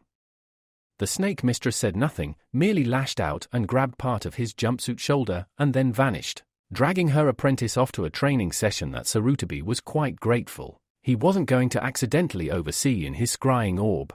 He was getting on about a bit after all, and seeing Anko-chan in full flow against his favorite village orphan might have put a bit of a strain on his heart. Straightening up and reaching for his ceremonial headdress, the Hokage glanced upwards out of habit more than anything else. Unknown to most, the office was actually studded with a large number of almost unnoticeable reflective surfaces, each of which allowed at least one of the hidden Anbu posts to be seen if you knew where to look. This had mostly been a precaution that had fallen out of favor with advances in Fuin Jutsu. The Yondaime in particular had made the entire Hokage Tower virtually impregnable to all, but the most awe-inspiring of Jutsu with his skill in the craft. But the Sandaime had never quite had the heart to pull the mirrors down after all. Those who wouldn't look at and learn from the lessons of the past were surely doomed to repeat them. As it was, this action allowed the village leader to see someone was trying to get his attention and, after squinting for a minute and deciphering the mirror image signals the Anbu operative was signing him, he bit back a chuckle and spoke almost conversationally to thin air. I hope I don't need to say that everything that was said in this office goes no further than these for sacred walls. After watching some more frantic signing, he shook his head, sighing wistfully as the Hokage hat swayed on his head. I know. Tragic that such humor must go forever unrecorded, and at Anko's expense as well. Something I hear the little mouse has a bit of a knack for, but now that's just sad. Sad it might have been, but the sight of an Anbu operative, a trained killer through and through, on his knees and wringing his hands in the air, desperate for permission to unearth these priceless nuggets of hilarity to the rest of his core was enough to move even the god of shinobi to a slight snicker as he finally sorted out the paperwork he needed and stood to his full height. Well, I have to admit that pride is a deadly sin, and perhaps the snake mistress could do with a few kunai in her bubble of contentment. No mention of Naruto-kun or his unusual technique, however, that remains private. The Anbu straightened up so quickly even the Sandaime almost missed it, though as the old man left his office there was no mistaking the grin that started to spread over a face concealed by two masks, one of them painted into the loose form of an Ainu. Even before the smoke cleared, Naruto had ripped himself away from his teacher a fraction before she was ready for it, the Jinchuriki bounding and rolling away just as she gripped empty air hard enough to crack a few knuckles. I regret nothing. Yet, she snarled back out of reflex, snatching some senbon out of her equipment pouch before remembering who her opponent was and reining her temper in with a visible effort. But believe me, before we leave this field tonight you'll be regretting a lot of things. The blonde Gaki wisely stayed on edge, eyes flicking between his sensei's evil expression and the thin weapons she was twirling between her fingers, though his panicked state seemed to fade somewhat as, dragging down a very deep breath, she closed her eyes for a moment before, reluctantly, slipping the senbon back into her weapon pouch and looking at him directly. Right. Well, much as I'd like to, there's one reason I'm not going to gut you like a fish apart from the fact you'd get mad. Luckily for Naruto, his rapidly evolving danger sense took that moment to chime out a warning, and he ducked before the launched senbon shot through his tongue, a bead of sweat rolling off his brow as he felt the missile leave a trail through his hair. What was it Jiji said about not stepping on snakes again? Not even that. I know ways to hide that even the Sandaime would be hard-pressed to follow. If I wanted to, I could leave you a bloody mess in this training field and be out of fire country. Before he was any the wiser. No, before Naruto could go too pale, however, Anko had offered up her reason with a sly smirk. The reason I'm letting you leave this place alive is because I'm interested, very interested in what this henge of yours can do. Do you know what we were talking about when we were on about chakra signature? Jiji might have mentioned it at some stage in the past, but he couldn't for the life of him recall it. No, perfectly. Of course, Anko muttered to herself, that would make my life easy, something Kami seems hell-bent on preventing at the minute. Well, clean your ears out and listen up, I'm saying this once and once only. A chakra signature is one of the downsides of being a ninja, due to our training and use of jutsus, seals, and all that fun stuff that goes boom. A ninja's chakra coils are much larger than a random person's. Because this size is unusual, it means it can be picked up on by other ninja. As you can imagine, this can be a serious problem if you're deep in enemy territory, and a random shinobi walks into the bar you're waitressing in and starts clocking onto the fact you've got chakra coils that could fire off more ninjutsu than he could even dream about doing himself. So, the fact your henge completely discounts this problem could potentially be a very big bonus in the future. Ever heard of the Nidaime Tsukikage? No. Well, read up on him, Anko commanded before turning slightly more serious. Until I say otherwise, he's now your idol. I want you to see what he did, how he was able to do it, and figure out if you can do the same as him with your henge. Got it? But even as part of his brain filed that information away, the other half of what Jiji had said made itself known in Naruto's mind. I can't do any jutsu when I'm henged. Wouldn't that mean I can't do any ninja mission unless I drop henge? The snake mistress shrugged dismissively, hand in her kunai pocket again, fishing for some senbon. Doesn't matter if your target's a genin or a Kage, a kunai to the throat still kills, and you don't need chakra to wield one of them. Apart from that, not all targets for assassination are ninja. Daimyos and other officials seem to love having their own little political empires to rule over. Off one of his trusted bodyguards, henge into him and stab the target when he's in bed or something. No chakra signature, no telling it was you who did the deed, and then afterwards you just henge into someone else to slip away a potentially perfect assassination. Very pretty, very neat.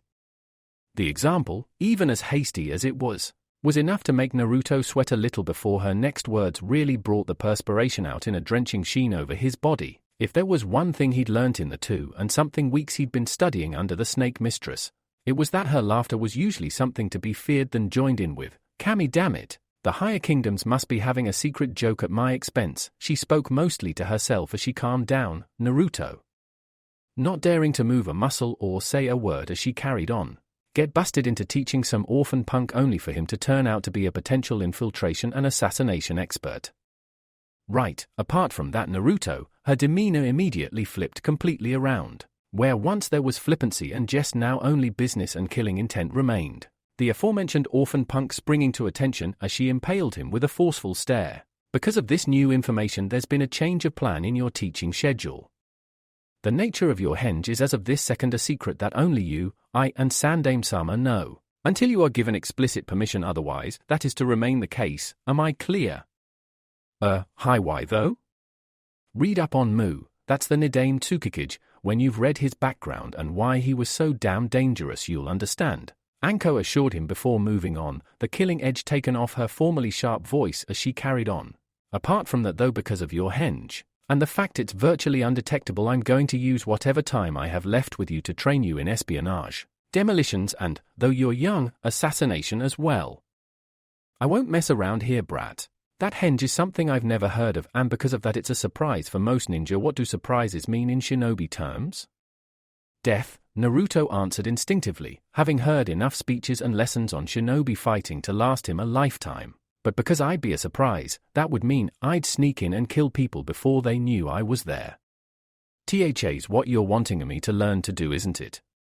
Anko nodded, no apology in her eyes even as she did so. Yep, this is what it means to be a ninja for Konoha, kid. You can and will use every trick in your book to complete any mission you're tasked with, and, unfortunately for you, because of that little trick of yours, I can see you're going to become very popular for assassination-type missions.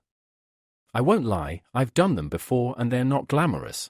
They're not pretty, but they're what keeps the world ticking rather than just blowing up. And taking us with it. The dagger in the dark is worth a dozen swords at dawn. Remember that, Naruto.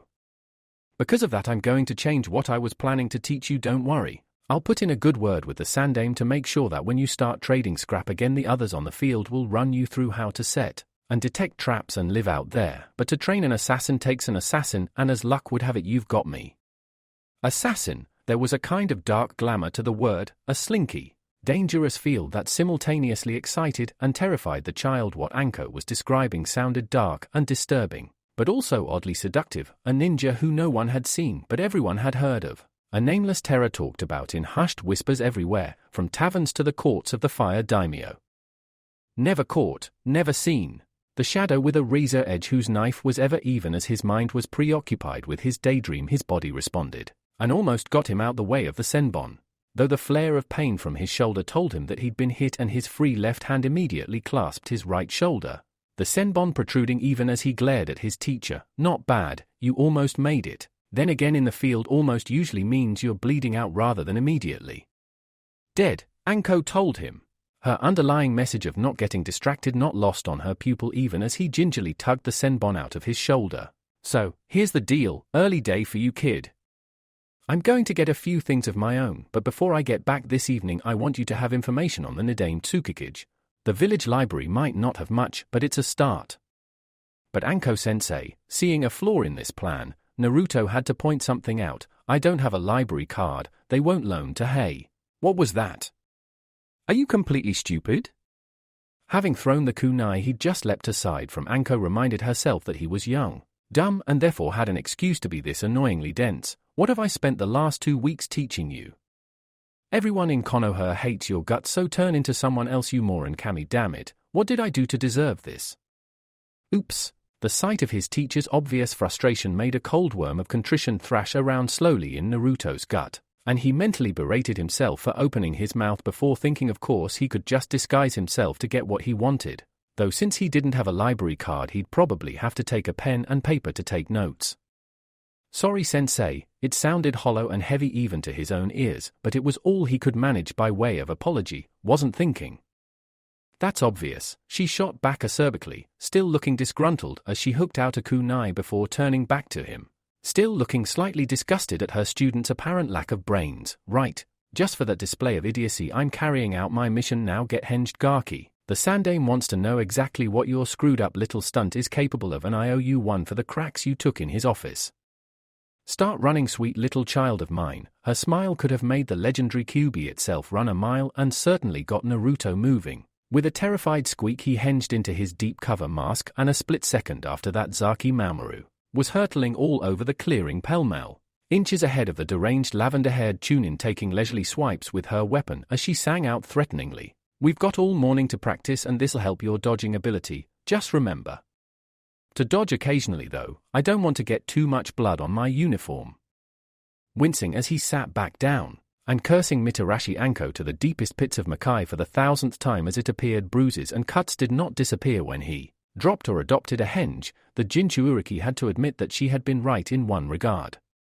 From what he'd been able to read up on him so far, having snuck into the library after returning home and throwing on a minute mask of a random civilian boy, and telling the librarian he was reading up on a history project, the Nidaime Tsukikage had been a very dangerous, extremely talented shinobi. Mu, even his second name was unknown in Konoha, had gone by many aliases, the non-person and the invisible nin chief amongst them, and was famous for two abilities. According to the information, he'd had some kind of bloodline that allowed him to utterly obliterate his opponent with nothing more than a touch, the secrets of which had apparently died with him, though there were rumors that his successor, the Tsukikage who ruled Iware even to this day, also possessed a similar ability. However, it was his second ability, on paper nowhere near as devastating as the first, that had caught Naruto's eye and made him see what Anko was driving at, why she wanted him to see an Iware nin as a potential paradigm to aspire to. The Nidaime had been born without a chakra system, a unique ninja in this regard, originally written off by the Iware military. Because of this, Mu had shocked them all by still being able to produce and mold chakra, though how he was able to do so was unknown. Much like Naruto's henge, he had no chakra signature due to this anomaly, though the fact he had access to chakra at all times made him thousands of times more dangerous than the Jinchuuriki's henge. According to the scrolls, the librarian, much kinder to his false face than she'd ever been to Naruto, he noticed with a well-hidden scowl, Mu was still acknowledged by the shinobi world as the most successful infiltrator to have ever existed. His ability to completely obscure himself and, at the opportune moment, turn his enemy to dust with a touch had granted him the nickname of the skulking ghost by the man who had eventually killed him, the Nidaime Mizukage, after Mu had sneaked into Kiri and assassinated 2 of the 7 swordsmen of the mist without them even being able to draw their blades in self-defense. Quickly making notes on a pad he had brought with him, Naruto once more found his thoughts clouded as they had been before a certain Chunin, with a kunai had intruded on them rather violently. As an assassin, like this man, he read over what he'd written and checked the time, realizing he'd better wrap this up and beat Anko back to the apartment. She was in a foul enough mood as it was. No need to antagonize her further. Could I really do that, if it meant becoming Hokage like Musan became? Tsukikage? The question still occupied his mind as he carefully replaced the scrolls where the librarian had taken him from, the woman favoring him with a smile that he just about remembered to return as he was still wearing his mask when all he wanted to do was pull off the wig he was wearing and outright ask her why she was so nice to the other kids, but threw him out on sight. No, not yet, just accept people like this face and live with it. With that thought in his head, he exited the library, took a deep breath and headed for his home. Slipping inside his apartment block only when he was certain no one was looking. It wouldn't do for Konoha in general to spot a procession of people going into the lair of the infamous demon brat and not come out again. Luckily, he did manage to beat Anko back by a good 15 minutes, the snake mistress throwing a scroll onto the floor of the lounge where he was reading his notes and nodding. Right. From that I assume you now know about the Nidaime and why I think he's a role model for you. Naruto nodded. Hi, he was a virtually perfect assassin cause he had no chakra signature, but I don't get it, sensei. This was the crux of the issue he couldn't overcome at the minute. He could kill with a touch and still mold chakra. I can't do that when I'm in a henge, any kind of henge, so I can understand fishing for information and ESP own age. But how am I supposed to assassinate someone and get away afterwards? His question seemed to throw the older woman somewhat before, to his slight surprise. A smile spread over her face and she pointed to the scroll she'd brought with her. Good, very good. A lot of people trip up by just thinking about the assassination rather than the whole picture. No point completing a mission unless you can get out afterwards, unless you're from Kiri, of course. Those crazy sobs don't care if they live or die, usually as long as they get the job done. Still, you have raised an important point and one that, as your smart and sultry sensei, I might have solved for you as long as there's no repeats of the stupidity I saw this morning. The library won't loan to me. Well, boo-hoo. Get on with it. You want to be a ninja, don't you? Okay. The worm of guilt thrashed around again, and Naruto held up his hands in surrender. I know that was stupid, bu. I had almost nearly died because I tried to turn into a ninken. Anko sniffed and shook her head. Near-death experiences are no excuse, Gaki. You just grit your teeth. Say a prayer to Kami that you're still alive and get on with it. Anyway, this scroll contains what we're going to be covering over the next week or so. What's the first thing you can tell me about the plan? Eagerly unrolling the scroll, Naruto looked over its contents avidly, only to furrow his brow and look up. It's all sealed up. I can't see. Yep, storage seals first. Anko overrode him, not letting him speak as she explained her decision. You've got a tolerable handle on disguise. And now that I've seen your deep cover mask, I'm expecting you to carry on you at all times enough props to come up with not only that mask, but at least 3 separate minute masks as well. Obviously this would be impracticable as well as downright suspicious if you suddenly started carrying around more cosmetics than a house of geisha. People might start asking all sorts of questions, so you need to know how to draw and seal equipment into scrolls.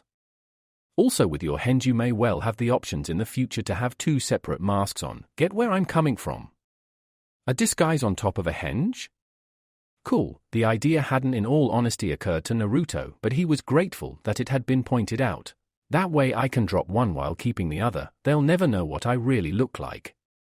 Exactly. Now for the rest of it. Anko reached over and swiped a thumb over the seals in the scroll, releasing its contents of several different other scrolls, each tightly bound and secured, and what looked to be a very large poster of a human body in various stages of skinlessness, from bare bones to fully formed. Looks boring, I know, but everyone has to start somewhere. Basic biology, she elaborated, flicking open the binding of the first scroll and unrolling it to let Naruto see the heading. Main organ systems of humans, Senjutsu. He missed the last part of the name as Anko dropped the scroll to carry on her explanation. Sarutobi-sama himself said that you can't use jutsu while henged, and I'll take his word for it. So that just means you'll have to learn a different way of killing. Believe it or not, I do have Mednin training, one of the reasons I'm so good at what I do. Some of that training is what I'm going to be passing down to you. What? Naruto looked down disbelievingly at all the scrolls. There had to be over 20 of them. All of this? And more, Anko assured him with a smirk, but don't worry, there's some practical element to all this as well. It's not all reading and scroll work. Here's the deal, you read all this and tell me what makes someone tick, and then, regardless of whether you're using a blade, a senbon, your bare hands, if you want blood, no blood, or whatever. Her foot moved, flicking the tall poster upwards just as her hand became a blur. Even before Naruto had turned around, the anatomy poster had struck the back all, pinned there by a quartet of senbon with accuracy that made him cringe slightly and reminded him just how lethal his sensei could be if provoked, though she did a good job of hiding it as she casually smiled and flicked a last senbon, impaling the fully skinned figure of the poster in an area that immediately made Naruto cringe and clamp his thighs together. I'll show you how to make the ticking stop.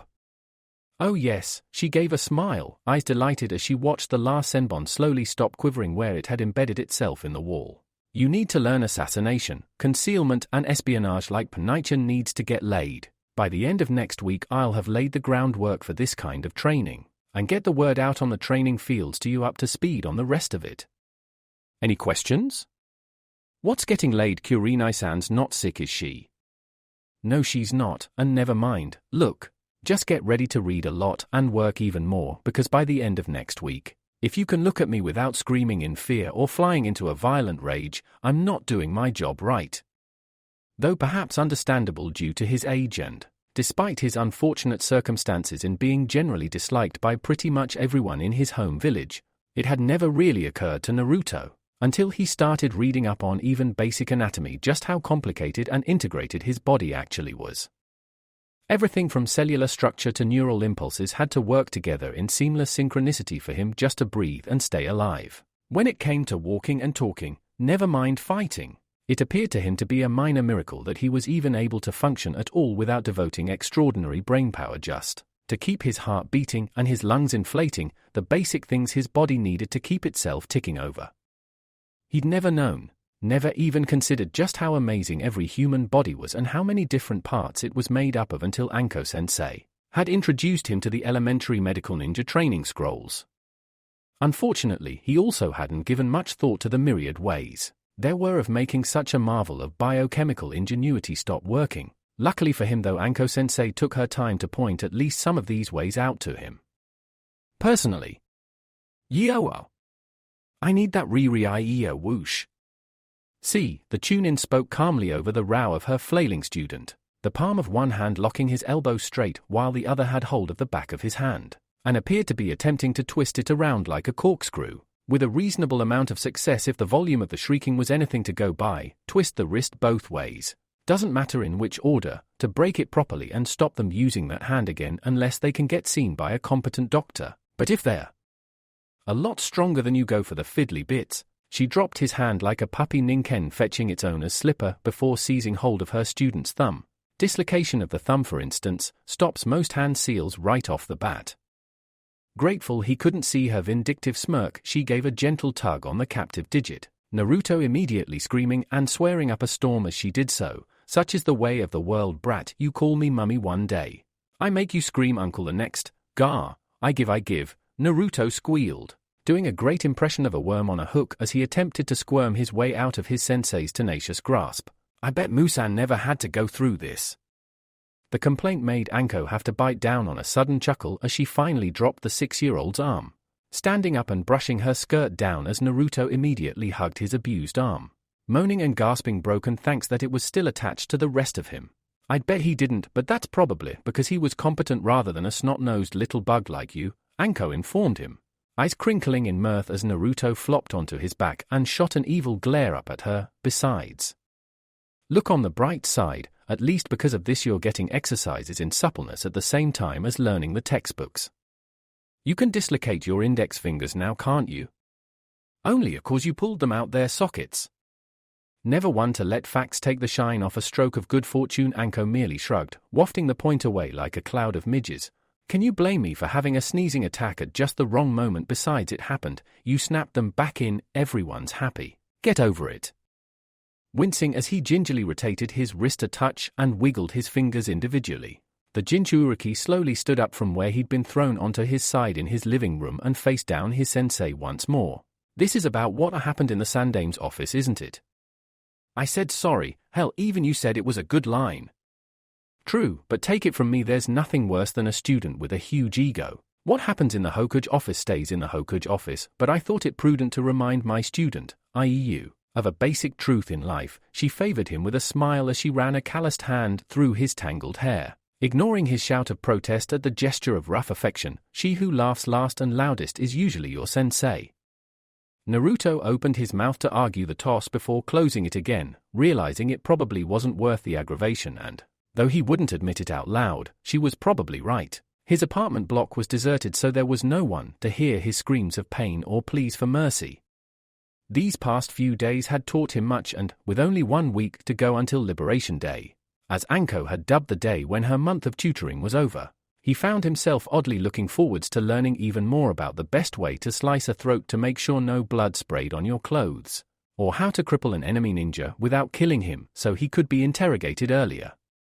Even more of Anko-sensei's dreaded flexibility training wasn't quite as sparing as it once had been, though this might have been due to the fact he had a high pain threshold and his joints were, according to Anko, rather more supple than she'd been expecting, something he guessed he had to be grateful to Gai-san for.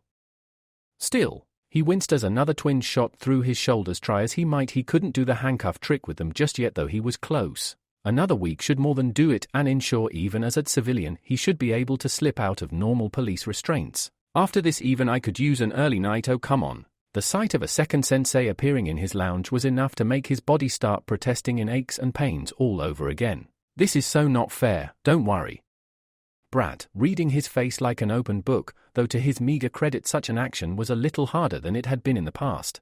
Anko decided to spread her good mood as her shadow clone eyed the pre-genin before her with an almost hungry gleam in her eye. She'll be on her best behavior. An hour or so of heavy-style sparring, then you can either hit the books or go to bed. Careful though, the shadow clone piped up with a grin, eyes widening as she tried to look fragile. An idea that made Naruto simultaneously smile and shudder. I bruise easily. Pop me and that's it, no more training for you. And I will be less than happy. The real snake mistress shot over her shoulder, having shucked on her trench coat and started heading for the door. Anyway, I'm out for the night and you're not coming. I'll be in late and up later. Wake me up at your peril tomorrow. Hi, he waved a hand, almost immune to her casual threats on his life. Don't do anything I wouldn't do. At that little quip Anko snorted and looked over her shoulder. You really have taken that book to heart, haven't you? At his proud nod the snake mistress snorted again, shaking her head and heading for her favorite bar. Good. When you finally get to the Ninja Academy, give them hell from me. Someone's gotta knock the starch out of those stuffy instructors. Will do, sensei. It'll be a pleasure if they're anything like Tenchan says they are.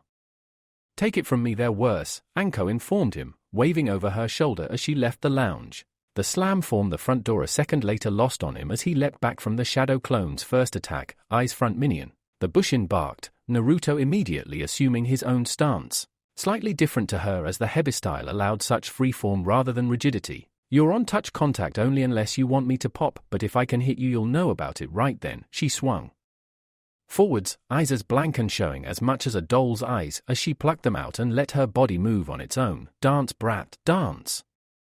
1.5 gut-bursting hours later and Naruto was still feeling the effect of the spar, unable to conclusively beat even a clone of his teacher, as he knew even one of her attacks landing home would have either crippled or possibly killed him outright. Hebi style was based around the principle of killing with a single strike or as close to a single strike as possible. Because of this it used mostly single-finger hits to vital points on the opponent's body, usually nerve clusters or where veins and arteries were present near the surface of the body, though occasionally bursts of chakra could be sent through the enemy's body to rupture vulnerable organs such as the spleen. That made sparring with the style all at once easy but painful. Easy for Anko and her clones as all he could do at the minute was poke them lightly as he wasn't quite accurate, or tall enough to hit the pressure points of a moving target. About the worst he'd been able to do so far was make her recoil backwards laughing, as he gave her a dig in the side or the ribs. However, when the boot was on the other foot Anko seemed to regard mercy as a word in a dictionary. Naruto now knew exactly how it felt to try and fight with a numb arm or hobble on a deadened leg. Indeed, he was counting his blessings she hadn't yet hit any of the serious pain centers of the body, well, not more than once or twice anyway. Shuddering as phantom agony ghosted up and down his arms again, Naruto looked over as the kettle boiled, heating up the water for an evening snack as he browsed through another medical book on his kitchen table, this one detailing the formation of bones, ligaments and tendons. Ah, so that's why Anko-sensei kept going for the crook of the elbow. Looking over the diagram of that particular joint, he saw a few things start to make sense. Nice target area. That one hit the outside, you can jar the joint or even dislocate the elbow itself. Hit the inside, you can rupture the tendons or the blood vessels and cause stiffness of the joint. And cause pain, of course. Can't forget the pain. Anko-sensei certainly didn't and took a great deal of time and effort explaining exactly how pain could be caused and used as a friend to distract or destroy an enemy. Having heard the kettle boil, he decided it was time to take a break, and had just pulled the foil flap of his instant ramen cup back to add the hot water when a sudden crash from the front door made him jump upwards, a few stray flakes of ramen scattering over the kitchen floor as he hastily dumped his beloved food on the countertop and ran into the hall, taking one look at the shape that had stumbled inside the front door and was now half slumped against the opposite wall. Anko-sensei. It was indeed the snake mistress, though she looked like she'd seen better days. The Chunin was hunched over against the wall, holding her left side and breathing heavily, an air of exhaustion about her as she raised her head wearily at his panicked shout, just about summoning the energy to smile at her worried student. "Hen, if you think I look bad you should see the other guy, no." With a grunt and a heave she pushed herself upright on unsteady legs, her free hand catching on the opposite wall. Even as she swayed and slurred out almost drunkenly, "The day I'm too weak to walk is the day they finally bury me." Taking in her appearance and letting out a low sigh, as he realized that it looked worse than it was in that Anko appeared to be more exhausted than actually hurt or, even worse, drunk. Naruto found himself agreeing with her assessment, "And I'll be the first to pour sake on your grave. As long as you don't mind it going through my kidneys first, come on." He tentatively took a step forwards and held out a hand. "I've just boiled the kettle, there should be enough for you to get a cup of tea." More grateful for the offer than she let on, Anko smirked and forced herself fully upright, ignoring his hand as she stepped forward slowly. "You know, brat, you've really got a knack for a sharp line when you can. I'll be keeping an eye out for you when you gatecrash the academy. If you can drive at least one of your instructors into early retirement, you've got my vote for tune-in." "I'll keep it in mind, sensei," Naruto assured her diplomatically as he led the way into the kitchen, fishing for a cup as the snake mistress slumped into a seat and curled up on the table, groaning again and closing her eyes as her tired legs finally started to relax. "Good job, boys. You got me back here, now you can just fall off and leave me in peace before the cramps start." There was a clink of china from just underneath her nose a moment later and she perked up in time to inhale a deep lungful of aromatic tea, something she herself had brought after the first few days of apartment sharing with the Uzumaki brat, as she was fairly certain the Hokage would have taken a very dim view of her turning the home of a 6-year-old into a convenient stash for her sake. Gratefully picking up and throwing back a massive gulp of the scalding liquid, Anko smacked her lips and belched loudly in satisfaction.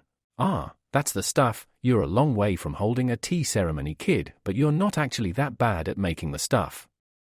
"Shame you're a pig when it comes to enjoying it," Naruto countered, cleaning the echoes out of his ear with his pinky as he stirred the cup of instant ramen with the chopsticks in his free hand, belligerent softening as he looked over to the woman again. What happened out, dear sensei?"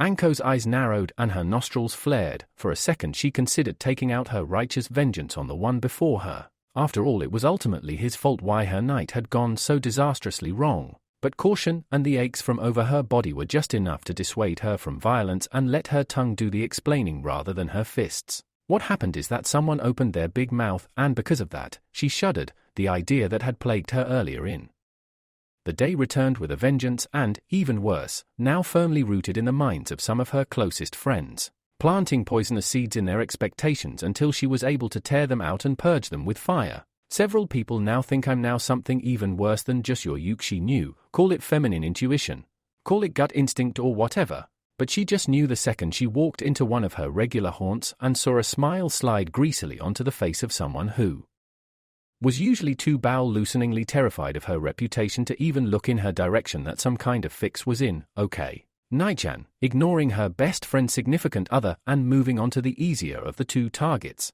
the tune-in took her regular order and did her best to look around the rest of the assembled surreptitiously. "Your boyfriend's smiling at me and you're not slapping him upside the head. This worries me. It worries me even more that you of all people let me down like that," the genjutsu mistress snapped back. Though even as Anko recoiled at her friend's unusually harsh words, she didn't miss the slightly teasing lilt that flavored her tone. "Okay, upgrading the worried to panicked, and Naichan never teases anyone. The one time. The only time I decided to put my money where my mouth is about you and it all goes so horribly wrong." "You put a bet on me?" "Fair enough. Doubt there isn't a ninja in Konoha who hasn't. Even though most of them lost when she was involved, Anko was never going to stop them. The old proverb regarding money. And fools had kept her coffers full even when missions were lean, and judging by the smile on your jug-eared mug, I take it you won." Seeing the snake mistress's eyes on him, the older tune-in snapped to attention, his dark glasses almost slipping off his nose as he did so. "Hi Mitarashi-san, though I confess the manner of my victory was somewhat unexpected. In fact, we all misjudged your emotions in this matter, to use common parlance, dropping the teacher speak as Anko had dubbed it." Ibisu smiled and bowed shallowly to the shorter figure. "You really came through good for me, and I owe you one."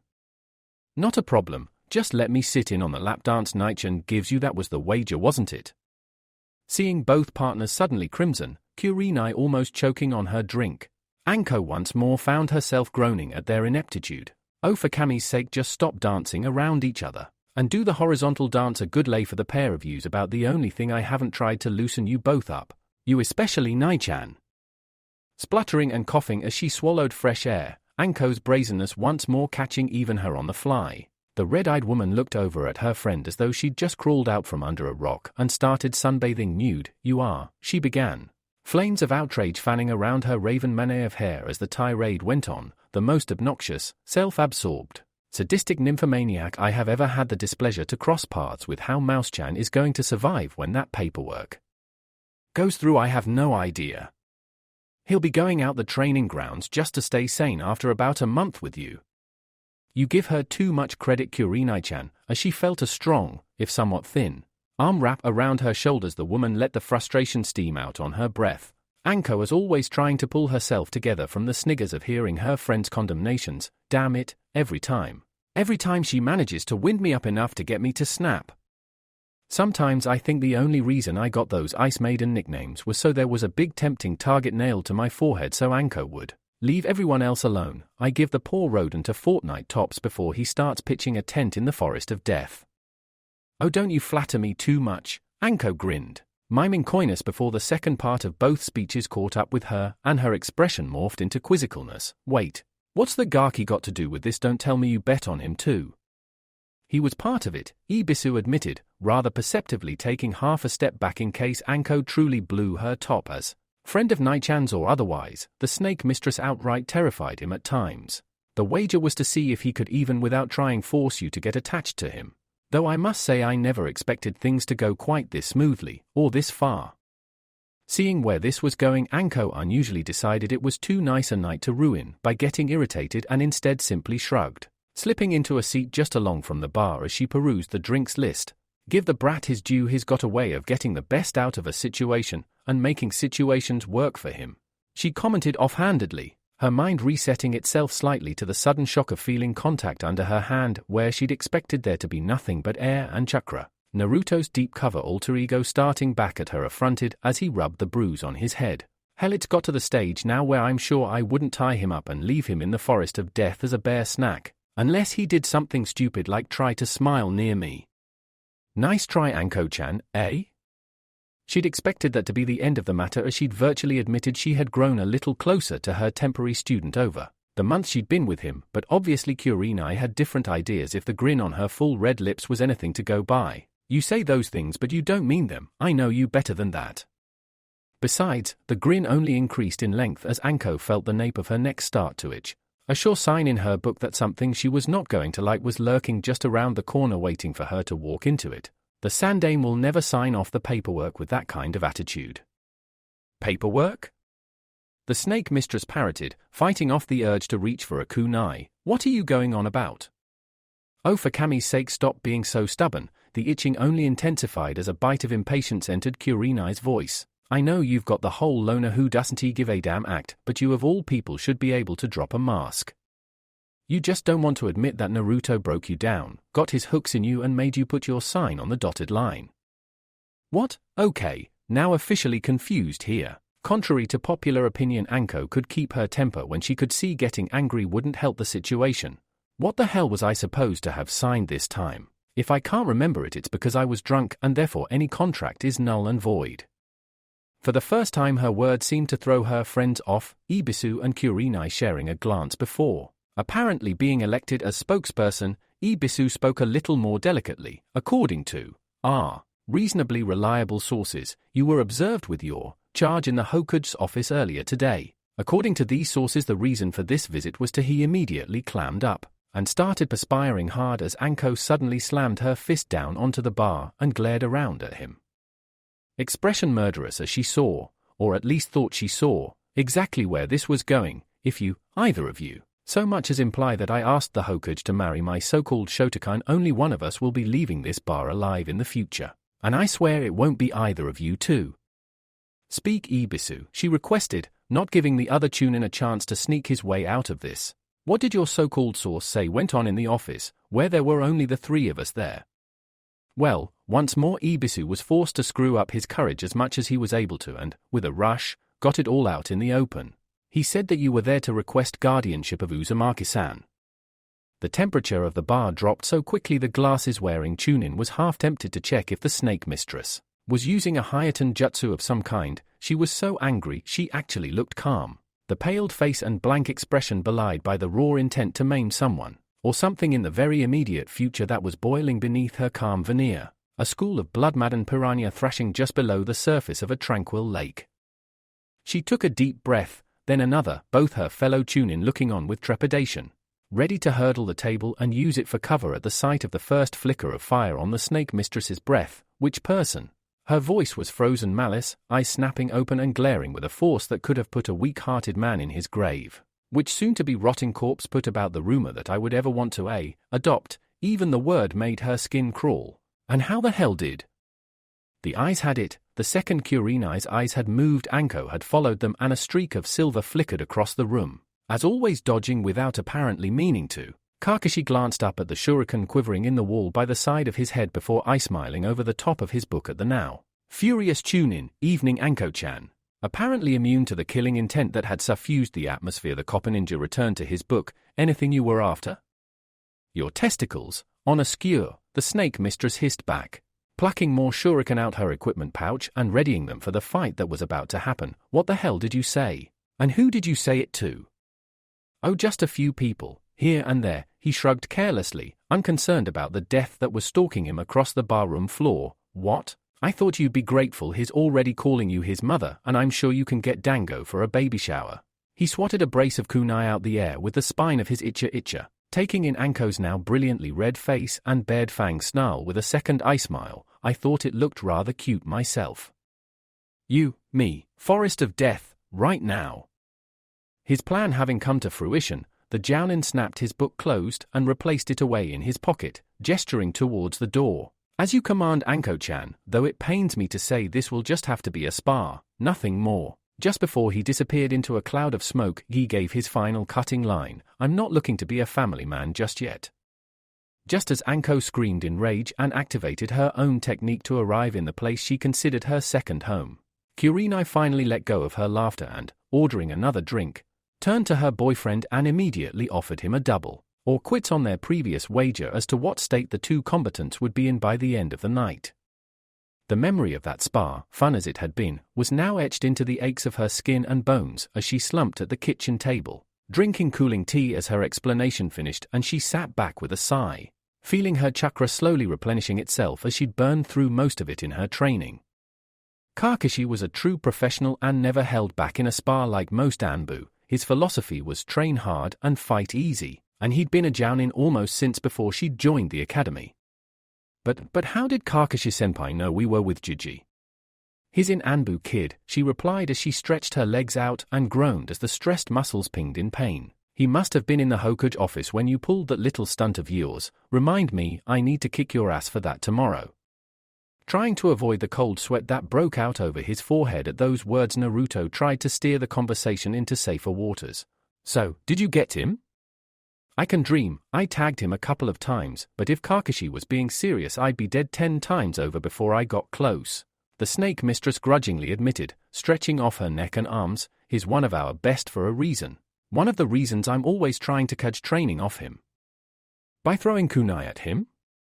Best way to do it, she assured him breezily, though sometimes a snake for variety works wonders as well. A ninja never teaches you more than when he's out for your blood.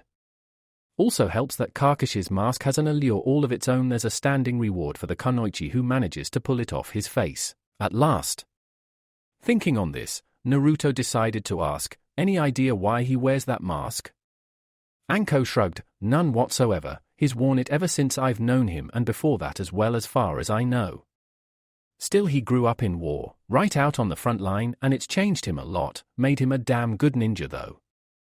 Seeing his teacher sit back on her seat with a slightly distracted air about her, Naruto decided he could see the similarities between her and Ibisu, on this occasion at least. Because of that similarity he took a breath and crossed his fingers before asking the question that could see him enlightened if he was lucky, and quite messily deceased if he wasn't.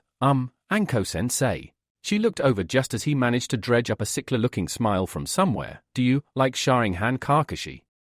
The look she gave him was somewhere between amazement and disgust. and he had his fingers squeezed together very tightly to pray that the former outweighed the latter. The two of them existed in an billowing, uncomfortable silence until, to his obvious relief, she chuckled and shook her head. Nah, not in the way you're thinking about, at least. It's not easy to explain a relationship, brat, least of all relationships between ninja, but Kakashi and I, we sort of understand each other. The post exercise buzz was in full flow, the rush of endorphins dulling the pain and, as a result, loosening her tongue somewhat as she made an effort to clue him in. We've both been through pain in our lives, and we don't show it to the world. Kakashi with his mask, me by just being well, me I guess. Because of that we get on. We certainly don't love each other, least of all after that little stunt he just pulled, but we get on. That's about all I could ask for really, least of all with a ninja like Hatake Kakashi. Hatake? The unfamiliar name confused Naruto somewhat. I thought his name was. You thought wrong. Sharingan is his nickname. Something to do with a gift from an old friend. His real name's Hatake Kakashi. But to answer your question, no, I do not like Kakashi in the same way Nai-chan likes her teacher Kun. A sudden devil of mischief popped up on Anko's shoulder and began whispering instructions into her interested ear. Actually, that's a thought. Ibisu wants to be a teacher. What else would he want other than a naughty schoolgirl of his own? I should still have a uniform somewhere I could loan her. Remembering her audience, Anko glanced over at where Naruto was by this point doing his best not to look too confused. Not a word of that to anyone, it's adult stuff you wouldn't understand. Oh, okay. Naruto knew when to argue and when to give it up as a lost cause, though Anko obviously must have caught something of a guilty look on his face as she suddenly swallowed what was left of her tea and spoke again. Spit it out, brat. Huh? You're not fooling anyone, least of all me. She glanced at him from the corner of her eye. You're thinking about something other than ramen. A minor miracle as far as you're concerned, so spit it out, brat. Seeing Naruto still shying away from speaking his mind, the Chunin eased off the kid gloves, a hint of steel in her formerly soft gaze. Unless you can pull a Kakashi and figure out a way to beat half a dozen of my favorite summons, and me simultaneously, I suggest you spill your guts. Promise not to hit me? The question made her raise an eyebrow, but she eventually nodded, now curious despite herself. Okay, I won't hit you. Unless it's really embarrassing or I get bored. Naruto bit his lip for a second before, screwing up his courage with one hand and taking his life in the other, he let his suspicions out in a rush. I think you'd make a great mother. In all honesty, it hadn't quite been the last thing she'd been inspecting, but being just above the admission that he didn't want to be a ninja anymore, it was right down there at the bottom of the list. If she'd still been holding her teacup, she'd have dropped it to smash on the floor as her jaw dropped, head moving towards him without her neck moving as he gabbled his reasons desperately. I mean, you're a real strong Kunoichian. You can beat pretty much anyone, especially me. You act hard, you must care about some people, like Kurinai-san, or Kakashi-san. If they was in trouble, you'd walk through Makai to get to them. Your kid would be brought up hard, but you'd be fair with him, and that's the best way to be, surely. He'd never be spoiled, but he'd never go enough. Truthfully, she'd not heard more than a buzzing in her ears since his first bombshell proclamation. But she got the gist of what he was trying to say. She just couldn't believe he'd had the balls to come out and say it. And in a way, she couldn't just laugh it off easily either. Did that story of Kakashibakas get your hopes up or something? Sorry if it did, but there's no way I'm ever going to consider adopting you. If only because I'd have throttled you in your sleep after the first week or so of your business starting up again. Naruto's look showed nothing but disbelief of her claim until he eventually shrugged, muttering, didn't want you as a mother. More like a Nei-chan. That was a bit of a step down, but, if pushed, Anko decided she could live with that. After all, not like he doesn't think of most of the other Chunin, and maybe the Ramen Girl and Panda-chan as his Nei-chans, or my favorite Yuke. And you were doing so well, the snake mistress sighed dramatically, realizing with a deep sense of relief that he'd made his point. As was now back to the familiar joke territory both of them like to explore so much. Now I'm afraid I have to kill you. You and what army, Kar-san?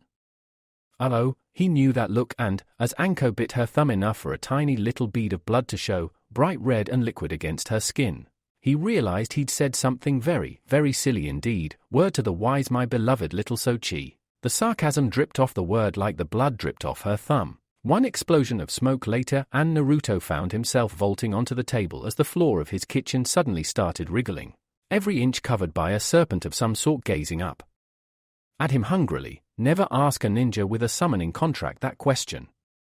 Especially when they're summons, she smirked evilly, a stark contrast to Naruto's shriek of horror as the living tide of snakes slowly began to crawl their way up the legs of his table. Consider mice a light snack.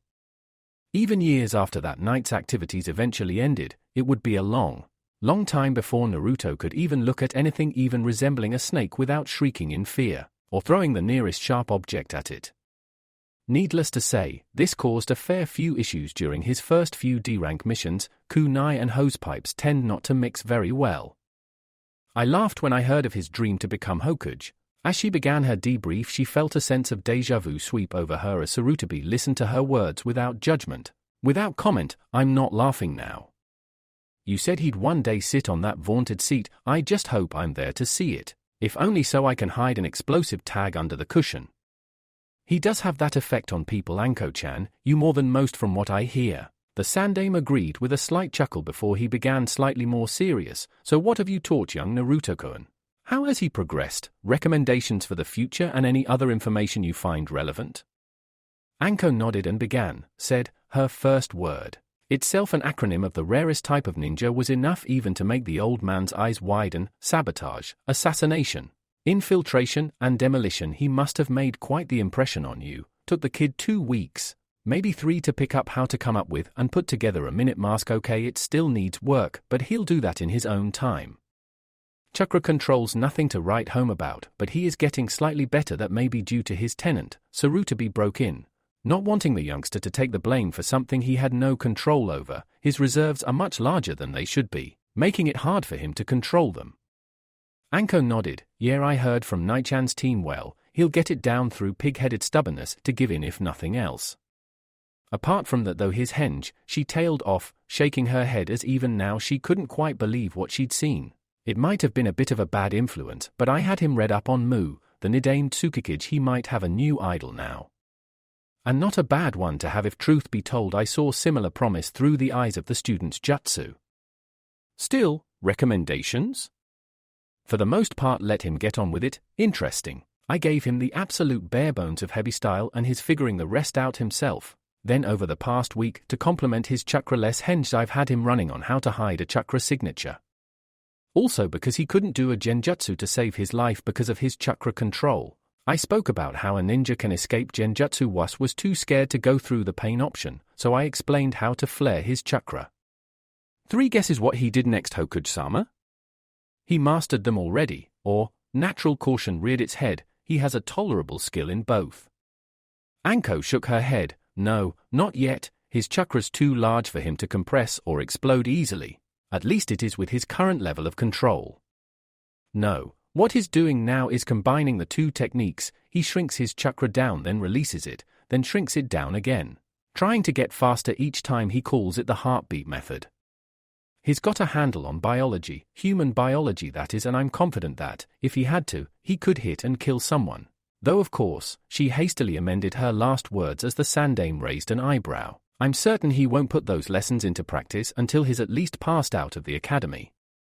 I should hope not, the venerable man replied before continuing. However, I'm pleased to hear you committing to your responsibilities. I stand by what I said a month or so ago. You are one of Konoha's finest Chunins regardless of your faults. Despite herself, Anko couldn't help but feel pride glow from her core at the praise. Though as she remembered something else she needed to say, she motioned for permission to speak and, at Sarutobi's nod, continued. My thanks, Hokage-sama, but apart from that, one thing I would recommend for when the mouse is back on his training fields and uprooting old scrap to trade with. Any taijutsu training should rely on his accuracy, rather than strength at this stage, though some speed work may help. Worst come to worst, send him out for morning runs with the string bean. If that doesn't cure him of getting up early, nothing will. The thought of getting up when it was still dark with only Gai's booming voice and impassioned speeches of youth was enough to make even the snake mistress shiver before she regained her composure. Apart from that though, I said I'd get the word out about showing him trap making, setting, and detection, so that's that job done. And as long as it's taught in a way where he can have fun with it, he'll make his own entertainment. Taken slightly aback by the last sentence of her explanation, Sarutobi looked to gain further insight into her thought. I don't quite follow, Anko-chan. I was worried at first we'd lose him to burnout, she began to explain. Then it hit me that the brat doesn't train because that's all he can do, it's partly because it's what he wants to do. He's one of these ninja that does best when someone shows him something, pats him on the head and then just lets him go nuts with it. I can virtually guarantee that after someone shows him how to set a basic snare, if you give him permission to go wild with it, he'd be sending ninja flying left, right and center over the training grounds. It's hard to see him coming. Hell, because of the ninja rules, he got taught first off. He's virtually always thinking of how he can get the best out of a situation. And believe me, Hokage-sama, she cupped a hand over the left side of her abdomen, recalling when Naruto, capitalizing on a slight slip of hers, had shocked her with a finger poke imbued with chakra to what would have been a debilitating nerve point had she not twisted in time. Fighting fair to that nin is what bathwater is to an Inuzuka's ninken. The analogy gave them both a chuckle before the Hokage nodded his head and bade her stand down. My thanks for your time, Anko-chan. You have helped set an old man's mind at ease, he told her sincerely before an idea seemed to occur to him. As thanks, how about a dinner at Ikirakus on my tab? Just yourself, me and your student who, I hope, may one day blossom from your seam into something a little more permanent. As Hokage, I do have the power to marry people, you know. Do not assassinate the boss. Do not assassinate the boss. If there was ever any doubt in my mind, you trained Jiraiya the legendary Lecher. That doubt is now scrubbed from my mind, Sandaime-sama, Anko told him, fighting to keep a lid on her blush. And before you say anything, I'm not going to be the little sod's mother either. Still, I'm never one to pass up a free buffet, so I'll be there. So will he if it's ramen in the offering. True to her prediction, Naruto virtually dragged her to the ramen shack for diner, greeting both his Jijis and Ayan-chan with equal enthusiasm before guzzling down several bowls of his favorite dish. The Sandaime and Anko making polite conversation as they were both sat to his left, the Hokage in the middle. So then, Anko-chan, liberation at last? And not a day too soon, the Chunin assured him, blowing on a choice morsel of her beef ramen before popping it into her mouth. Any longer, and I might well have cracked and unleashed my own brand of pest control all over Konoha.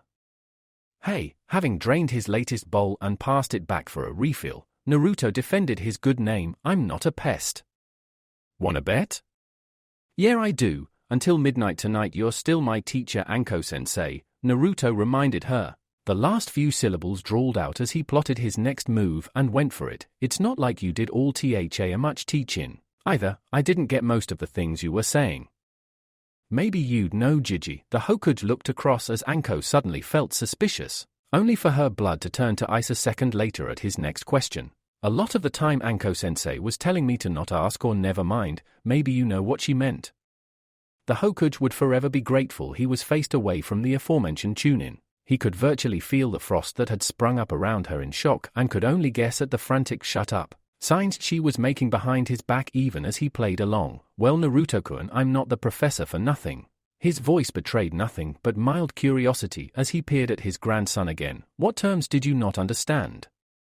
Naruto took just a second, just one, to savor the sight of Anko simultaneously pleading and threatening grievous bodily harm, unless he kept his trap shut without saying a word before he relented and graciously let her off the hook. Well, it was about ninja techniques. I know about things like futon, that's wind, and Kaiten's fire. What's Yoten when it's at home? Oh, Yoten. Sarutobi was caught slightly by surprise by this until he heard the undisguised sigh of relief from behind him and smiled slightly. Ah, now I see Naruto-kun truly has taken to humor like a duck to water. Well, that's a dual element, lava relief. It's usually made by combining earth and fire chakra, often by a bloodline, and it's most common in eyewear, where the majority of Doton users are found. Does that help, Naruto-kun? Perfect, thanks, Jiji-sensei. The boy looked over the old man's shoulder at where Anko was trying not to look too relieved. Why can't you be as helpful as that? The Chunin winced at the hit, promised herself she would flay the brat to within an inch of his life the second the Sandaime wasn't around, and quickly polished off her last meal. There was just one more thing she had to do prior to the evening rolling around, because I'm not here to spoon-feed you anything, except maybe a healthy dose of poison, she told him in no uncertain terms before his attention was distracted by yet another bowl being set down before him. And speaking of which, finish that off, then listen in. I've got one last job for you. Once Hokage-sama safely ensconced back in his tower. That unfortunate fate happened not too long afterwards. Naruto waving his Jiji goodbye as the Sandaime was unable to be away from his office too long at any one time. lest the paperwork started getting over-amorous and began duplicating itself. The second the ornate hat was lost in the crowd, Anko whipped around to the treacherous student who had nearly landed her in hot water once, again only to see him neatly twitch his fingers in midair and, though catching something, "Another kunai I've taken for you, sensei," he smirked. Anko's wrath deserting her as she realized that in a way he was right. The Hokage wouldn't have charged her, but she would have bet 3 S-rank missions he'd not have let it go unremembered that she'd introduced his grandson to a few of the fruitier terms ninja used in jest. "Can we make it another week?" "Over my dead body," the Chunin assured him before flopping onto his seat next to him and, on a whim, ruffling his hair again. "Come and see me when you graduate, and then maybe, till then just try and keep out of trouble as best you can. Anyway, one last thing before the day is over and I wash my hands of you." Even with his mouth full of noodles, Naruto made an attempt to look interested as Anko leant across to him silkily, an evil purr on her lips as her hand rested on his shoulder, and she whispered into his closest ear, "How do you fancy helping your dear old sensei pull the wool over the most famous eye in Konoha? By the kami, a miracle." Kakashi looked up from his book as the door was opened to reveal Mitarashi Anko in all her faux fishnetted glory, the Chunin carrying on her oration as she theatrically checked her watch. "Only an hour and a half late, will wonders never cease today?" "Well, I do my best not to keep a young lady waiting," the off-duty Anbu Ai smiled as he took in the little bag she held in one hand. "Mao, are you sure a kunoichi such as yourself couldn't manage such a little thing on your own?" "Ha!" Her laugh was more of a bark, but as always that teasing quality was still there. The masked shinobi was only grateful. She wasn't walking her fingers up his front yet. "After the hammering you gave me a week ago, I'm still sore now. Wasn't able to walk right for days. We need to do it again sometime." "Hi, sometime," Kakashi agreed amiably as he reached for the bag. It wasn't that he was attracted to the kunoichi before him, though he would admit she was very good looking in her own right, but he did like her as a sparring partner both in the physical and mental sense, something he wasn't looking to complicate with the excess emotional baggage of a relationship. "So then, where is your new place?" "Oh, hang on," she fished through the pockets of her trench coat before pulling out a grubby, creased piece of paper. After smoothing it out and squinting, she found the address. "Oh yeah, East Side. I'd Shunshin, but don't know the place well enough. Knowing my luck I'd end up halfway into a wall and my Doton jutsus are a little rusty." "Ah, rusty earth, a nasty complaint to have. Maybe a few remedial sessions with Tsum-san would help?" "Only if you're volunteering to dig me up when she was finished with me, sometime. I swear tha a woman's half-mole rather than half-wolf." "Perhaps not then." The Koppinin genteelly shot down his own suggestion before turning to lead her out of the apartment block she'd stayed in for just over a month. "So then, lead on Anko-chan." Unknown to the Jounin, as he left on the mission Anko had requested at the end of their impromptu spar a week ago, another figure had arrived at their destination and, having identified their target, immediately broke into a huge grin, summoned a clone, and got down to business. "Well then, home sweet home," Anko stated, looking around as she let herself in with the key she'd picked up earlier that morning. "Just drop in the lounge somewhere, Kakashi-kun, I'll deal with it later." "You wish is my command, Anko-chan." Taking his order literally, the Jounin threw the bags carelessly into the middle of the room and dusted off his hands. So then, job's done, and the sound of what was unmistakably a trench coat hitting the floor behind him was not altogether unexpected. But it did pose a complication. Kakashi had a reputation as a ninja it was impossible to pin down, and he had no intentions of losing it here to Mitarashi Anko. So then, try letting her down gently at first. If that doesn't work, drop her off a cliff. "Ah, Anko-chan, much as I'd like to help you get properly settled into this place, I fear Gai-san challenged me to a duel at midday, and I'm already running late, so I will have to decline." "Fine by me, eh?" It was so unexpected that the Jounin barely caught himself from opening his mouth with a rejoinder that was no longer necessary. "I mean, it's embarrassing enough being a Shotokan, but a Shota confused as a lolicon, that's gotta be the pits."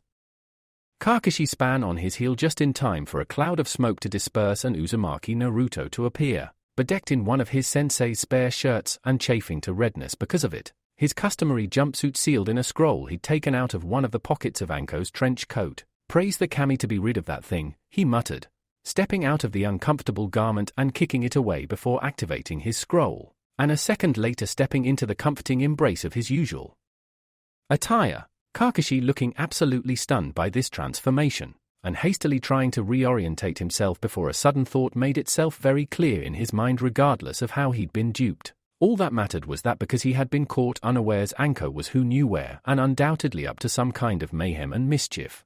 And he only had a single lead to go on. I assume you are Izumaki Naruto then, Mao-san as you're sometimes known? Yeah, that's me, and before you ask, he held up a hand as the single eye hardened. I didn't have a choice. Do you know what that woman can do with 4 small snakes, a pair of chopsticks and an empty teacup? No, but I can take a guess it's not pleasant. Seeing Kakashi shake his head, the ninja in training gave another shiver and looked up seriously. Do yourself a favor and hope you never find out BRR. He shook himself down and looked up again. All I know is she roped me into this project and said it's good for my henge training as long as you didn't use your Sharingan. I have no idea where she is. The rest of his sentence was lost as Kakashi suddenly erupted in smoke and vanished, leaving Naruto coughing and wiping his streaming eyes. But I guess you do. Oh well, not my problem. With that thought in his mind, the Jinchuuriki looked around, saw everything was in order, walked out the door and locked it, dropped the keys through the letterbox and took off for home before the Jounin came looking for him. It had been a long time since Hatake Kakashi had known fear, but now as he saw the bare, empty stretch of wooden shelf before him and held his head in despair, as he realized Anko had struck like a snake into his most vulnerable point, he felt that sensation sweeping over him in great, all-smothering waves. He saw the note on his bed, of course, but was afraid of the contents. What if the devious hellion had smeared the precious pages? Or even ripped? He shut off that thought with a conscious effort. He couldn't bear to think about such a thing now when his last remaining vice was in the hands of the enemy. Instead, he steeled himself, reached down, and flicked the letter open, trying to keep his killing intent down to levels that would only paralyze rather than kill any nearby civilians as he read. Dear Kashikuan, Ma, these books are so boring. I could have given you a better read when I was 14. Still, there must be something about them you love. So come and find me. If you make it fast enough, you might be able to save them before I get bored and break out the coloring pens. See you in a while. The one who puts all Icha to shame. Mitarashi Anko, though at the moment he would have quite happily tossed the woman to Kyuubi and bidden the bon appetit. The Jounin couldn't help but grudgingly admit she had one thing right. The attached photo, showing Anko in all her naked splendor save for a couple of strategically placed mint gold edition Icha volumes, truly made her someone who would not have looked out of place in the hallowed pages of the premier literature. Not that such a thing was going to save her, of course, Kakashi reasoned to himself, already having caught her scent and moving to follow it with extreme prejudice. The second he caught up to that devious little harridan, the first thing he'd be testing was the old legend that a snake could regrow a head if it was cut off. And cut off it will be, he promised as he flew across the city, little more than a blur against the skyline. Slowly and with a very rusty, very dull kunai if I have any say in the matter. Go support me on Patreon for more fanfiction that includes adult content as well. The link is in the description and like everywhere on my channel. Thank you for your views, likes, subscriptions, and overall support of my ongoing efforts to bring great content to all of you.